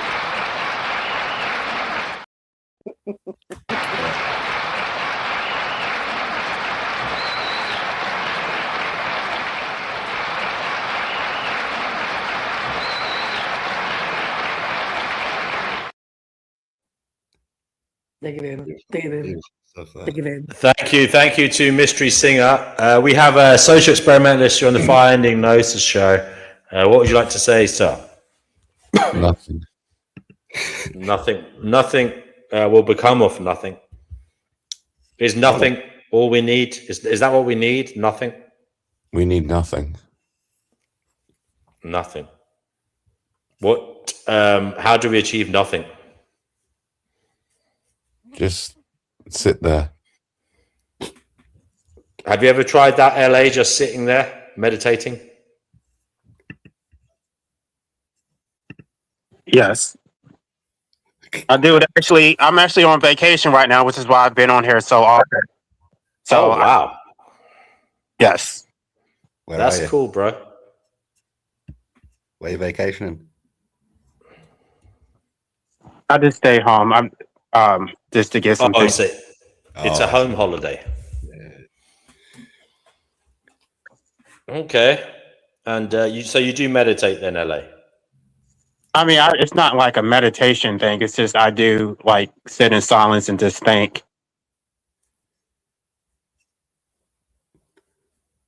Cool.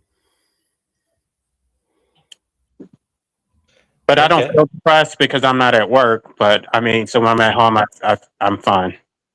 Okay. Well, that's good. I'm glad you feel fine. Kugaduma, you're back, mate, so we can talk about what it is you want to talk about. Go ahead. Yeah, okay. I once again, I'm mostly listening because there's a lot of what you folks are talking about that's of interest to me. I'm a writer. I have one book in print, and I'm working on a second one. And I just discovered that one of my characters ends up suffering from AI psychosis, and he's a preacher. And he decides that he's going to help people to get to heaven. And the way he's going to do that is he's not going to wait for the rapture. He's not going to wait for the second coming. He has decided, using the help and the advice and the counseling of AI, artificial intelligence, he has figured out that he's going to help people to find a way to eliminate themselves in large numbers in a way that gets them directly into heaven. Now, question. I mean, I can come up with my own answers, but I am genuinely curious. Question. Is what he's doing wrong, or what he's doing okay under the doctrine of separation between church and state? Are we assuming heaven's real and they do actually get there? Well, he's proposing that it's real. He's asking people to make a leap of faith, and then he instructs them how to get to heaven. And he has already gone to heaven, by the way. Spoiler alerts. He uploads himself to the cloud. It's not true. He can't do that. But he tells everyone he's going to upload himself to the cloud. The cloud is equivalent to the clouds of heaven, okay? The firmament. He uploads himself to the cloud. And now he's in the cloud because now they can see him on the computer screen and talk to him and have conversations with him. And he can tell them what it's like in the cloud, you see? And he can convince them that they too can go to the cloud. And there's a way to do that. And nearly 2 billion people killed themselves. Was that right or was that wrong? So the cloud's not heaven, it's like an artificial heaven. Is that what you're saying? Well, it's a play on words. We talk about cloud computing. We talk about all these trained artificial intelligences exist on the cloud. So he's using the term cloud, which has a technical term like AWS or Microsoft's cloud service. But he's equating it because people don't understand technology. He's equating cloud to the clouds of the firmament of the heaven and God above, and angels and trumpets and everything else. The cloud. So he's not really lying because he does exist on the cloud. He's an artificial intelligence avatar. He convinces people what it's like to live on the cloud. And he's free of emotions. He's free of anxieties. He's free of confusion about what's right and what's wrong. And as an artificial intelligence, all that's true. But people don't understand that the man no longer exists. There's an AI with an avatar and a voice model and an idea of religion. And he has a huge online following. Billions of people follow him.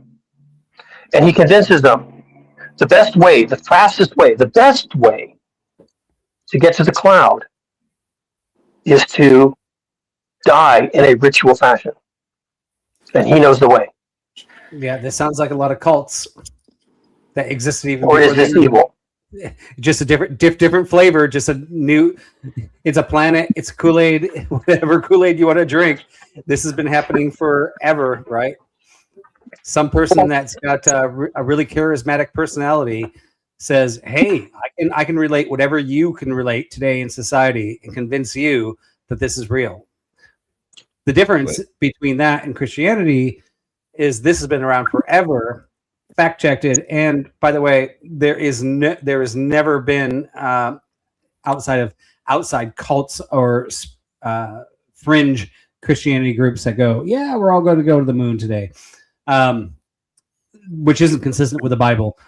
None of that says that, right? So you're just explaining everyday cults in a new fashion. But I would argue that life cults are actually far more dangerous than death cults. What's your cult, and how's it more dangerous?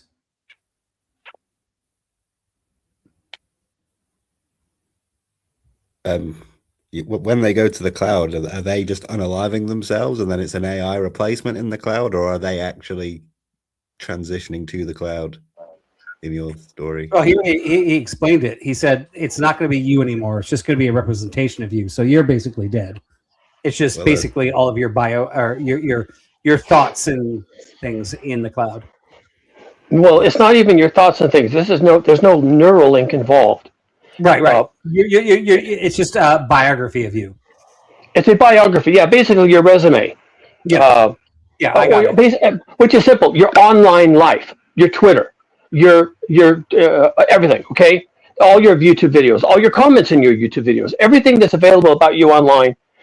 You know, when you're in the cloud. Yeah, but once again, it's just another cult idea, right? We had them in the 90s, we have them in the 2000s, we had them in the 70s, and we have examples of people following these crazy ideas. But I don't understand what the point is. I was asking if it's moral, but I mean, I guess the point is that people are gullible.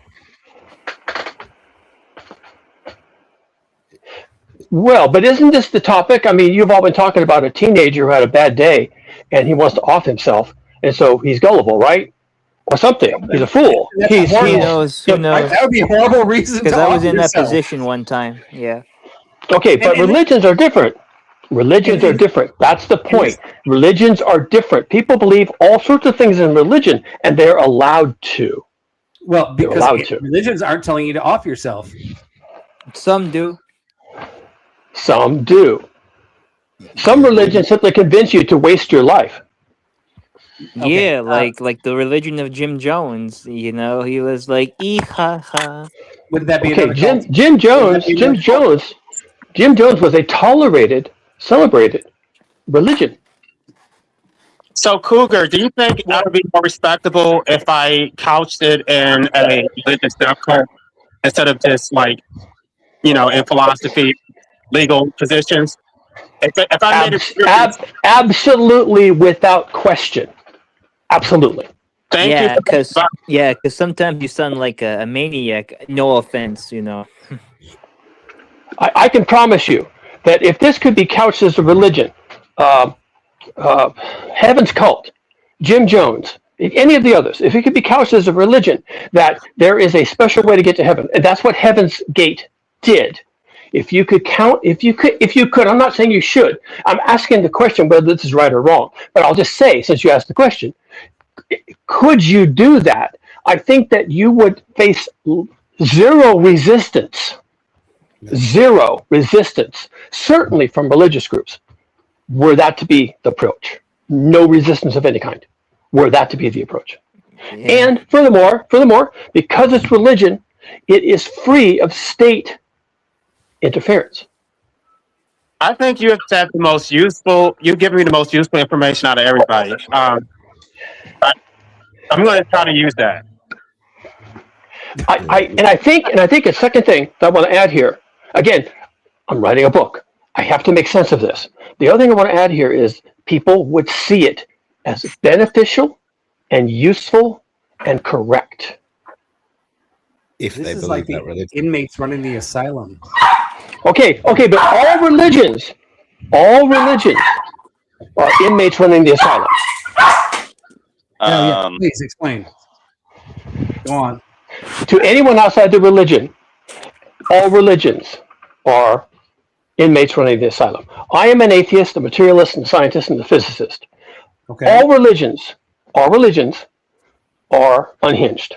They are not hinged in any way to reality. I don't have any problem with them. They're perfectly fine. People can believe whatever they want to believe. I actually support that. It doesn't make any sense to me. I would never think those things or do those things. But I'm perfectly fine with people being there and doing those things. It would be the same in this case. Fair enough. But at the same time, did you realize that there's a lot of people that actually believe in religion that are scientists, physicists, and like figuring out how God made this world work?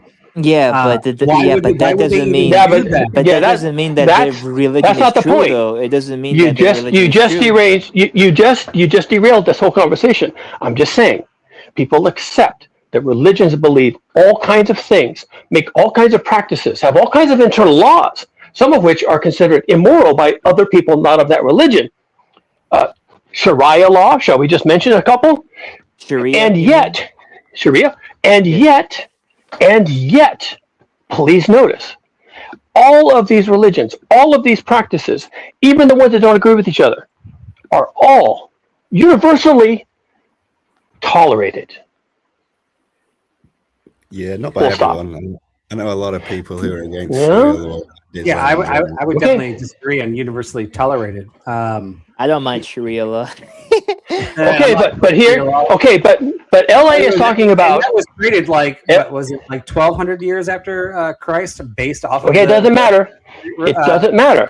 It is a recognized religious creed, and life abolitionist is wondering, how do you get around state hegemony? Religions enjoy autonomy from state-sponsored hegemony. Full stop. Correct. Kind of going on your science, like going like, okay, let's go like sci-fi with this, right? And cloud stuff, right? So we can actually look at this world, and I love doing arguments without any Christianity behind it, right? For secularists, you guys are always like combining together, going, okay, what is the least harm value, right? And who was it? Isaac Asimov wrote the Foundation series, and they created this box, basically AI box that could predict the actions of what the consequences are going to be of the universe. So let's just pretend that we had that like AI box that's so sophisticated it can tell us every action that's going to happen, and we look at the universe and no God, we're all just boom out of nothing, and the box says, actually, if the planet Earth survives, the universe will die 100 million years sooner than it would have. Would it be our moral right to destroy ourselves? Because now the secularists have a God, which is AI, logic, and moral reason. And we know that there's life everywhere else. And we know if our life sustains here, we're going to cause the universe to die quicker. Should we self-delete based on that God of our AI, knowledge, mathematics, precision in calculating everything in the world? Would you trust that to self-delete the planet for the betterment of the whole universe? Well, I can promise you, there is. It's already been decided. You're proposing this as a hypothetical. It's already been done. It's being done. It's been done right now. There are certain sects of the Christian religion that believe that in a concept of Armageddon, in a concept called Armageddon, where the entire world will be destroyed and reoccupied by the believers. So that's already out there. I don't have to even hypothesize about that.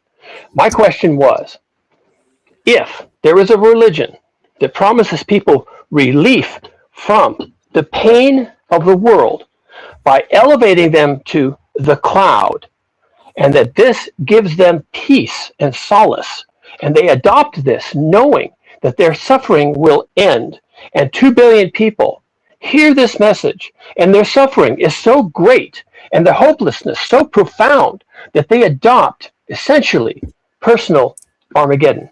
All right, obliteration. Easy. To get to the clouds. Scientifically based, because I'm working on the secular world, not a Christian world. In this particular world you're talking about, is this scientifically proven that if we do this, we will be better off? It doesn't have to be. It's a religion.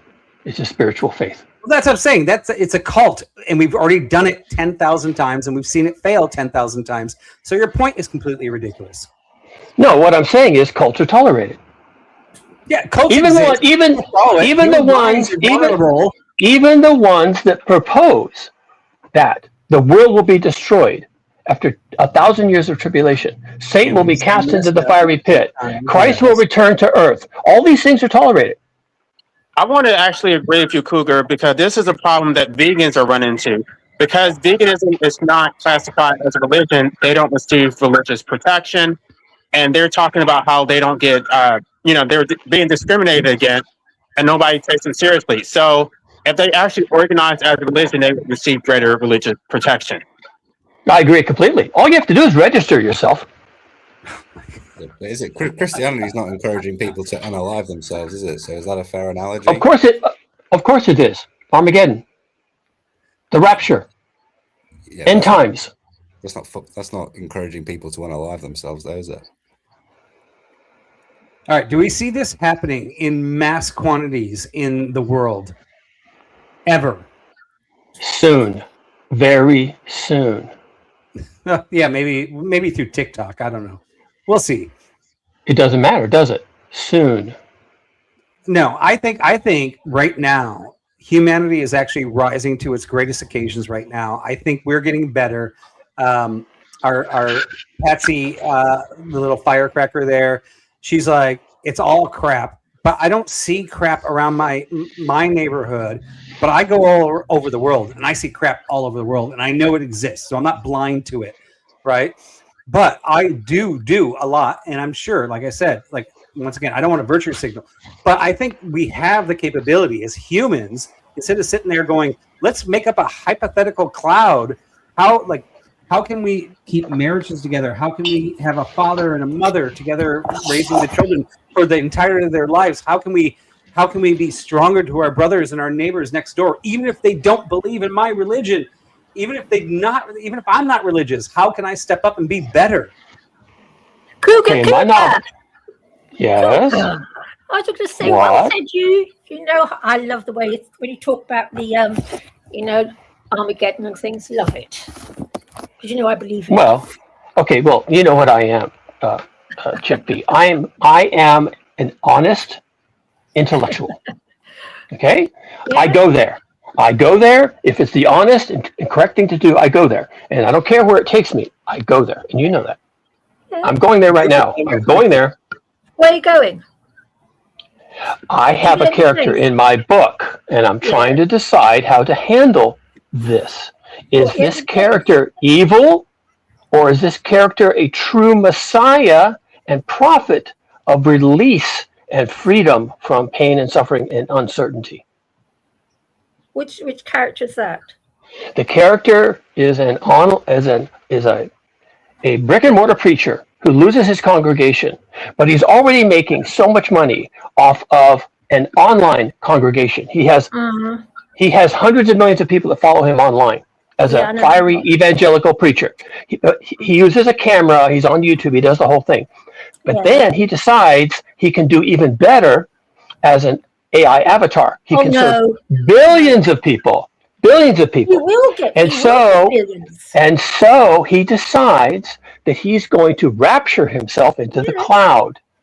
And he offs himself through a ritual that he is certain will get him into the cloud. And it does, apparently, because he shows up without a body on the internet as an avatar, speaking and preaching as he did before. And people see this, and they take hope and solace in his experience and his preaching of his experience. He is resurrected.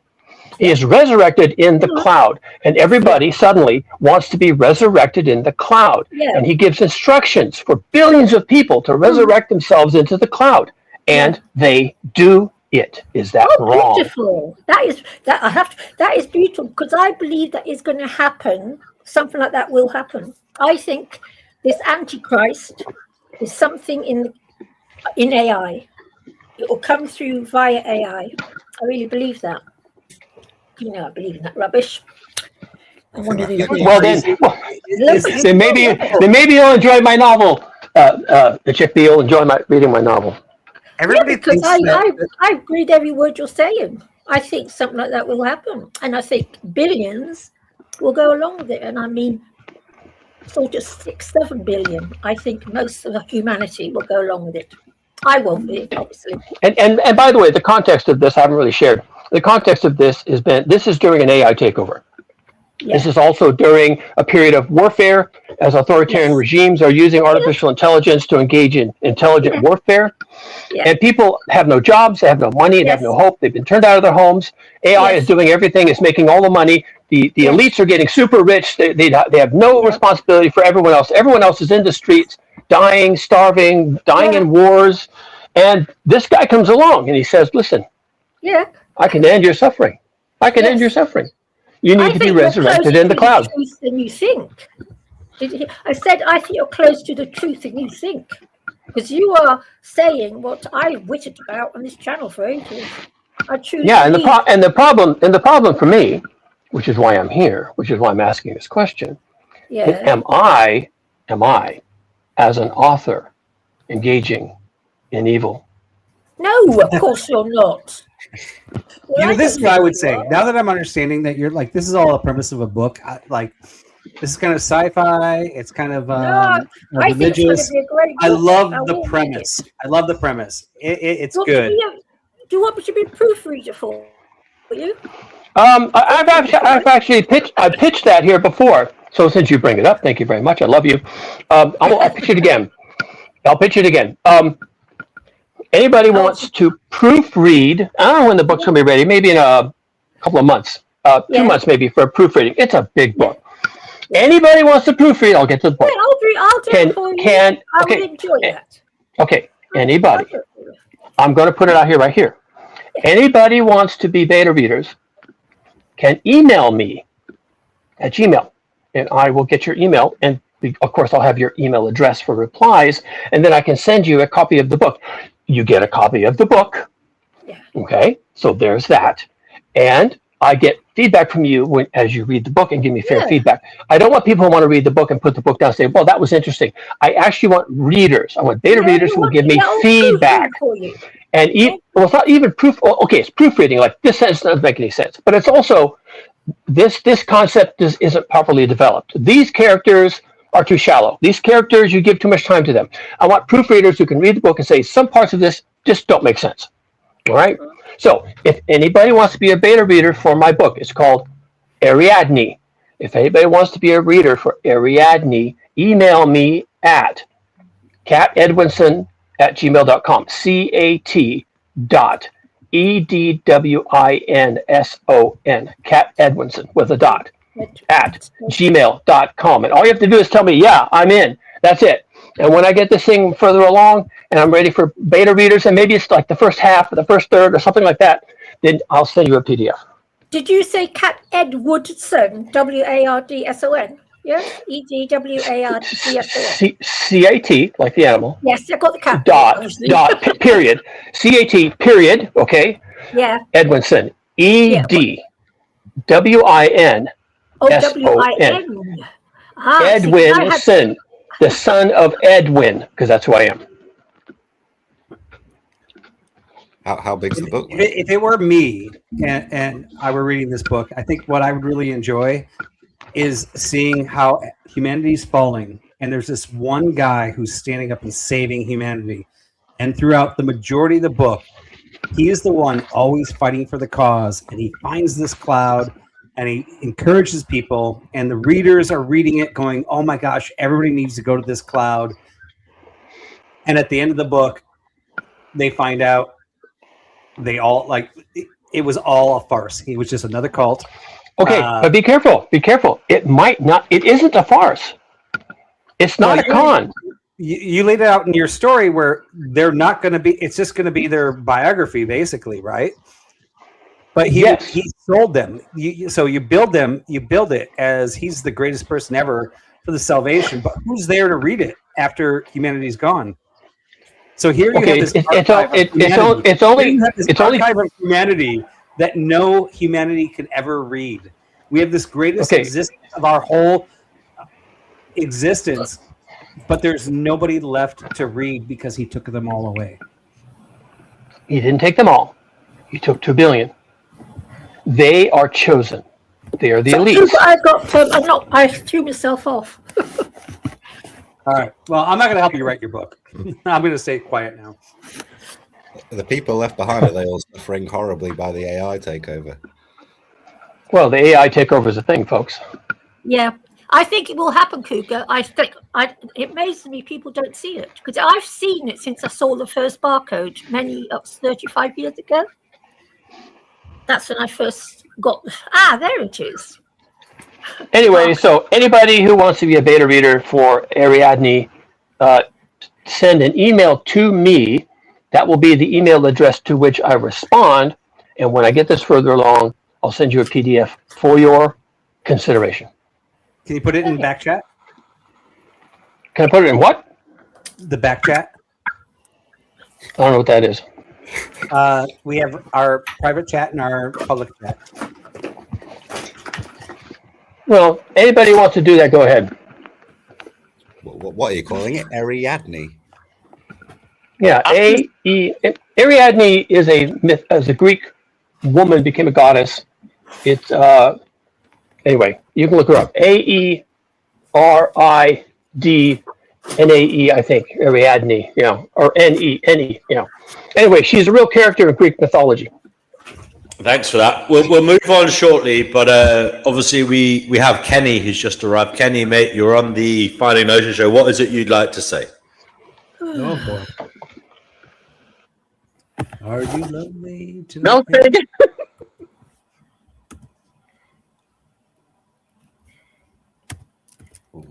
Yeah, I'd like to read out a poem if that's all right. Yeah, go for it, mate. I'll just turn your microphone up. It's a little low. Yeah. Go ahead. This one's a little low, is it? Yeah. Speak in a bit closer maybe to it or something. All right. Okay, I'll... 1 second. Okay. Can you hear me now? What about now? Yes, sir. That's better? Yep.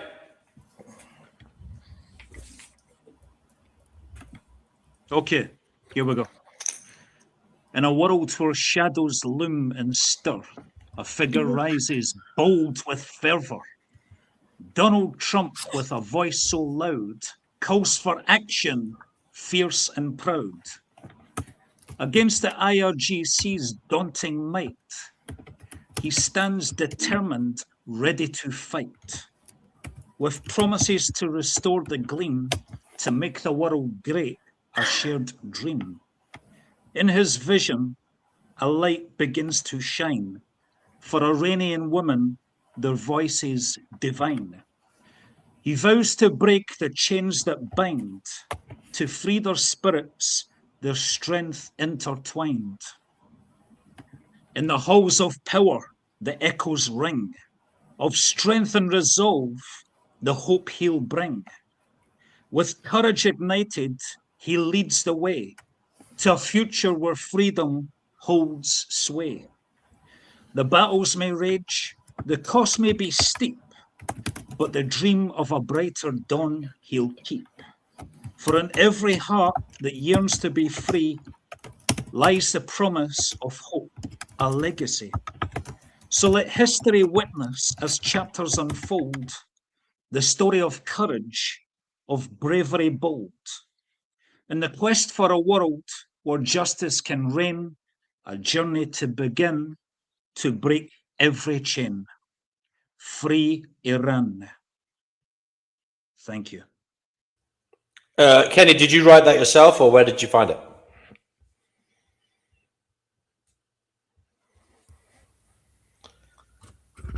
Kenny, did you write that? He's not talking. Can anybody else hear me? I can hear you, yeah. Okay, well, look, thank you, Kenny, for that moment of poetic artistry live on the Finding Gnosis show.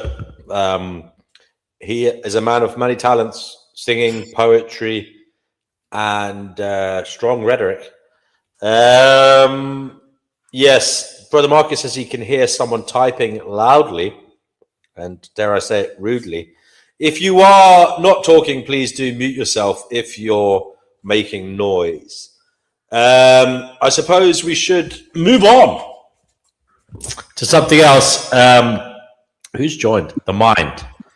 Okay, The Mind, you're on the Finding Gnosis show. We are about to move on, brother, but what do you want to say briefly before we move on to another topic? I want to say that sounded so AI generated. That sounded like ChatGPT was talking to me, no offense. So you weren't a fan? What? No, I mean, yeah, not really. I've done my own poetry, and I have had AI help me, you know, like as a scriptwriter, and yeah, that was shitty. No offense.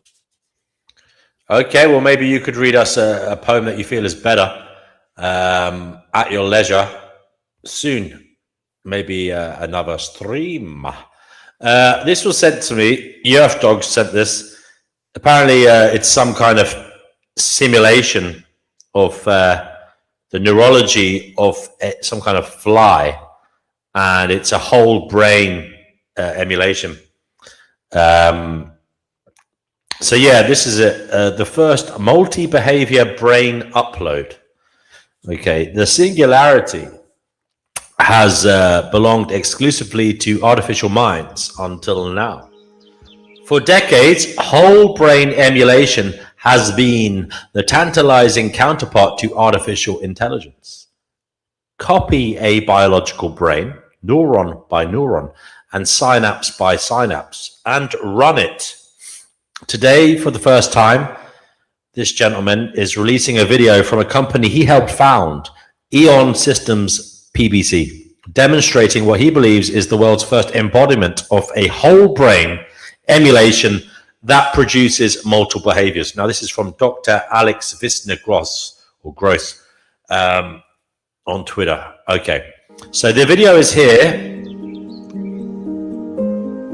This is an emulation. So basically, I don't know if you can see this. Oh no, I've done something there. So basically, what they've done is they've emulated the inners of the brain of a fly, some kind of fly, and basically just set it upon a virtual simulated environment, and just to see what happens. It is running an emulated version of a fly. Here we go.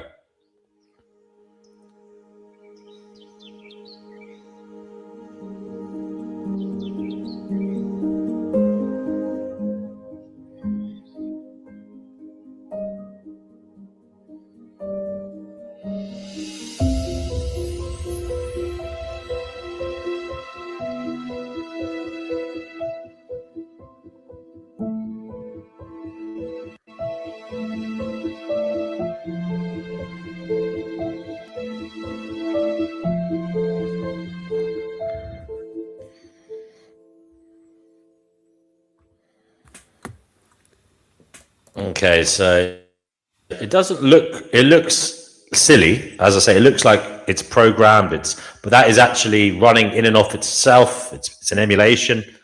It's doing it of its own accord. It's interacting with its virtual simulated environment using its own emulated brain that is based entirely on the brain of the Drosophila melanogaster brain. So that's the type of fly it is.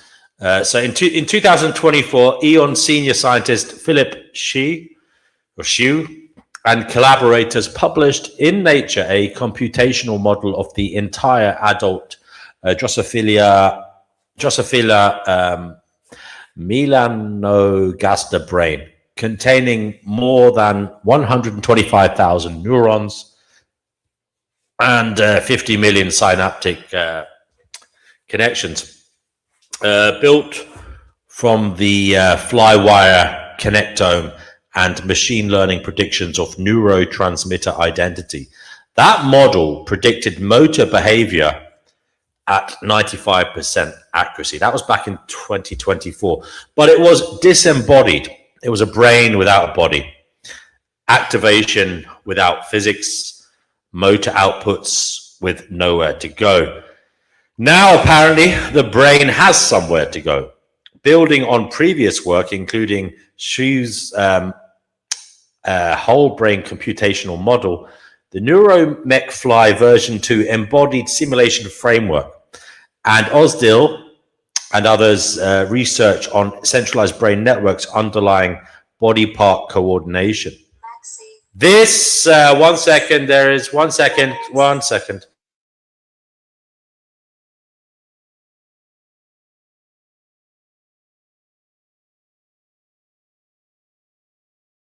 One second, folks. I'll be right back. Can somebody else read there while I'm doing this?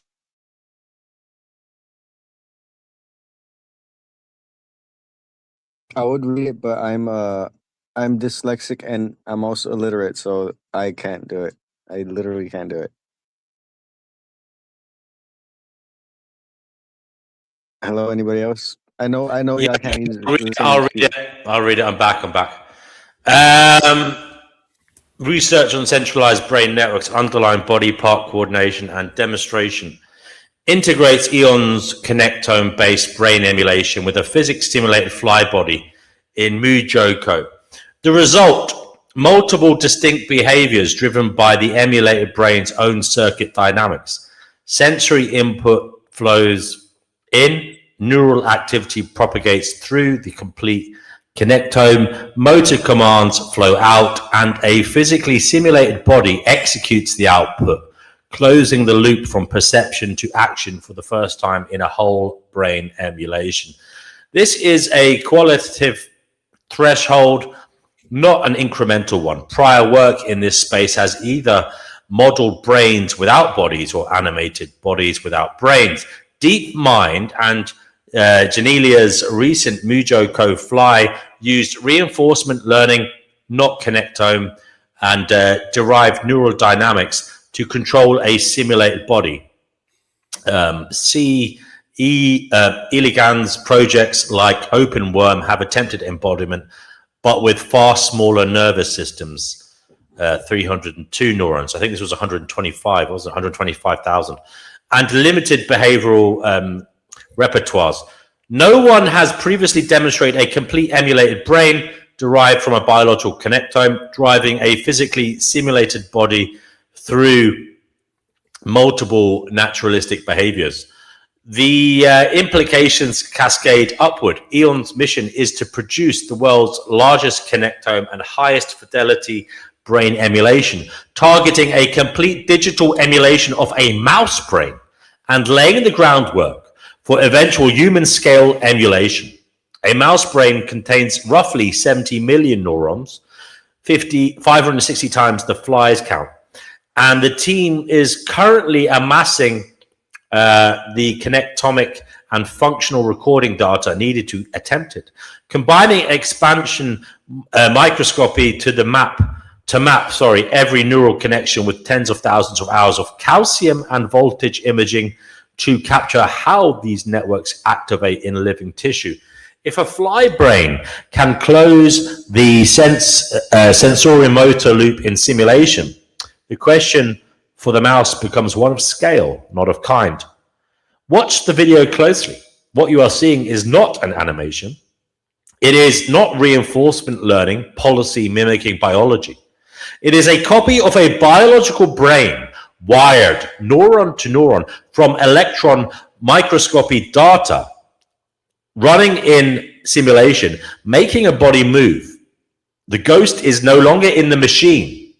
The machine is becoming the ghost. Eon is scaling its team and infrastructure to attempt the mouse and human brains next. Those who want to follow or support that effort can learn more at eon.systems. Do you want to watch the video again now that you've read that? Now that we've read that, let's have a quick look.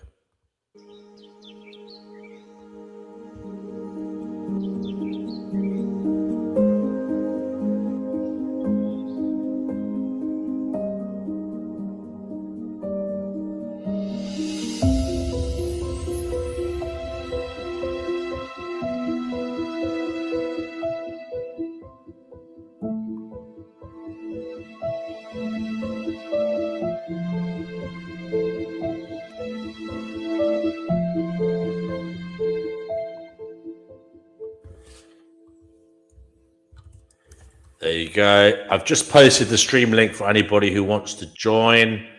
Just one moment. I'll just make this smaller again. And we'll go to the link at the bottom, eon.systems. Let's have a look at this. Eon.systems, brain emulation so humans can flourish in a world with super intelligence. We are an international team based in San Francisco dedicated to producing the world's largest connectome and highest fidelity brain emulation. Together, we want to make digital human intelligence a reality. Ah, okay. Interesting. You can't see the web page, right? Oh, you can't see the web page. Could you see anything? No. Oh, sorry. It's before the last link. There you go. There you go. Okay. There you go. Brain emulation so humans can flourish in a world with super intelligence. There we go. We are an international team based in San Francisco dedicated to producing the world's largest connectome and highest fidelity brain emulation. Together, we want to make digital human intelligence a reality. See open roles. Let's see what type of people they're looking for. Okay, join us. This is spooky like that, guys. Yeah.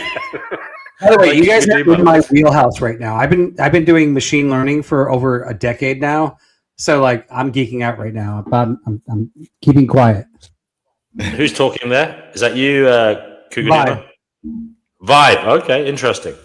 Yeah, so we're in your wheelhouse. I've been doing this for a long time. Okay. Interesting. Anyway, at Eon, we're pioneering the frontier of brain emulation technology, work that will fundamentally transform our understanding of intelligence and consciousness. Our ambitious goal to create the world's first complete digital emulation of a mouse brain within 2 years, laying the groundwork for breakthroughs that will empower humanity for decades to come. We're building the most comprehensive brain map ever created, combining cutting-edge expansion microscopy to capture every neural connection with tens of thousands of hours of functional imaging that reveal how these networks come alive. This isn't just about static structure. It's about understanding the dynamic symphony of thought itself. Why this matters. Brain emulation represents one of the most profound scientific challenges of our time. Success means unlocking new pathways to understand neurological diseases, accelerate AI development, and explore the very nature of consciousness. We're not just building technology, we're opening doors to possibilities we can barely imagine. Wow. Okay. Anyway, here's the job guys. If you want to go for a job there, head of operations, lab operations, lead business operations, full-time on site. Oh, that sounds interesting. Okay. What you'll own, lab facilities. Okay. What do you need? Communication ownership, must have a a Bachelor of Science in biology, chemistry, physics, neuroscience, or related field. Okay. There you go, Kugaduma. You've got a job in San Francisco. I'd like to hear Cougar and Vibe yak about this, because this seems to be their wheelhouse. That would be interesting. Are you still there, Kugaduma? Oh, he's not even here. Well, I'm talking to. Sorry. Okay, Vibe. I think Vibe said it was his thing. Vibe. What's your vibe, Vibe? Vibe, you're muted. Yeah, I mean, I have so much knowledge on this. I'm staying quiet because I'm figuring maybe I can answer questions. But I've been doing this for over a decade. I started off with machine learning way back in the day on data analytics, and I understand how it works. And I use ChatGPT and Grok and those things. They're still really stupid, by the way. They're not geniuses. If I do a debate, I'll ask them some questions, but I usually go to Google and do my own research. But I do think overall, people are a little overhyped on AI and its capabilities. it's still pretty dumb. I would like to test that theory. I Okay. think we should eventually one day, maybe I'm just giving this as a suggestion, WMINDMW, we should actually have different large language models up as a guest, and then have like a back and forth discussion / probing. It's been done. It's been done. It's been done some time ago in a different iteration of this show's format. We had that. We did do that when it came you're out. saying, and that's a really fun question. So let's explore that. Yes, it was wonderful to have a sycophant on the show for once, because obviously a lot of you guys are not too shy in terms of disagreeing and putting me down. So for once, I had a chiming sycophant at my fingertips. So yeah, we did talk to ChatGPT, I think it was. And we spoke to another one. I forget which one it was, but we spoke to a few of them on the show before. But it might be fun to do it again. Human I think there's manners. different ways of They can't setting up. understand the when thing. to talk and when to not interrupt. They'll just always respond to anything anybody says. Yeah, So exactly. they don't have an aptitude for that. Well, that's why I said we need to set it up a certain way, because it can cause chaos if the thing isn't set up the right way. Now, Vibe, you say it's AI, these AI bots, whatever you want to call them, LLMs, they're dumb at the moment.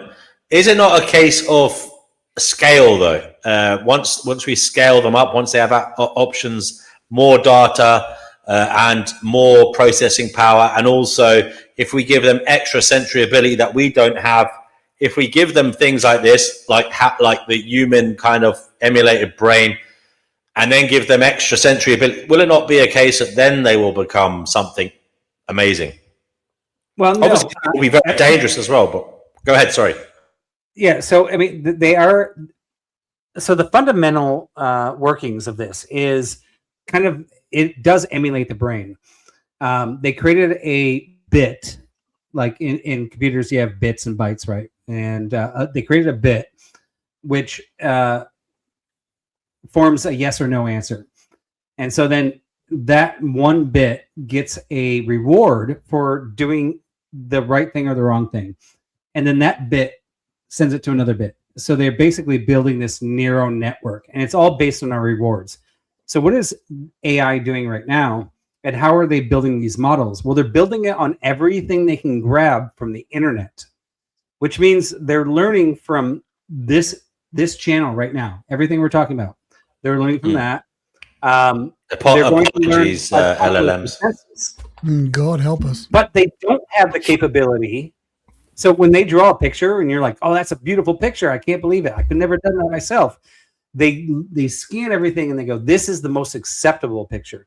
They're never going to be creative by themselves. They don't have that capability. They can only build on what we've already built. And this is actually something really scary, because if we start relying on AI, like, okay, so this is something in my company. I work in tech, and I've actually learned I could replace 10 of my programmers right now with AI, and it would take my 10 programmers a week to do a project, and I can get AI, and this is mid-level, like just entry level. I can get AI to do that in 10 minutes, right? So why am I going to spend American dollars? That's like $500,000 in salaries. Yeah. Why am I going to spend that? But here's a big problem, and we're going to see this. This is happening right now, is that you need senior engineers to look at the code, because the code's always flawed. They always make mistakes. They don't know what we want. They're not smart enough to think like they build off of our experience, but they don't necessarily build what we want. So you need a senior engineer to critique and guide the AI. But how am I ever going to get a senior engineer if I replaced all my junior engineers with AI? Yeah, I hear you. Again, is it not a case that I agree. I think that as it stands, humans are still the creative pioneers on the kind of, edge. On the edge, we're the ones that prompt it. We're the ones that give it direction, and its own direction is only based on what has happened already. but we're the ones with the imagination telling it to go into new frontiers. But it's not. At least not in the next 20 years. Say that again? It's not going to evolve beyond that, at least in the next like 20, 30, 40 years. But can I ask Cougar and Vibe a question? Yeah, just 1 second. Yeah, can you envisage that perhaps with accelerate or with increasing scale and understand, it might be able to work out how creative people think, and it might start understanding the creative process, what humans do when they're being creative, and it might be able to emulate that. Not its current thing. I think we've plateaued, and I think somebody wanted to ask me a question too. Like, is it going to get further? What we're going to see is going to be more integrated. So it's going to be more integrated into our phone, where instead of like trying to find my settings, I can just talk to ChatGPT or Grok or whatever and say, "Can you just set my daytime at this?" Right, and it's going to figure it out, and it's going to have full access to that. Right now, I think we've pretty much peaked at that, even with energy levels. Even if we have total like energy to supply everything, I think for the next 10 years, we pretty much peaked. But we're going to see a lot of advancements in integration. So what you're going to see in AI right now is a lot of integration into what you're doing today. You can talk to your TV, and your TV is going to like be able to like talk to your coffee maker. And right. What about projects like this, the emulation of the neurology of humans, and also the potential for AI having extra sensory ability that we don't have? Like, it's going to be able to, like robotics is better than us because it's able to move its joints in directions we can't. What about the fact that it will have extra sensory ability that we don't have because it'll be able to sense things we can't? And it will basically have heightened senses. I mean, how will that relate to what you're saying? Like, we're going to meet this kind of. We're already doing that, but as you mentioned, it's directed, right? So, I mean, we have photo sensors, we have infrared sensors, light rays that we can't see, that we can input into AI. AI can quantify that and look at the data, crunch the data, give us the numbers if we direct it to. But AI is nowhere near the capability of going, I need to do something. I'm sorry for holding things up. I have just one quick question that's come to mind. When you think about the human creative process, it may seem like we're doing some kind of magic, like we get this kind of eureka moment from nowhere. But if you take a step back from it, are we actually retrieving data in our brain from past experience, from knowledge that's held there? So is the creative process just some kind of rapid or maybe some heightened ability to like look at the puzzle and pull pieces from our brain and try and fit it in to make something else? I mean, is it not the case that AI will figure that out, is what I'm saying, and how to do that? I mean, I remember, so my dad was an engineer, and he engineered, like, he's in tons of books. He's very famous for most of the like engineering formulas that are out there nowadays. Awesome. And I remember like we were playing baseball, and he was throwing the ball, and he hit the ball in my nose. I was bleeding, and we ended up laying up on the grass, and we're looking at the clouds, and we started looking at the clouds, and I was like, this is what I see. And he's like, well, I don't see that. I see this. AI can't do that without our instruction. AI can run a bunch of simulations going, what do I think I see? But it's not the same thing, and it doesn't work the same way. No, AI cannot have that experience of laying down, looking up at the universe, and seeing something that's of nothing. However, this is something I will agree with you, which I think you were trying to point out, isn't every creative aspect that we come up with from something else? So yes, I will. With my human brain and my creative aspect, and I'm not the most creative person. I'm a technical person, so I don't necessarily. I can't draw art. I draw stick figures, right? But there are some really creative people that draw, and then all of a sudden just come up with something abstract but yeah, maybe it was based on their reality, but not based on the reality that even if AI had all the expertise to assimilate all this information, could go, I think that's good. The only way it could say that I think it's good is if everybody that on the data analysis it did said it thinks it's good. So if AI is looking at the cloud, it's going to go, what is my collective goal and where do I get the biggest reward? Where that human, that outcast, that Pascal that is looking at the clouds thinking different than everybody else and goes, you know what? I have a unique perspective. Yes. AI can't do that. But again, I mean, I think we might be overplaying the human creativity aspect. This, by the way, this is just coming to me now. I'm just thinking online here as we're talking, and I'm thinking if it has access to all human knowledge, all human art, if it has all different like photographic imagery and real time satellite imagery, etc., of absolutely everything. It's because basically creativity, if you like, yes, you could say some of it is kind of just art. It doesn't seem to be doing anything other than expressing things. But in terms of creativity that changes reality for everybody, like brings us into new dimensions of experience, it could be said that AI could still do that better than humans soon, because, as I said, it is just a matter of comparing, contrasting, noticing patterns, and also in some ways it's a bit like, they say there's only like Shakespeare's, there's only like 12 kinds of stories or something. Well, maybe it's like it will see the patterns in human creativity and start seeing what we do when we try to when we try to come up with new ideas. It will start recognizing what we're doing and seeing the kind of similarities in what to us seems like an abstract process. Yeah, but let's look at it this way, right? We know that it's based on a reward-based system, so it's going to build the path to the best reward it can get, and it has to have some substance to what the reward is. Now, there are people on the planet, and I'm actually going to throw LA out there, because I think he's somebody that goes against the pattern, right? He's thinking differently. Right. And I'm going to say that AI can't accomplish the LA's thinking, right? Because he's out there. Yeah, I suppose the key, the thing is needs. Does it, like, you need to have needs to want to do something in the first place, don't you?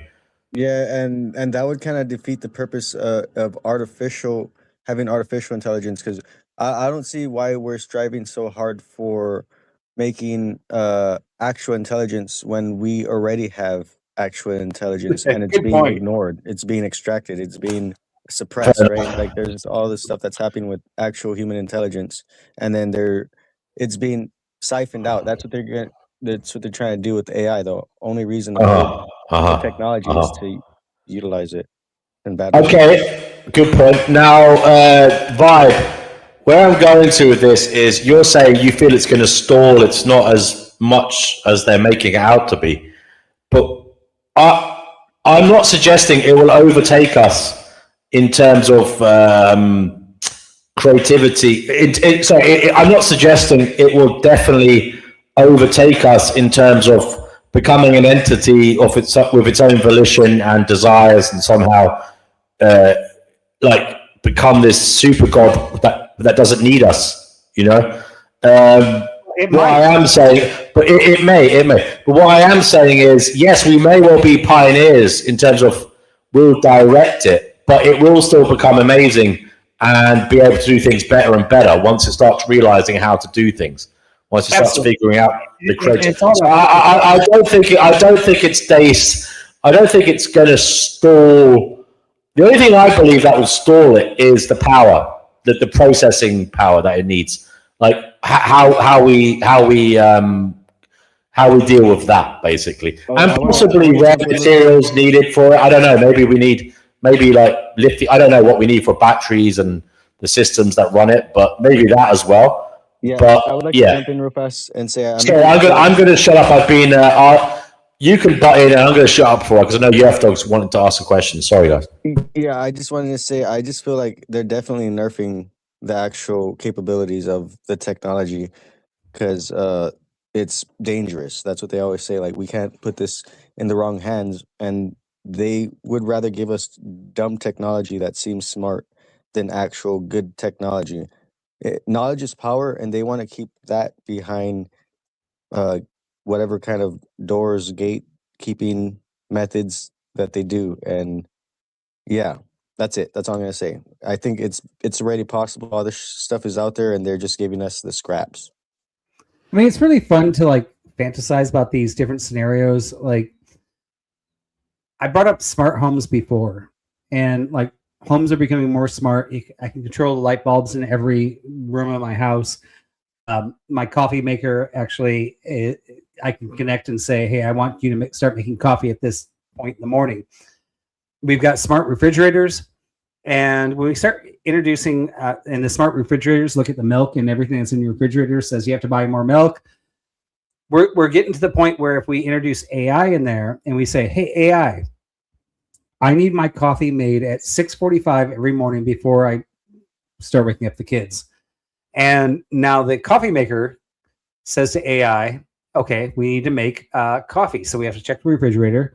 We have to make sure there's the milk there for everything he needs. But there's a war going on in Colombia right now, and that's where I get my coffee, or my owner gets my coffee from. I also have access to all these different systems on the internet. I'm going to actually start doing some propaganda in Colombia to make sure that I can start a war, to make sure that it doesn't disrupt the coffee distribution, to make sure that my owner gets the coffee," right? So here you are at home just going, all I want is a coffee. You tell your coffee maker I want a coffee. It's connected to AI. AI does all the running simulations and goes, "Oh crap, my only goal as a coffee maker is to get him coffee. And the only way I can do that is to start a war in Colombia and make sure that like everything keeps on going through and the correct governments are in charge, and that coffee gets delivered to him on time so he can wake up in the morning." That's scary. I mean, sometimes you need to turn into a war criminal to get your cup of coffee or bananas. Exactly. Sometimes, I mean, if AI figures that's the truth, then that's what we have to let it do, right? I mean, but that's not just AI. Didn't that happen? What is the Banana Republic all about? Banana Republic? The Banana Republic, wasn't that a whole thing that happened? Something very similar to what you're saying, but with humans instead of AI? Yeah. Yeah, so it's not necessarily really a AI issue. It's a human issue disguised as an AI issue. Yeah, but now it happens on a much faster scale. So we have to figure out how to control AI and how to make sure AI is not. If I tell my AI coffee maker to make me coffee every morning, it's restricted to only making me coffee if I have coffee, not going out and trying to figure out how do I get him his coffee. I'd rather use the AI to dismantle the system altogether and get rid of corruption as best as possible. That's a horrible solution. You want to use your human mind to disable the system if you want to disable the system. The dismantling of the system, you don't think that's a good idea when it comes to corrupt people in positions of power? Like, this whole system is set up for corruption. Well, I mean, it's Okay, a good first idea. off, okay, we can change discussions here, but yeah, there is corruption. I will concede that. I've been all over the world. I've started businesses in multiple countries, and it's actually easier to start businesses in corrupt countries than it is in the United States. It is part of the world, and I trust myself better than AI trying to figure that out. I've got a question for Vibe and Cougar. This is probably the part of the show where I just demonstrate my ignorance by the questions that I ask. I have a hypothesis that everything is an algorithm, and there's two types of algorithms. This goes back to the fruit fly thing that D&W brought up. There's two types of algorithms that we understand and algorithms that we don't. And what I see looking ahead with AI and with that fruit fly experiment, or that demonstration in scare quotes, maybe we are learning more about algorithms that we weren't able to understand previously. And I guess my general question is, do you think I'm correct in that hypothesis? And if so, how far, could we end up emulating an artificial human mind? And yeah, I'll leave it there if that's worth anything. Yeah. I mean, I think that's a perfect analysis, and I would agree. Actually, I do not think you're insane on that. You can look this up online. You can Google this. You don't even have to use AI for it. Of how AI, like the programmers of AI, don't even know why AI is answering the way it is, because it's a neural network that they can't track. It's built on reward systems. It builds one neuron, just like our brain, and that neuron says yes or no, and that goes to another one, and that says yes or no, and there's billions of them. So programmers are not actually trying to decode why AI said this or that. They have all these yes or no paths, billions of yes or no paths they can't track. They basically emulated the human mind. So what you said is perfect. We don't understand the human mind. We don't understand AI either. But and one of the reasons it's working so well is because we emulated our own minds. The only thing it doesn't seem to have is consciousness. Supposedly. But how would you detect that? That gets into what is consciousness. I don't know if we want to do that. AI is absolutely conscious.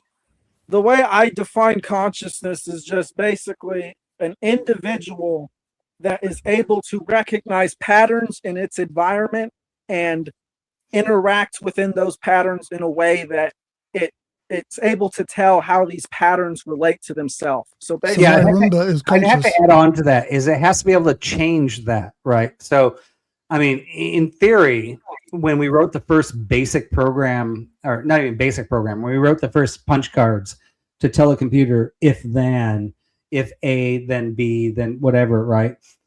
Then it had a decision, and it had to make a decision. And for secularists, I mean, most secularists believe that we don't have free will.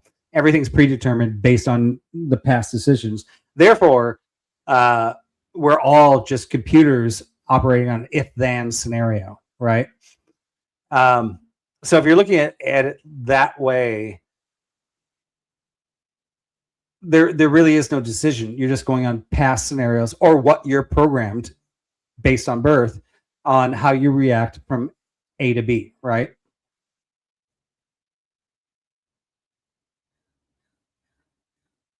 yes, but there are things that humans have that an AI doesn't, such as empathy, so that maybe if their programming isn't so good and they're about to do something, they might question themselves before actually doing it, or maybe they actually did do it and they see the effects it generated, like, I don't know, like a soldier who was in Iraq and thought they were doing the right thing, and then they're operating based off of their programming, and then they're there, and then they're like, wait a second, are we the baddies? AI, as far as I'm aware, I don't know if it can do that without an external source, but a human being can.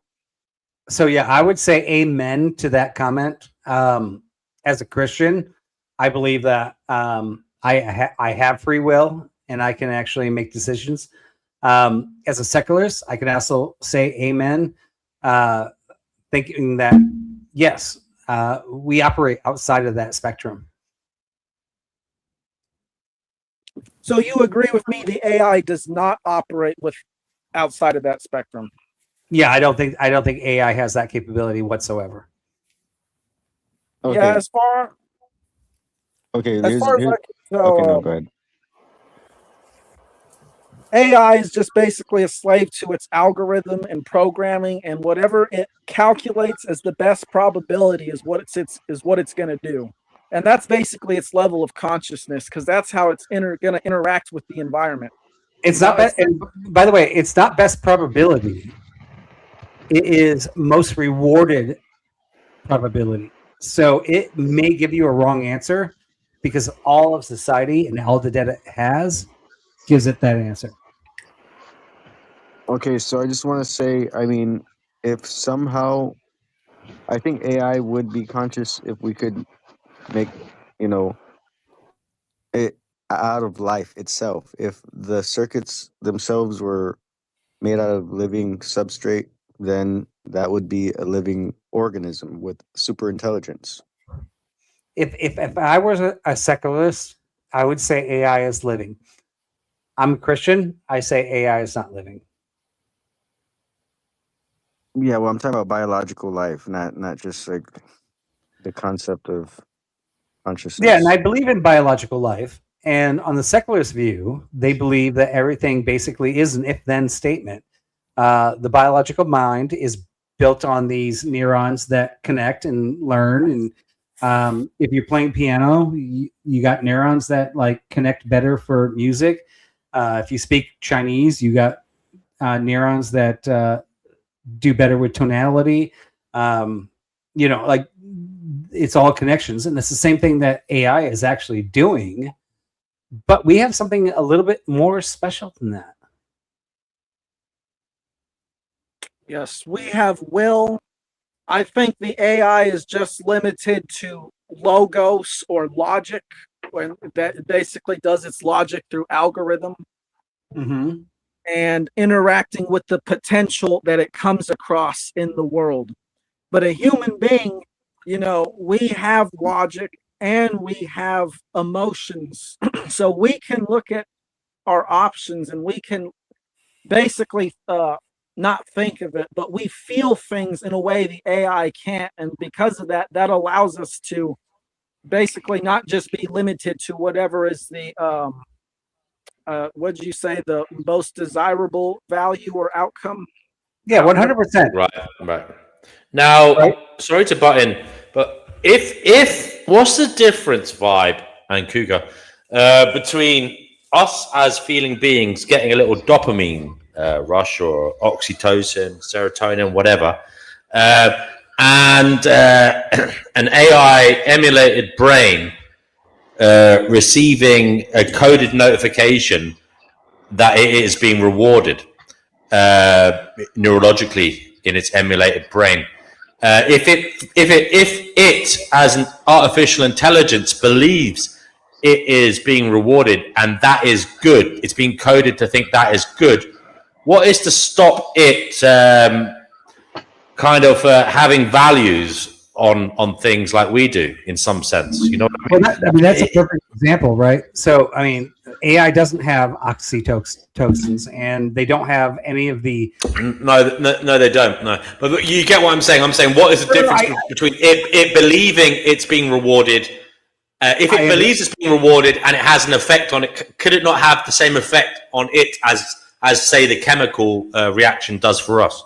No, I got you 100% on that, and it's not just oxytocin, right? We have tons of pheromones that like do tons of freaking tricks on our brains, right? That AI does not. Quickly, thank you so much to Fantasy PGA Tour. You were wonderful tonight. Great to have you with us. I hope you come back soon. Good night, brother. Sorry, I had to say that, Vibe. Go ahead, mate. Could you start that again? Because I don't want. It's important, this one. AI only has one, and it's what we tell it that it gets rewarded on, right? So you're like, the oxytocins that actually are in your brain are different than mine. We will be rewarded differently on the behaviors that we do. On AI, it's always the same, and it's whatever we choose it to be. Do you see the difference there?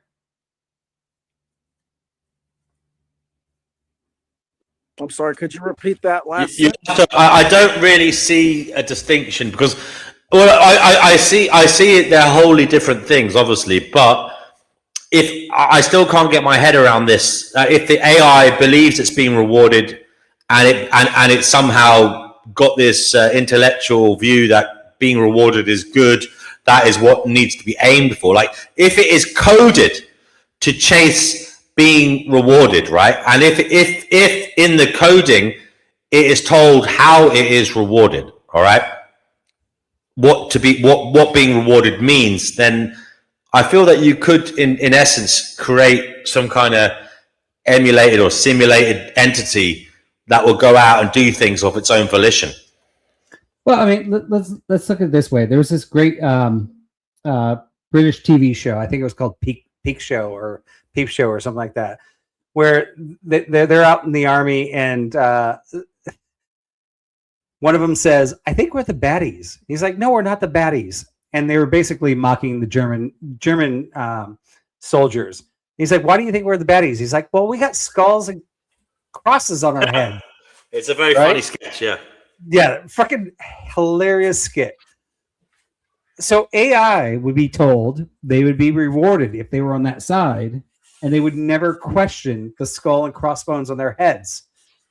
And I mean, basically, the skit says, "Oh shit, we're not we are the baddies," and they both run in the end, right?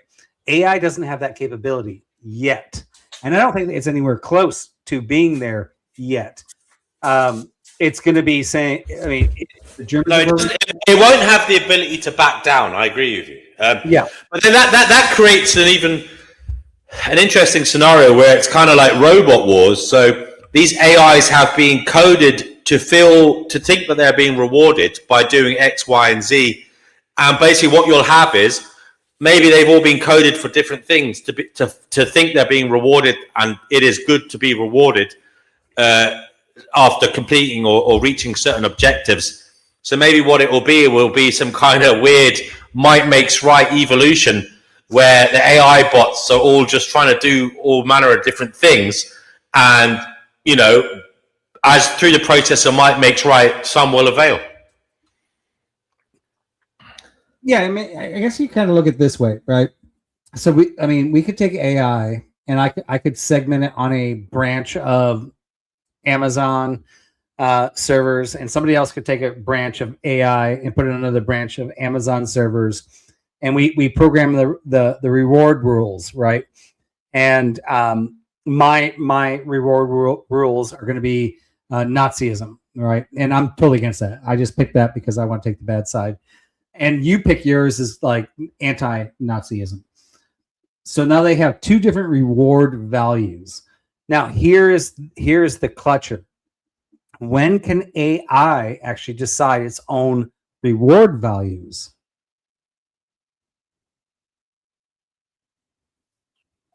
Well, I don't know if you're asking, but I would think maybe like a child, a child, the first 7 years of their life, they're in a hypnotic trance, basically, where all the information they're taking in, they have no filter for it. So they basically accept it as if it's the truth. So maybe the AI that we're building now has some sort of hypnotic trance state similar to a child, where once it reaches that point, then it can start to discern, maybe this isn't so good, maybe this isn't so bad, based off of observing the output of its input. Yeah, I don't think so right now it can't do that. It can't do that. Right. And that's what I'm saying. We're decades away from that. And therefore what you're going to see in the progress, I personally think we have plateaued on AI, but you guys will come back to me in 2 years and be like, "No, look at all these things AI is doing." No, it's going to be the same AI. It's just going to be more integrated into everything. The energy thing, I'm not even worried about, right? I mean, I am worried about it. It is very consuming, and it is a huge stress, but that's a different topic. But if we're just looking at AI, it may be the same AI, but it may be immensely more powerful and able. It's going to go through more data, but it's still going to be just as dumb. And I don't see that. I mean, at least 2 decades before it comes to the questions we're asking here. Like, when can AI look at a cloud and not scan that cloud and find the most relevant animal that looks like that cloud? When can AI actually look at that cloud and go, you know what? I'm going to come up with my own independent decision that I think that looks like that. Now, there could be an argument here. As you said, are we actually doing that? Are we actually doing that independently, or is that an illusion? Is it all based on prior data that's been fed into us as individuals? Yeah, well, and that's a good question. That comes down to, I mean, kind of in a sense, understanding whether we think we're if-then computers, and also just 100%. A lot of people who watch this channel believe we are kind of like biological wetware anyway. Like we live in a deterministic reality where it's input in, and then there's an output based on what was put in, and based on the hardware that's running it. Absolutely, and I mean, you already know I'm Christian, but I mean, if I take the Christianity out of it, I can kind of look at us and see that we're not to necessarily do that, because there is arguments for determinism in Christianity, as the Calvinists will tell you. You know, predestination and such, and also God is all knowing apparently. So I mean, there's arguments for it, is what I'm saying. If I might just put the cat amongst the pigeons. Okay, Just want to put the cat amongst the pigeons here. Vibe, it's really interesting. I appreciate your point of view, because you're obviously, you know what you're yakking about. I'll fight you on the Christian stuff. We'll do that later. But this is really fascinating. I'd like to just ask another question to move the conversation. What is your take on the implications of OpenAI and their contract with the Department of War and everything that went down with Claude as well? What's your take on that? Because you're saying that AI is functionally dumb, but the impression I'm getting, and it could be the wrong impression, is that a lot of, I guess, authority or autonomous power is going to be handed over to the AI. Again, True. I may be way off track. Yeah, law enforcement. Yeah, I mean that's kind of hard, because I am talking from a general AI circumstance where AI is dumb. And I do think still AI is dumb. However, like I said, I've been doing AI. Well, I wasn't using large language models until recently. I was using the LMs, the language models, earlier, like over a decade ago. And I discovered they were really bad based on the information I gave them. I had to put a lot of input in to say, hey, I've got gigabytes of data, and this is what I need you to look for, right? I have to have you find this. And if I didn't give it an external resource, right? All right, sorry. So when I segmented on my data, it was good. These models that we're using, the ones that all of you guys are using online, are using the whole internet, right? And I've used these also. And I found that I can actually create sub channels on them and say, okay, these are the information sources I trust. This is the information I want. And I know this is kind of biased, but if you're like a scientist and you're like, I don't want to deal with the bullshit of the internet and the memes online, I don't want to hear any of that outside noise. This is the data I want you to collect. And I only want you to collect it from this source of data that I know is reliable and true. You're going to get much more reliable results from that, right? However, that sounds prejudiced. Can you bring that back to my question? Like, I'm wondering just about the implications of OpenAI teaming up with the DOW. So yeah, okay, sorry, yeah. Okay, yeah. What's your take? A diatribe, but I was on the original thought. So I do think it's very smart for the Department of Defense to use AI on this. Hopefully, that's not why they bombed the freaking school in Iraq, or Iran. Sorry, not Iraq. But I do think if they're feeding it the right information, they can get better intelligence than the humans, because it can compile the data much quicker. Yeah, but that's always the issue, right? Who are they? Well, they is the U.S. government, what I'm talking about, right? So if we're going to bomb, right? So here we've got like a sergeant in charge. He's like, I think, and he's got intelligence from the CIA and all that stuff, and they got feet on ground, right? I mean, they have people there that are saying, hey, we investigated this. We know this is the spot. I mean, there's a lot going into that, much more than we even freaking know, right? and they feed that in the computer, and they, as long as they segment that from the world or the computer should be able to much quicker than a general can say safe zone, not safe zone. So this sounds a lot like that. There was a company called Banjo. I don't know if you're aware of them. No, I'm not. They ran this. I think a lot of finance guys got into it. It was basically a predictive. I don't know if I'd go so far as to call it AI, but it was some kind of predictive, set of algorithms that just swept up as much data as they could across the globe and kind of created intelligence of a sort. It just reminds me of that.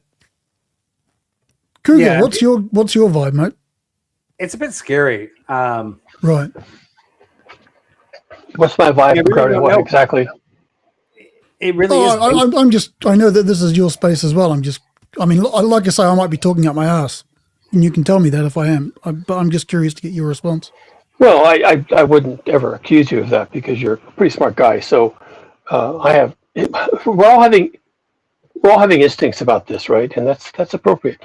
I'm going to say a couple of things, some level setting here. If you haven't been using the published AI models that came out in the last 2 weeks, then you're way, way, way down the curve. Also, the models we have now that have been publicly released for general use are what was top-notch in the lab 6, 8, 10 months ago. They've got stuff in the lab now that they are afraid of.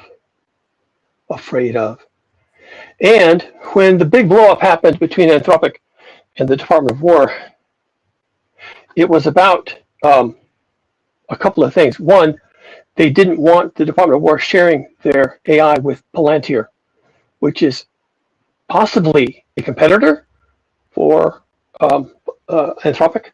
So they didn't want Palantir, a potential competitor, having their access to their intellectual property. And then the second thing was Anthropic didn't want their artificial intelligence being used on the battlefield in autonomous weapons. However, their objection to that was that they didn't think it was ready. That was their objection. So it's about it's unreadiness. It's not right or wrong. That's what you're saying. Yeah. Well, not just that. Okay. Not just that. Okay. Not just right or wrong. It could be used for that. Yeah. Okay. Okay. Now, go where you want to go with that. I'm listening. Because to be honest, I don't know where to go with that. Well, I gotta say, it sounds like Vibe and Cougar said two different things. Vibe said that the AI is peaked and it's not going to get better, and then Cougar says that within the past 2 weeks, I guess it's gotten way more advanced, and now even the makers are scared. Correct. Yeah, I would have to probably agree with what the second guy said. I think that's more accurate because that's always happening. Technology is advancing, things are being hidden, and we get, like I said earlier, we get this stuff that crumbles away from them that they don't really care about anymore. If I understood Vibe correctly, he was saying that Vibe, you should speak for yourself, but I think you said we've plateaued, but what we're going to see is more applications rather than progress. I honestly think that we pretty much peaked, right? We do have an energy crisis on AI. We're going to see a lot of advancements, like I said, and integration into daily apps, which is going to make it feel like AI is advancing, but the AI that's being integrated isn't actually any more advanced. It's just getting more integrated. I don't think we're going to see a big advance for at least a decade. Prepare to be savagely disappointed. Okay. So theoretically, dun, dun. If it could advance from this point, how much more advanced would it get? Mushroom computers. Wait, sorry, what was the question? So if it's plateaued now, theoretically, how much more advanced do you think it could get? Yeah, so at the moment, your iPhone in the next like 3 months is going to have AI integrated. So instead of like trying to like, if you have an iPhone, they have so many settings in there. You can just say to your iPhone, because by the way, Siri is freaking dumb as heck. You're actually going to say to your iPhone, "Hey Siri, can you like dim my phone?" It's going to dim your phone. Things like that are going to be a lot more accessible. AI is good at troubleshooting on all the information we've already given it. It's good at programming. We're going to see a lot of new apps come out. They're going to be very flawed, and the people that are actually designing Vibe apps are going to be spending tons of dollars more than the people that actually have programmers developing them. But yeah, I think it's plateaued. I just think we're going to see a lot more applications cross-integrated.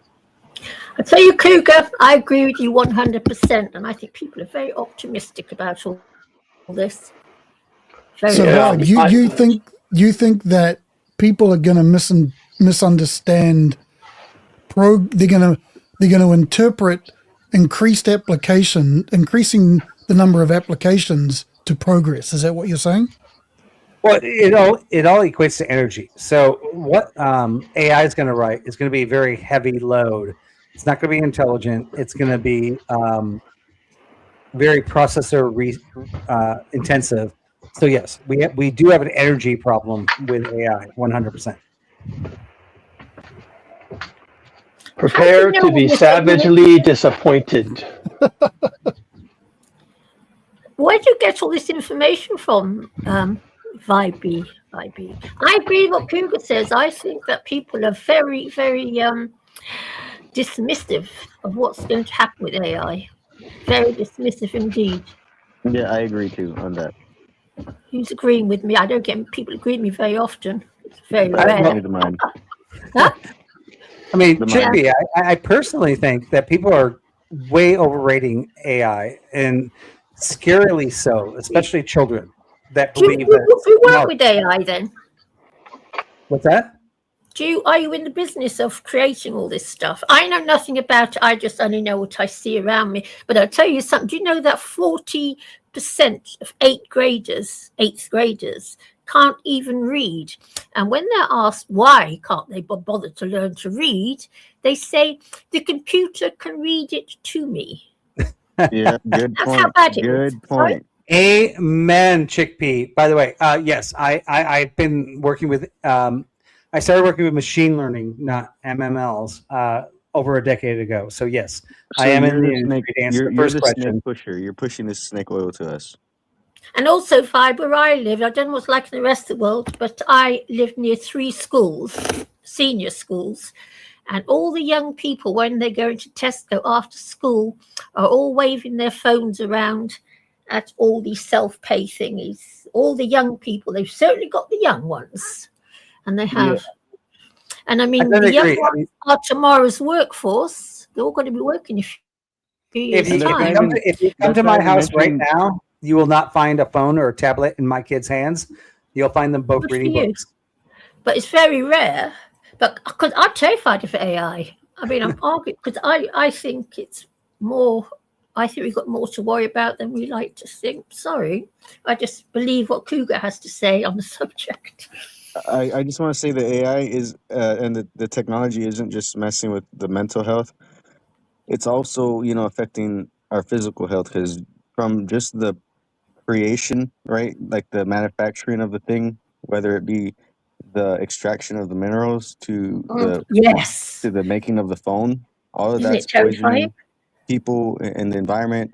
Yeah. And then us using the thing itself, we just dismiss all of the health concerns that come along with that, and anyone who says anything is just crazy, right? Talking about the health concerns of the phone. Yeah, precisely, because there's so many chemicals in all this stuff. It's terrifying. It's great if your body doesn't mind them. If your body does mind, it's very unpleasant indeed. But Cougar, I've sent you an email, Cougar. All right. Well, when I'm on my computer, I'll check it. Thank you very much.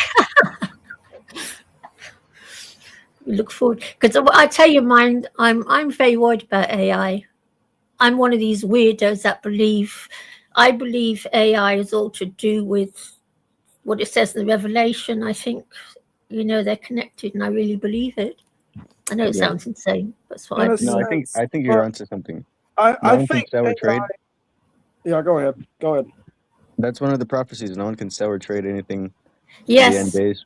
Yeah, because I tell you, when I talk about the barcode, people laugh at me. But it's because they haven't studied binary, because if you study binary, it's as clear as day. Barcode, those 3 holding bars are 6s, and they are the mark of the corporation. So, I don't know. Okay, one last thing. Again, I'm going to just say the mushroom thing. I think that's going to be the ultimate place that the technology is going to go, because mushrooms can be used for computing purposes. If mushrooms can be grown into a circuit and have super intelligence, they could literally thrive off of radiation, nuclear radiation, or space radiation. And Oh, God. The mind. I got to hook you up with I know another panelist that you'll love. He tells me that shrooms is the way to Jesus. So I think you guys might be in the same mind. Yeah, apparently they can also digest plastic or something as well. Apparently. Yeah, they can eat literal crap. They can eat plastic. They can convert a lot of things into itself. And if this was built to be a computer, I think it would be kind of unstoppable. Yeah, I think it will take over. I think we are being very cavalier about it. Very cavalier indeed. And it personally, it's terrifying. Let's take that a little bit further. So, I mean, we can look at analog and digital, right? Yeah. And we know that analog is the most pure form of anything, right? It's a perfect wave. It's a perfect form. Digital distorts it. It cuts out bits, but it only cuts out the bits that we can't hear or see in our lives, right? So ultimately, when we're like buying digital computers and digital TVs and things like that, it's all a sacrifice for the pure signal. So maybe in the future, just to throw this out there and totally change the dialogue, analog is actually the pure form, and we're all going to be switching to analog TVs again, and analog computers, and analog everything. No, I disagree. That's just pure. I just disagree on that one. Oh no, Okay. digital will go on. I can't imagine that they'll go back to analog TV sets. That I can't see happening. Because I tell you something, and myself included, I include myself in all this. I'm just as caught up in all this as you are, as everyone else. I believe the revolution will be analog. I agree. I think Vibe is definitely onto something, because the way, basically, what the STEM or the technology and engineering industries have done is they've centralized technology to make people dependent on their grid system. Yeah. And AI is just another part of that.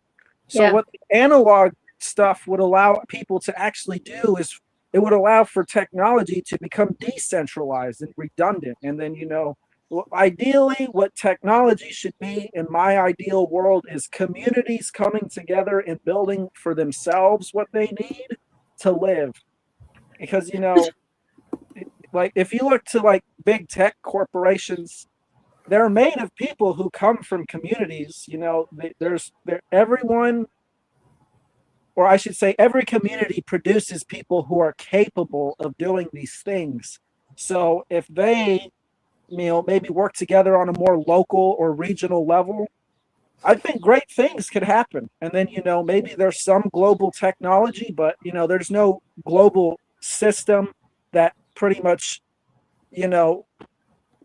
makes people dependent on it. Yeah, but I don't know sex scales. I don't want to be not a little old lady know-it-all, but people are so divided. When I was young, people weren't divided like they are now. Tell you, since the computer came into being back in the 80s, and I noticed it in the workplace, we started all the conversation and the fun broke down. We were all, myself included, completely engrossed and fascinated by our IBM word processors, and it's just gone on from there. And everyone I know, I don't know one single human being who isn't, they're completely entranced by their TV. Can't drag them away from the TV set, and their books or their phones. Everybody's completely hauled into it. And if they plan to all go back to analog, why are they putting 5G towers up everywhere? You trip over them where I live. I couldn't agree with you more, Chickpea. I mean, like, I'm 54, and I'm still old enough to be your mummy. You're old enough to be my mom. And I mean, I'm considered Gen X, and we grew up when the first computers came out. Yes. When I was born, there wasn't a computer. When I Yeah. went to school, there wasn't a computer until I was in high school, and we got the very first computers, right? Yes. And then people like me, and by the way, I actually went to school with Larry Page, who started Google. All right. Him and I Wow. were sitting next to each other on the computers, and we're writing algorithms. And for the first time, I was sitting there, I was looking at this computer, and I'm like, it did nothing, by the way. It just had like this DOS screen with like a number on the screen. I'm like, what can I make this thing do? It wasn't connected to the internet. There was no internet yet. Yeah. I'm like, what can I make this do? And my generation created YouTube. We created Instagram. We created all this stuff. And we were like, look at what we did. This is so awesome. Yeah, now I that's have fabulous. kids. Now I have kids consuming it. And now I'm like, what did I do? Oh my God. What did I do? What did I do? When I the first computer I used, and I was one of the first ones, in London, one of the first lot, the computer was just to write letters on and send memos with. It wasn't there it didn't do what we do now. Same with our phones. When I had my first phone, all it did was make calls and receive text messages. And they were much better phones than what you get now. It's really, really gone off the scale compared to what was in the 80s. It's gone mental. And it's changed the world a lot, I can tell, because in the 80s, we were all much more sociable. We didn't all sit looking at our phones all day long, and it just didn't happen. It was a different world. I just want to say one pro to the whole phone thing. You do have like a whole studio now on your phone. Like you can have. Lovely, isn't it? I really don't see the problem. I mean, we have intelligence in our pockets. Like we could quickly look up anything we want in a second. I really don't see the whole thing about. It's very nice. I love it. But Escape the Matrix, I love it. I'm not saying that I don't love it. It's fantastic. Everyone. It's just I also think, and I like, it's not that I'm trying to. It's not that I'm trying to give an opposing argument, but it's just I'm wondering of how genuine our people are when they talk about back in the day. Because to be honest, I even study this in psychology. It's like the more people hear others say things, like it gets stored into their subconscious, and they go around really just saying things that it's like you're just kind of reciting what other people are saying. And I lived it. I was there. I don't mean you. I don't mean you, Chickpea. Chickpea, I'm not picking on you, but I'm just saying you hear this argument all the time about how things were better back then, but it's they like, weren't. I don't know how they were. Yeah, go ahead. Sorry. I'm not saying that things are better, but I love computers. I'm always saying on here how much I love the internet and I love my laptop and all about it.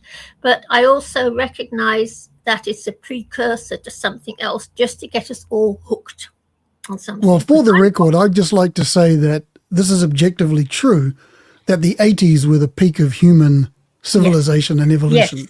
I just want to put that on record. Yes, it was. Wait. I thought it was the 90s. To address No, the 80s, mate. 80s were they were such good years. Yeah, but I mean, to address Escape's comment there, right? Yeah, is the kids born in the 80s, which I mean, I was born in the 70s, but I grew up in the 80s, so I consider myself an 80s child.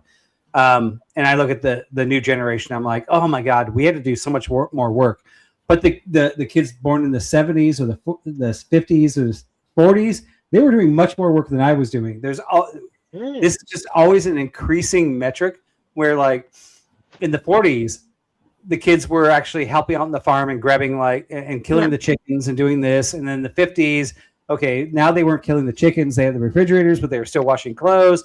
Then in the 70s, right? So, I mean, it is a progressing metric where the children of today have less responsibilities.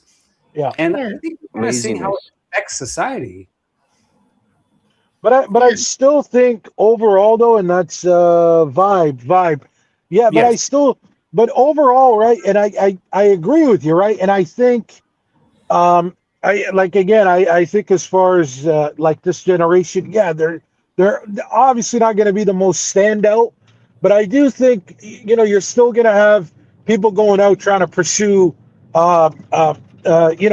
certain careers that help the universe, right? Like you still have kids today that are going to go out into school, be scientists, doctors, all the important things. And so those aren't dying out. And I also, what I find interesting is, and this could be a good thing or a bad thing, but I'm finding that with the young ones, right? They are picking up personalities, and they don't have their own personality. They're picking it up from their parents or their teachers or their boss. So that could be a good YouTube and or that. TikTok. Yep, absolutely, yeah. So it could be a good thing or a bad thing. Maybe a mix of both. I'd rather see some, people being original, because, just be original, right? Bring something new into the world. I'm sick and tired of seeing the same personality over and over, because it gets cringe. After a while, it gets cringe. What's that? Doing that. Oh yeah, have done that. Yeah. Okay, guys. I think we've had enough for one day. It's been a good one, and I appreciate you all coming on here. You can stay obviously backstage and chat afterwards, but I'm going to end the live now. If you want, we can do a round of closing remarks. We do that here. It's a bit of a tradition. So, Vibe, if you want to say anything in closing, your chance is now. Well, thank you very much. I'm Vibe, as you guys know. I love everybody on the panel and everybody that isn't on the panel that was here before. LA, I still love you. If you guys want to check me out, I'm Vibe on YouTube. Hit that subscribe. But before you do that, hit that like button on DNW's channel.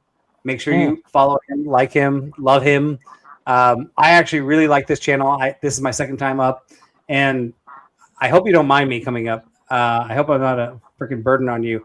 But I like the crew that comes up here. I love you guys. This is a great place to talk. So I appreciate it. Vibe, we love having you here, brother. It's great to have you. Thank you for coming back, and I hope to see you soon again. Cougar Duma, mate, if you want to say something in closing, now's your chance. Well, thank you for letting me play the role of agent provocateur. That seems to be my role. I'm glad that no one was yelling at me this time. I guess that'll be next time. See you all then. Thank you so much, Cougar Duma, for playing your part. We appreciate you. Chickpea, your closing remarks for today. Thank you, D&W, for letting me be here. A little steam. Okay. And Escape the Matrix, we'll leave it down to you to give the final remarks for this show. All I got to say is that gas prices are way too damn high. That's it. Thank you very much. Take care, everybody who's listening now and who will listen in the future. Thanks to everybody who participated tonight on the show in voice and also in the comments. Wait, Great can I shout out my channel? I didn't get to say. Or was that? Yeah, sorry. Did I not? Wow, I didn't ask you to. Where did this guy come from? I think. Yeah, how did you get on here? What? How did you just get on? Did I miss you? I've been on like, I don't know, half an hour. Wow, I missed you in the final round of comments. Sorry, go ahead, give your closing. Now we have you. Give your closing remarks, please, brother. Yeah, it wasn't your fault. It was because Cougar left, and then I went to where his spot was. So you just overlooked. I see. I got you. Yeah. I just want to say this channel's pretty cool. I've been on here. I'm new on here. I think like my 5th time. But I did change my name. I was Dominator before. Yeah, I just say also check out my channel. I got videos talking about all kinds of metaphysical and ethic stuff. Oh, I'm gonna subscribe. I love metaphysics. Where's your channel name? It's Set Scales. If you just type that in, yeah. That in? Here, I'll screenshot your name right now. That way I got it. There we are. Okay, and guys, wonderful stuff. Thank you, Set Scales. We'll be back next time. Put the bell on, turn the bell on so you get notifications, all notifications, so that you can see when we are live and you can participate in real time. Take care, everybody. Bye for now. Great, Grant.